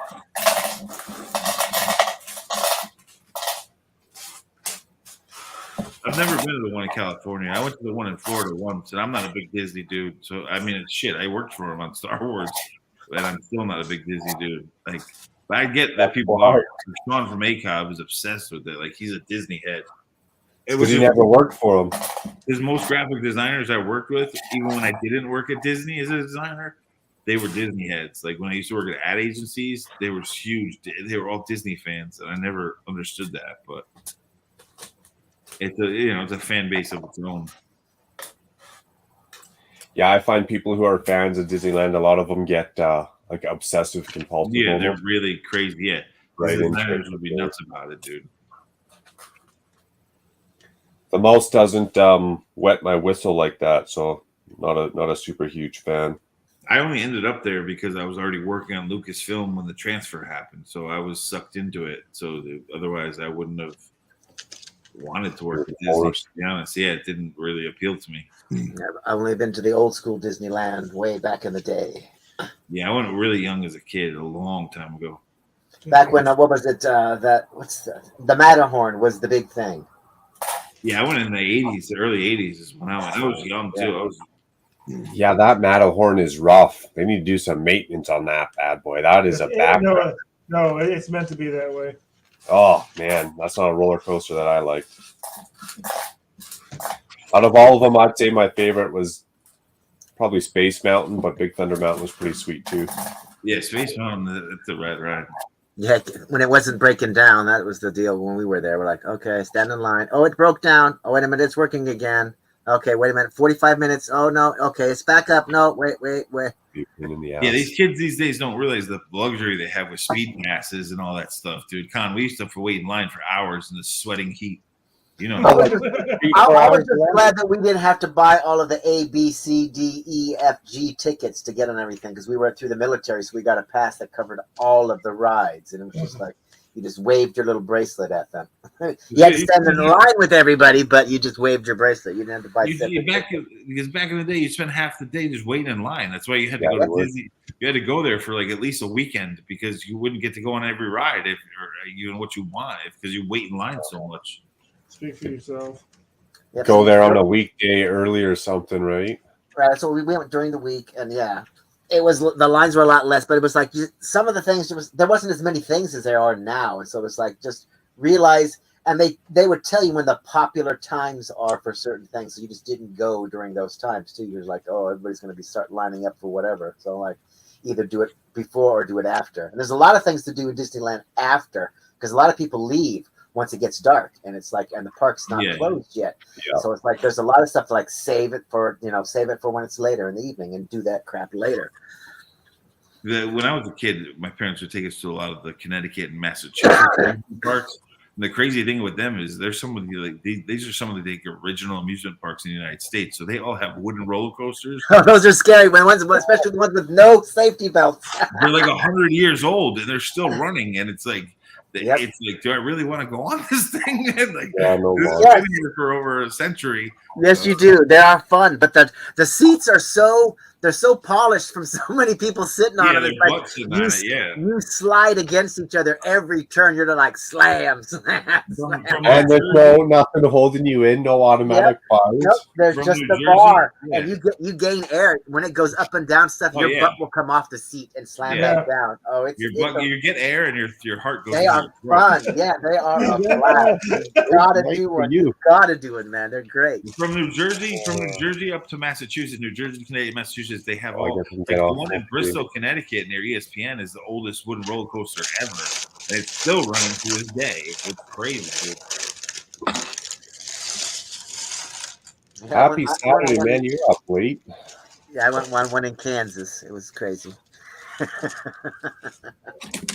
But then the craziest one was Action Park in New Jersey when I was a kid, and they have a documentary on it now called Action Suit Park because like so many lawsuits. Action Suit, that's funny. Yeah, it's like, dude, that place was no rules. That was nuts. They had a water slide that did a full loop, and people would die on the thing. Like literally, people died on it. Yeah, that was like that Colossus at Magic Mountain in California. It killed like 3 people till they figured out what the heck was going on with it. But you go down the big hill and people were just getting sucked off of it, and the bar thingy was failing or whatever. It was just kind of like, oh, somebody's dead again. The ride's closed. Yeah, the ride's closed again, but people lined up for it because of that. The crazy thing too is it used to be called Riverside Park, was in Massachusetts now, where they do the Big E. They have the Big E Carnival it's actually going on right now. And but when they changed it to a Six Flags, they kept the wooden roller coaster, the Cyclone, because it was so historic. So everything else is all modern Six Flags, and then they have this one roller coaster that's like 100 years old.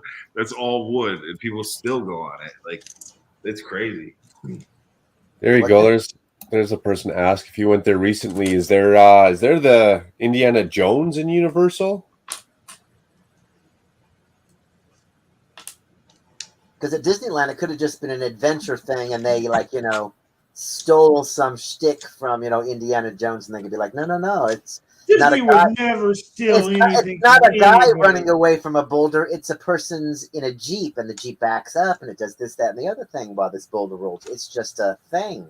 They do license it out though. They will license out rides, just like. Oh yeah. If there's money. Money's passing hands. I'll be like, heck yeah, go ahead.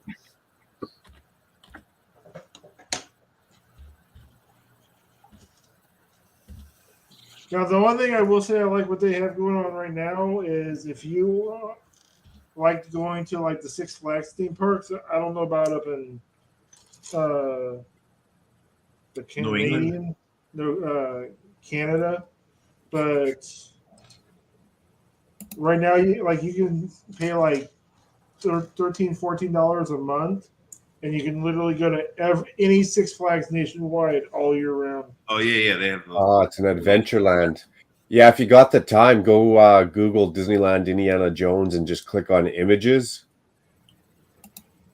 I do remember the commercials for Universal Studio or whatever where they showed the boulder for the Indiana Jones ride. I just don't know where it was. Yeah, it shows all the pictures and stuff of like different scenes within the ride. It's actually pretty trippy. Dude, in New Jersey at Action Park, they would have they were kind of like bobsleds, but they were little cement tracks of like a bobsled.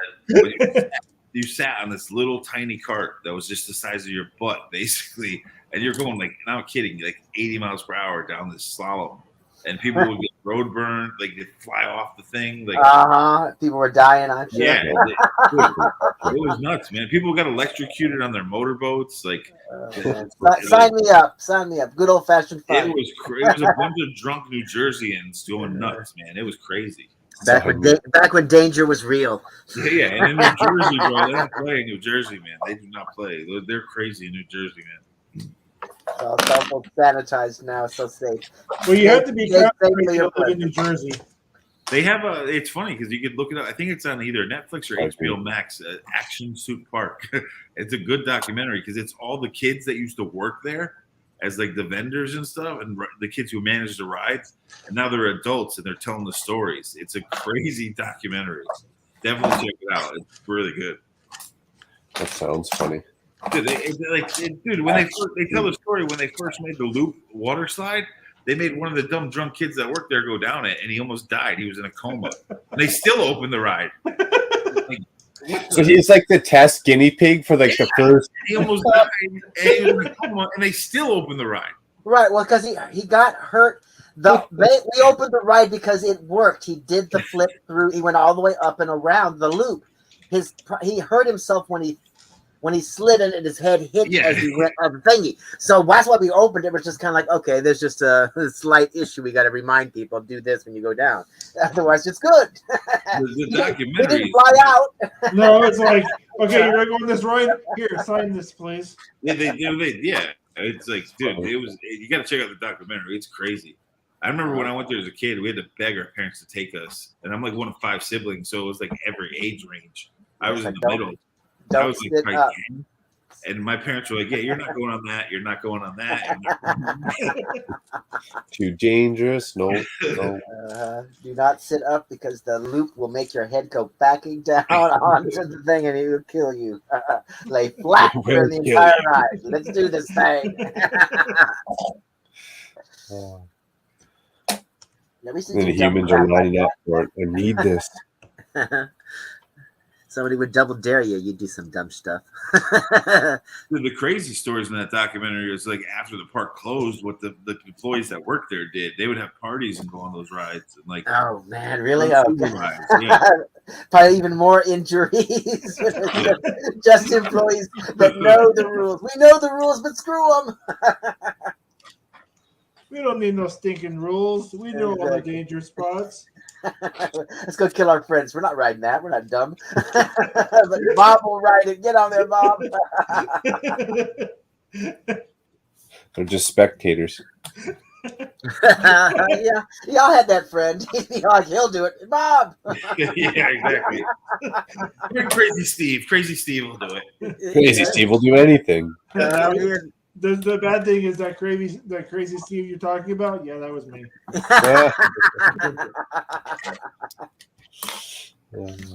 Always willing to take one for the team, like it. Well, I'm also the guy that's also jumped out of perfectly good airplanes. Remember that. Did you do that for the service, or did you do that for fun? Fun. For fun, okay. Yeah, no, not for me. Yeah, that's one thing I don't think I could do is jump out of a plane. I mean, I used to race BMX and snowboard and skate and all that. I play football, but I don't think I could jump out of a plane. No, unless it was going down. If that plane was going down, not for fun. But to me, jumping out of a plane, there's too much to go wrong and not enough time to fix it. Whatever you do, keep that mindset because the first time you do it, you'll want to do it again. Oh, I bet. Oh, that's why. Hey, that's why you don't want to step up in the first place. Like, nope, no, thank you. I won the lottery and I didn't have to worry about much. Maybe. I don't have many fears, but claustrophobia is one. But also, especially living in New York City, I've been in some of the tallest skyscrapers where you're working in an ad agency and you could feel the thing moving in the wind, like swaying. And they're like, "Oh, that's normal. The architect's planned for this." It's like, well, my desk is moving. Yeah, he didn't plan for me being here. It's like I gotta go. I gotta go. Heights bug me out a little bit too. Yeah, I hate standing near the edge of something. It's like no. You No. never would go near the windows of those skyscrapers that are like on 100th floor and it's swaying in the wind. I'm like, yeah, I'm not going near that window. Are you out of your mind? Yeah, what do I look like? I'm not no guinea pig.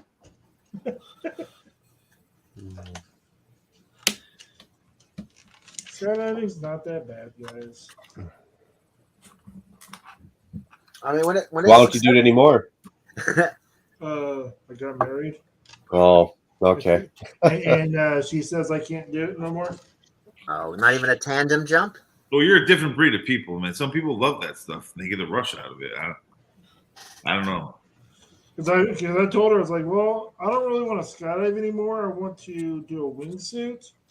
She's like, what? No. That has a parachute too, though, right? Just in case. Yeah. Or you got to have one to land, I think, don't you? Well, no, there was a guy in the UK that did it with no parachute.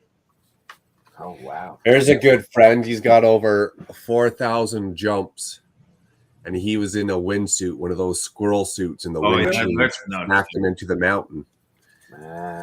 So there's the date on that one. So he flew into the side of the mountain, is what you're saying? Yeah. Yeah, because you get going, and I don't know, but the wind came and. Yeah, rest in peace. Rest in peace. He has YouTube videos at they're almost cringeworthy because they're just so close to like these edges and trees and rocks. They love that stuff though. There's adrenaline. Yeah, I did. He freaking loved it. Those and people free jump like that in New York City. It's illegal, but they do the YouTube videos where they illegally climb the building and they just jump off in those squirrel suits. Oh my god, dude! Because that's nuts. You'd go to Panama for that because apparently you don't get in shit in Panama for it. Yeah, New York City, you get in a lot of trouble, but a lot of people get away with it and they put it on YouTube. Then they get caught because they put it on YouTube. Right. Yeah. Exactly. But it's that's just like a whole other. I'm like jumping off buildings in a squirrel suit. I'm like, damn, they make crack for a reason, people. Like, damn. Yeah, you want to watch. Yeah, exactly. The guy that did it in Europe, he jumped out of an airplane with a wingsuit on, with no chute, but he ended up landing in a lake. Oh, okay. He came in real shallow and just started skimming the surface of the lake. Sweet.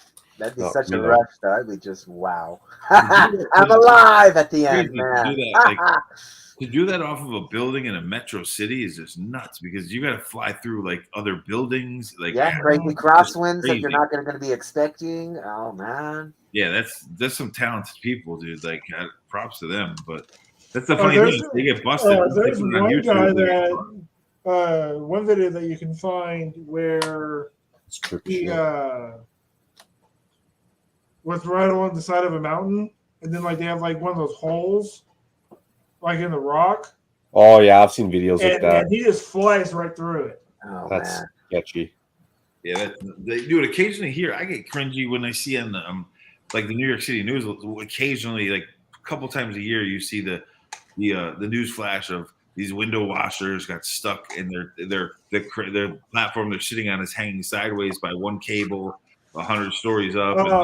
There was an instance here in Oklahoma City on our Devon Tower that the window washers were up above it, and the wind was going and it slammed it into the building. Yeah, that happened too. Like those news stories always freak me out. It's like props to those guys. They're not even getting paid that much. Those guys. I was gonna say I'd love to know what they're getting paid. They're not getting paid that. They're just like not enough for that shit. It's usually two Guatemalan dudes that live in Queens. I'm being honest. They're like two Guatemalan dudes that live in Queens that have the job. Like they don't get paid. They get paid normal rates for that. It's crazy, dude. We talking like $20 an hour, $5 a window, $100 an hour. It's like, come on, they get double time if it dangles. It's in the contract. Cheers, Adam. He get double time. Double time. It dangles by one cable. You get double time. Don't worry about it. You're good. We'll pull you up. Yeah, no doubt. Hazard pay for sure. Now, this is one thing I like about this set. Oh, wait. Little lighter street. Yeah, that's dope. Yeah, that's cool. That's pretty cool. I like how they did that with like what is that, 1x1 tiles or plates? What on the like tree? cheese wedges. Yeah. It's all cheese wedges and slopes. Yeah. Well, what gives it the colors when you light it up? Are they solid or are they like? No, there's a light brick in there with a thing going down the middle. So it's the standard light brick. Oh, so we could just steal the instructions and make our Yeah, own but the drawing. colors on that tree, are those translucent parts or solid colors? No, it's just they left gaps. They left gaps in the. Well, no, no, there's translucent clear like all throughout it because it's actually hollow. Well, it's not really hollow, but it's like all there. There we go. Light it up again. So yeah, they left gaps with the translucent parts. Oh, I guess I should put the light into it. I like that. Yeah. Yeah, it's really dope. I love that's the one thing about the ideas. Gremlin set I was talking about. They put the kid in the tree, the minifig in the tree from the movie. That was great. That's a cool set. That's a really cool set. It's retiring this year, so snatch Yeah, it. I don't buy the What this one? Yeah, I think isn't it the clubhouse? Yeah. That's No, cool. this isn't the clubhouse. This is Santa's visit. Yeah, this is 2020s. Does he slide down the chimney? Does Santa slide down the chimney? Show that feature. Oh, 2020. That's a little old then. I don't know if it'll go down with the bag. It's retiring this year, so you can still buy it. Yeah, see that? Look at that. He makes it all That's the way awesome. through. I like that. Yeah, that's a nice feature.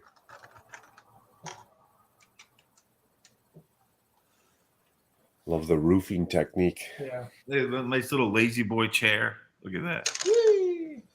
That's a great display piece for Christmas. It's like, yeah. Yeah, it is nice. Or here you go. But see, instead of buying that, I'd rather I just ordered the dimension set with the Gremlin minifigs because I'm just gonna I want to make that one that Lego Ideas turned down. I'm just gonna make it because maybe one day they'll put it out. But that was such a dope set. That's gonna be my Christmas month, my December month build. This was last year's. The Elf's Clubhouse. So was the train? The train was what, 19? I think the gingerbread house was before the elf house, right? Wasn't that? No, the gingerbread was before this one. What about the train? When was that Christmas train? 18? 18. Oh wow, that's real old. Yeah, I'll show you real quick, Adam, what I got done in one live stream when you don't crush a whole bunch of beers. And you stay awake. Oh, you've only fallen asleep on a couple streams. Well, there's solo streams. Though. I got like 8 or 9 of them, man. When Macro is solo, he goes hard in the paint, dude. I was telling him, like, yo, when you have people on, you don't go hard in the paint. No, you got to be able to hold a conversation, but when you're solo, you're just venting. I'm venting and getting it all out. Yeah, usually if Macro had a long day at work and he goes solo, it's over. Yeah. Okay, so Truth. Here's something funny from Macro's server. I actually asked at 7:42 p.m. my time, what time does the shenanigans begin? 4 hours later, Mayo says 7:30 p.m. Mountain Time. That's funny. That's after it's over. He responds 4 hours later. So I was in like 52 minutes ago. It's over already, Mayo.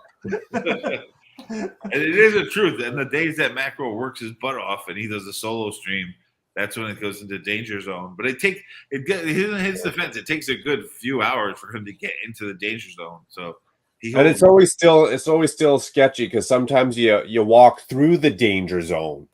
You show up there, you get to that point, and somehow you still go through unscathed. Yeah, you do. So yeah, you make it through more than not. You do. No, but I honestly got a good. I got probably a good 8 of them. I fell asleep It's on. always the solo streams though, where you crash and burn. Always the solo. That's right.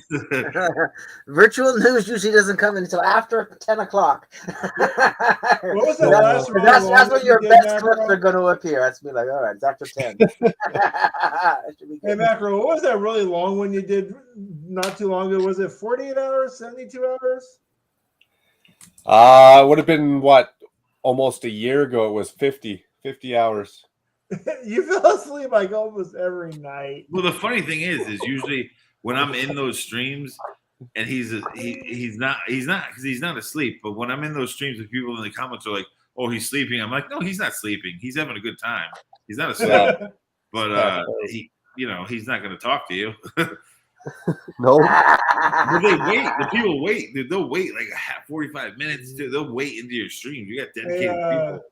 So Macro may be the only one that's ever seen this. You remember I used to have my ferrets behind me? Yeah. Well, now I have all that. Nice. And your ferrets don't destroy that. No, the ferrets are in the dining room. Dude, I love ferrets, man. The only problem is like people get them descented. I don't believe in doing that to them, but some people just do it. Like I love ferrets, weasels, marshals, or what they call them in Alaska. So what kind of ferrets do you have? Oh, hold on. I'll be right back. No, now it's ferret time. Ferret show off. I want to see it. I want to definitely see them. I like. You don't think it gets it gets so stanky? They do, but some people when they degland them, it's not bad. But I had a cousin who had like 14 of them. Some of them were degland and some of them weren't. They're smart animals though, dude. They are very cool pets. That's what I'd have to do. I'd want to descent them. I like the ones in Alaska. I think they call them marshals in Alaska, where they're like stark white. They're smaller than a ferret. They're much cuter looking. They're like a chibi style ferret. I think marshals is right, or so. It starts with an M for sure. Yeah, I think it's marshals. Well, this guy probably knows. Oh yeah, you got one banded and one not. That's awesome. They're such cool pets, man. They're so smart. People don't realize how smart they are. I saw Beastmaster. They're damn intelligent. They're such smart pets. People don't realize they're very. Oh, they'll get into anything. That's right. Yeah, they're mischievous. They are mischievous. I like the way they run down a hall. They don't really run; they bounce. Yeah, yeah, they do that weird arch trot. in the back. It's like the worm, like the breakdancing worm. Yeah, they're cool. I love ferrets. They're awesome. How much do you think they weigh each? About 4 pounds, 4 to 5 pounds. So a small cat. They look pretty friendly. Oh yeah, they're friendly. My little. Did you get them like as pups? No. Funny story. And I'll tell it after I put them away. they are squirmy wormies. Well, you are. Yeah, those are big. Those are adults for sure. Oh yeah. Good idea. I heard him talking. Squeaking away there. Making the little noises. Yeah, you know me, Adam. I don't like doing too much stuff at just regular straight lines. I always frustrate myself and put stuff at angles. And it's fine to put it at an angle, but when you tie into it towards the end of the build, I'm always trying to get it to go back to line up with the studs, if that makes sense. So, anyways, the funny story. I had somebody that I worked with, and their parents were about ready to kick them out.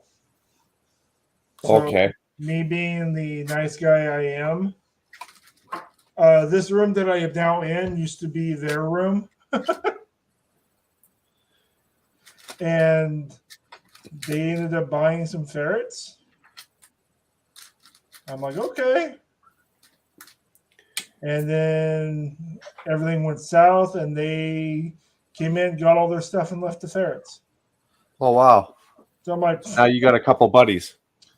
And along with my other 2 fur babies, my 2 kitty cats. Nice. And yes, for everybody listening, yes, they do get along. And yes, I was they going do to say play the together. cats don't mess with them. No. That's cool. In fact, when they do start getting onto the ferrets like to run underneath them, and it freaks out the cats. That's funny. I'd get a ferret, but my wife would probably make me go live on the streets. So my mother has like a little farm in Connecticut. So when I was a kid, she hatched out these quails, and one of the eggs didn't hatch, and she put it in my bedroom, and the thing hatched like in the incubator in my bedroom. This one quail thought like I was its mother, and the thing would literally follow me all around the house. You could go outside, it would never fly off. It would just stick to my leg, like it would sit on my shoulder. I remember I named it Ren from Ren and Stimpy. I don't know why, but this is weird. And like this quail, like, you can go outside and all the other quails are wild in their pens and out in the yard. This thing just stuck to my leg everywhere I went. So how delicious was it? I mean, you're living on a farm. We don't raise animals for pets. No, my mom does. She doesn't kill any of them. My mom Why would you be raising a whole bunch of quails for? What, release them into the wild, or? No, she lets them live, and like some years she'll stop the breeding. She won't breed one year, so it doesn't overpopulate. My mom's just an animal freak. So would she harvest the eggs? Like take quail quail she does eggs? it for the eggs. Yeah, the quail eggs, and she does it for chicken eggs, duck eggs, goose eggs. She's got it all. She won't do pigs or cows, but she has goats, chickens, pigeons, you name it. Like we did have pigs once, but when I was a kid, but they got rid of. My dad was like, "Nah, we're getting rid of these." Yeah, we named them, but we ate them too. So it's like, here's an odd question: does anybody play World of Warships? No, but it looks interesting. A lot of those games.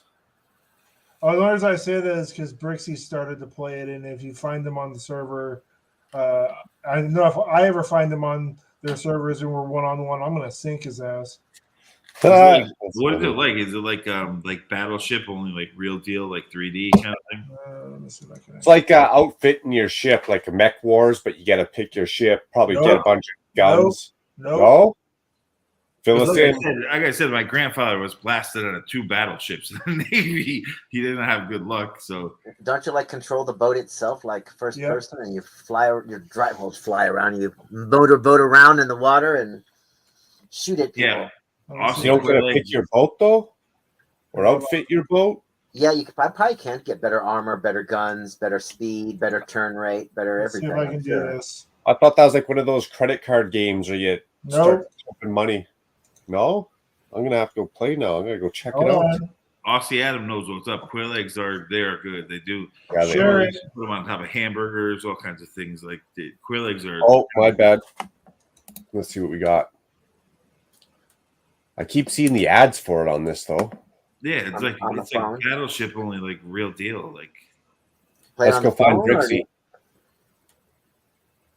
We'd have to be at the same level as him. We wouldn't be able to like.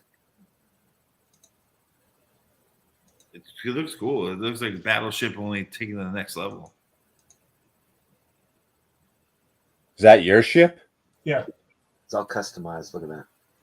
That is, well, hold on. Let's see. All right, and then we'll go battle. Do you have like guilds and stuff? Yeah, I have my own little alliance. Fleet. You're not gonna call yourself a fleet. You're in a boat. Well, yeah, we're a fleet.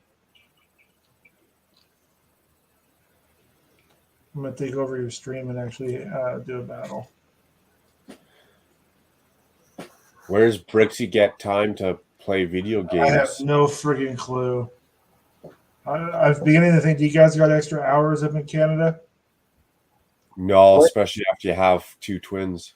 Well, his job is just to build Lego sets and talk about them. So, you know. Yeah, I guess you can only do that for so many hours in a day. He's definitely got time. He's got plenty of time. And that's the thing. Brixie doesn't really do anything creative when it comes to videos. He's doing all the standard reviews, and it doesn't take much time to do that stuff.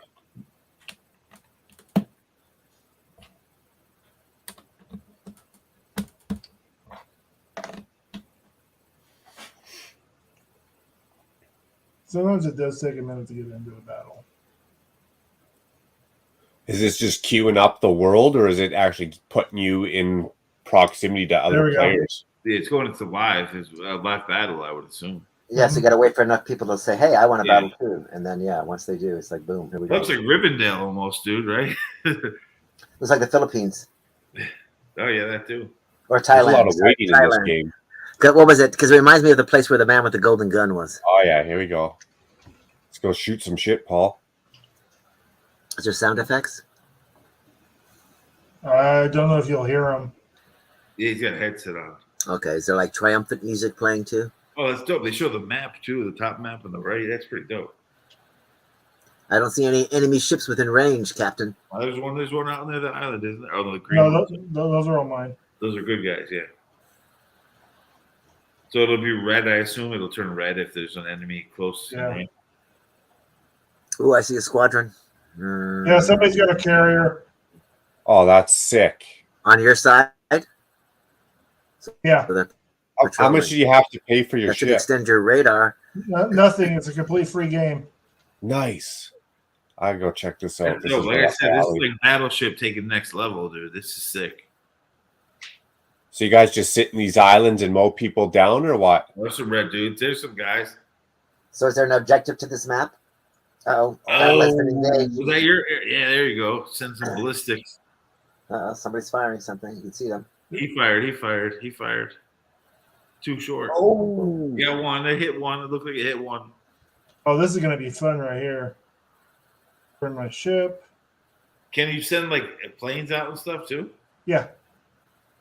Send the Air Force, bro. Get them. There's a battle going on the other side of that island. We can't see. Yeah. Yeah, that's the enemies. Oh, I'm going to have fun right here. Here they come. Somebody's coming around the corner. Yeah, snag him when he comes out. Torpedo him. Oh, he got him there. You have to still to the right. Not far enough.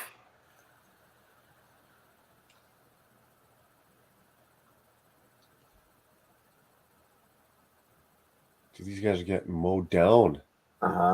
They're coming right into the fire, and they're not realizing they're getting broadsided now too. It's like, oh, that one ship's dead in the water. Oh, they're thinking they're sneaking up behind all those islands.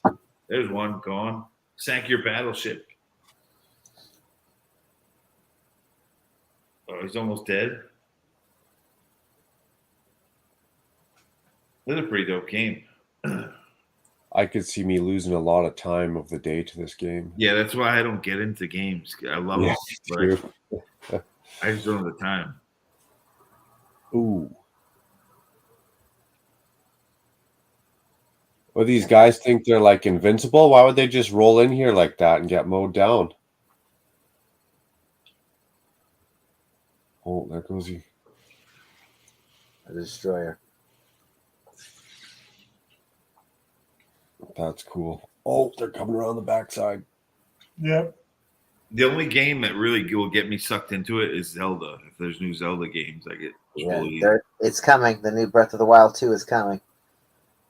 I'm so angry that it was supposed to be coming out in 2022. I thought it would be Christmas this year, and now at least it has an official release date of next spring, 23. But it has a name to it, so it's not just Breath of the Wild 2 now. I forget the name of what they call it, but they finally. But I knew they were gonna move it back. They keep moving it back. It better be good. It should be. Do you have to wait for like your ammo to reload? Yeah, it's reloading now. And But now, can't you use something different? Like while it reloads, can't use a torpedo or No, I don't have torpedoes on this ship.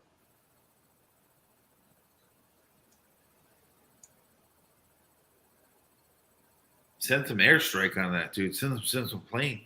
Top Gun his ass.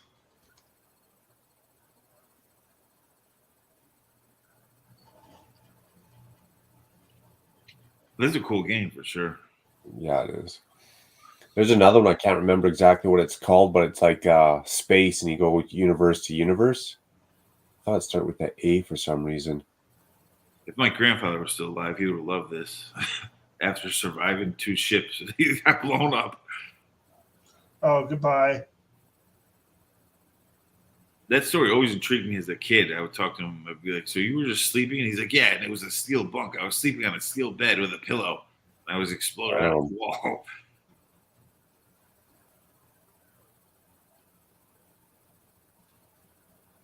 Somebody's boat's just dropping some hellfire on those guys. The crazy thing is, war isn't like this anymore. So it's like today it would just be drones fighting each other. Not exactly robots. My screen went black. Dang it. Yeah, because I remember when all my friends were getting shipped off to Afghanistan and Iraq, my grandfather would always be like, "Oh, that's not real war. You want real war?" He would always give us Navy stories. Like, no, sir, we do not want real war. We want these robots to fight it out. There's torpedoes in the water right there. Those are torpedoes. Okay. Oh, let's see if any of them hit. No. Oh, one did. So on your map, Paul, the little mini map, outside that islands or your circle, there's some more red guys with green guys in the middle. What's that? The green guys are my allies. And I just got sunk. Trippy. Yeah, it's a completely free game. You just download it.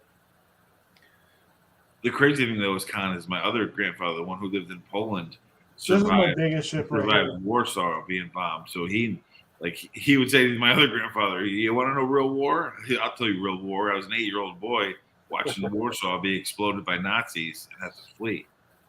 That'd be Yeah, see, that's my biggest ship right there. So do you just start out with like some small rinky-dink ship, or Oh what? yeah, I'll show you a fun. Do I still have? Where is my fun ship? And then how do you upgrade, or how do you meet other people? Here, I'm gonna go do my fun ship.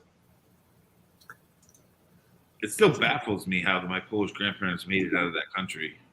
They were little kids. So this is like a World War I battleship, and its reload time is fast.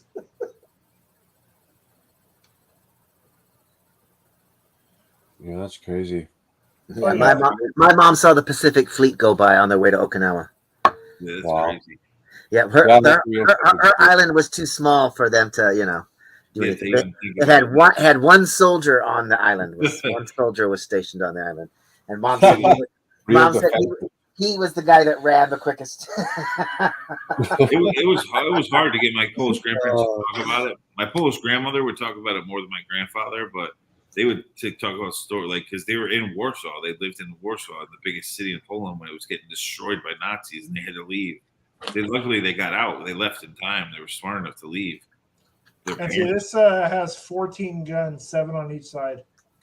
Oh wow. Yeah, I remember Grandpa was younger and he lived in Germany, and he'd tell us how you'd eat bread and butter, and he'd scrape the butter off of his bread and save it for hard times. And I'm thinking, well, how much harder can times get? Yeah, they would definitely. My Polish grandparents were they were like, because if I ever didn't if I was a kid and I'm like, oh, I don't want crust on that peanut butter sandwich, my grandmother would be like, are you kidding me? You want to eat your shoe? Thank you. It's like, remember when there was no toilet paper in the stores? Imagine the entire store like that. Okay, Yeah, exactly. No food. That's when you scrape off the butter. Yeah, so that you have a little bit to scrape on tomorrow. That's the only time they would really talk about it. Is if me and my brothers or sisters being stubborn, they're like, "Really, you got food right here? We didn't have this. Like, are you kidding me?" You got everything. Hello. You breathe in the air. People aren't trying to kill you. What? You got food? You got clothes? That's the only time they would really bring it up, and it sunk in when I was a kid because my Polish grandparents were no joke. They'd be like, "Listen, we were fighting, we were running from bombs, and you're talking about this. Your Nintendo game doesn't work. What is wrong with you?" You want a challenge? Go run. You want a real video game? Go run from some bombs. Exactly. You want a real first-person shooter? This is nothing. I'll show you starving, kid. You want to see starving? Yeah, exactly.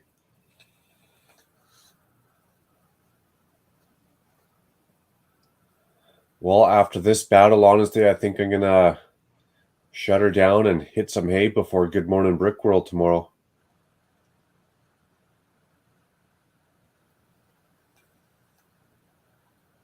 Actually get a little bit of sleep.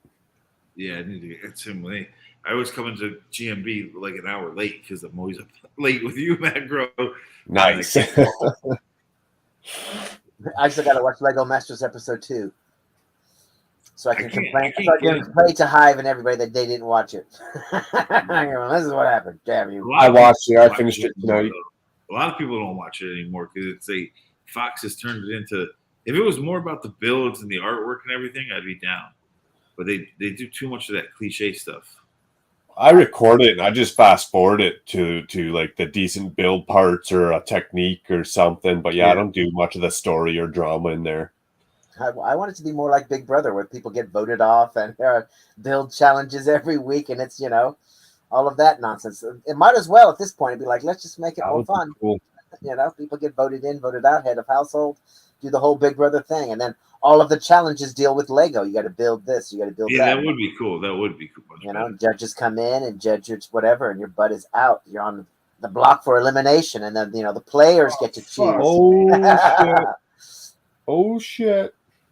That comedian too. I'm just so done with him. The dude who did the Batman voice, like You want to shoot torpedoes Will at Arnett. me? yeah. It's just like, come on, dude. All your scripted lines from the producers are cheesy. I don't need to hear them anymore.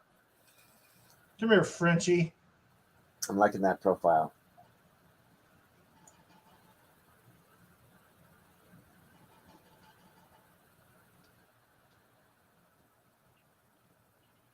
I'm gonna make some Trader Joe's fried chicken tenders and then go to sleep.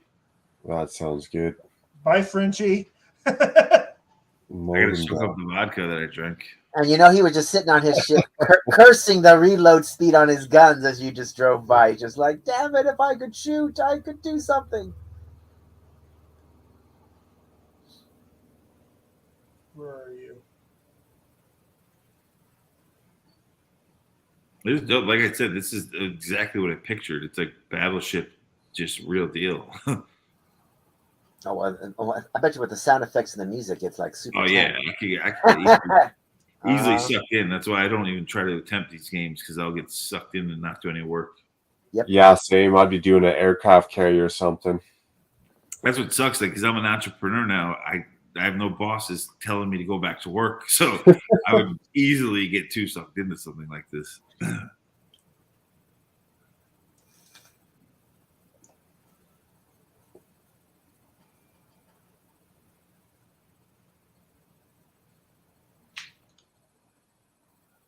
Yeah, it must suck when you miss, I guess, eh? You gotta wait for it to reload again.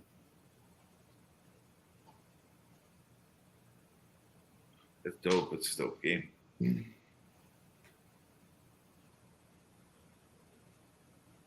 What's it called? World of Warships? Yeah. I just remember the days we played Silent Service on the original Nintendo in the submarine game. Yeah, I mean, even Asteroids compared to the Asteroids on Atari when we were kids is like night and day. I know. I mean, just imagine the Silent Service now on PC. It'd be like, oh my God, goodbye. I used to love that game. You're going into my submarine. You'll never see me again. I used to love that game on Nintendo. What was it, 1942 on Nintendo, which was the plane game? Like the plane. From the top view, that was always a cool game. And just thinking of how lame the graphics were on that game and how many hours we spent playing it. Oh, and just imagine it now. We're like, holy crap. Yeah.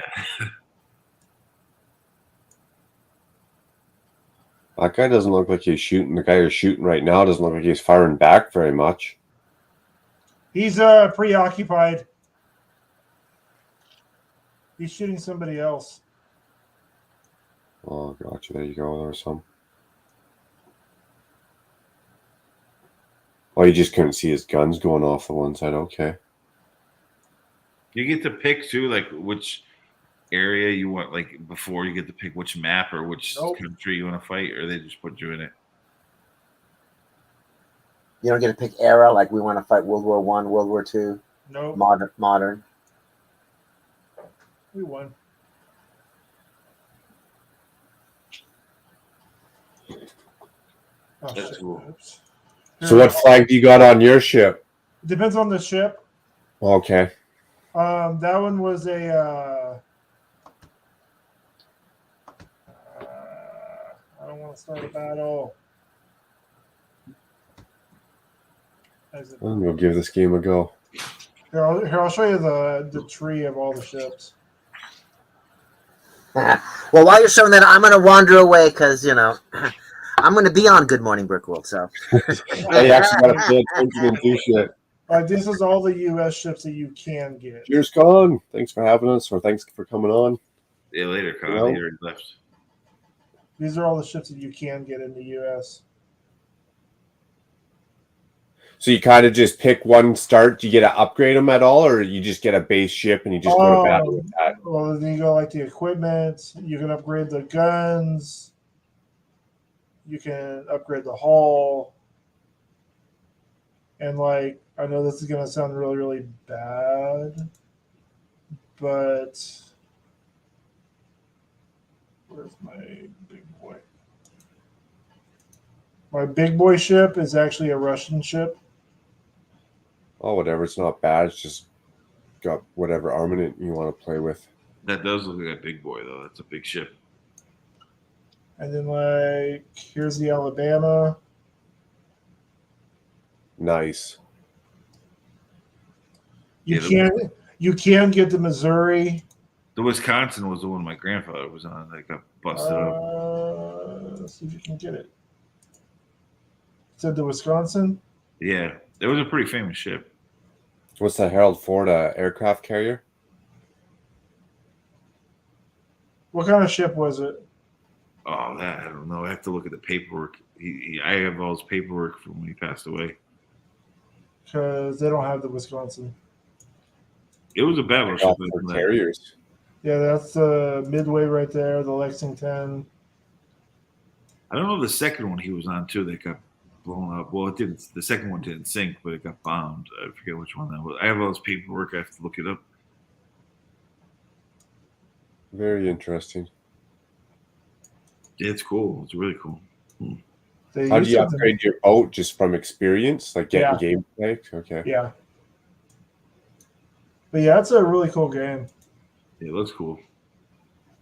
I'll give it a try. Maybe we can meet up on the battlefield and go mow some people down. If you get on at the same time as me, I can invite you over to my. And once you give me your screen name, I can invite you over to my fleet.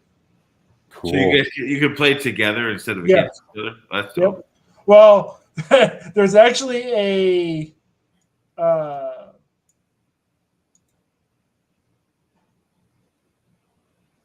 Hold on. There's actually a thing you can go in there and you can go.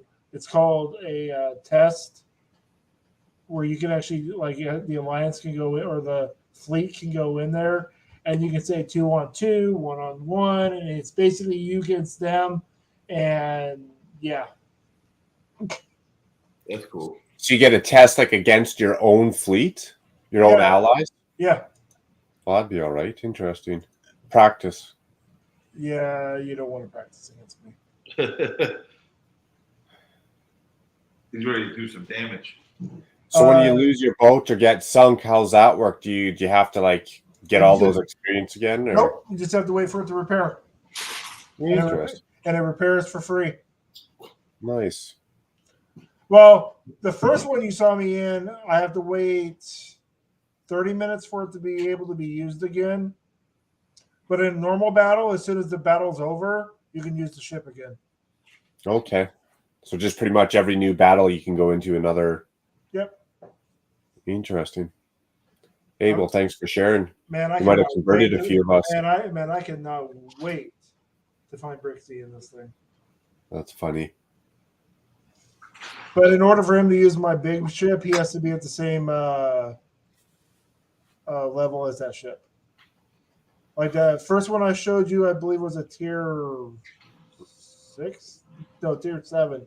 My big ship's a tier 8. The biggest are tier 10s, and my God, they are powerful. And How would you find him, or he find you? Just randomly by luck. But now the only way you can actually guarantee you're going to battle is if you're on the same team. Okay. But now here's the thing: if you're on the same team and you go into an actual player versus player battle, I've actually had to fight my own fleet because one was I was put on one side, they were put on the other. And he came around the corner and he was broadside to me, and I'm like, "Hey, check this out." What? I fired all my shots and killed him in one shot. Nice. He's like, "That was rude." I'm like, "Sorry." I had to. It was you or me. It was you or me. That's funny. That's funny. I have like 2 or 3 ships with torpedoes. That looks fun. Looks like a fun game.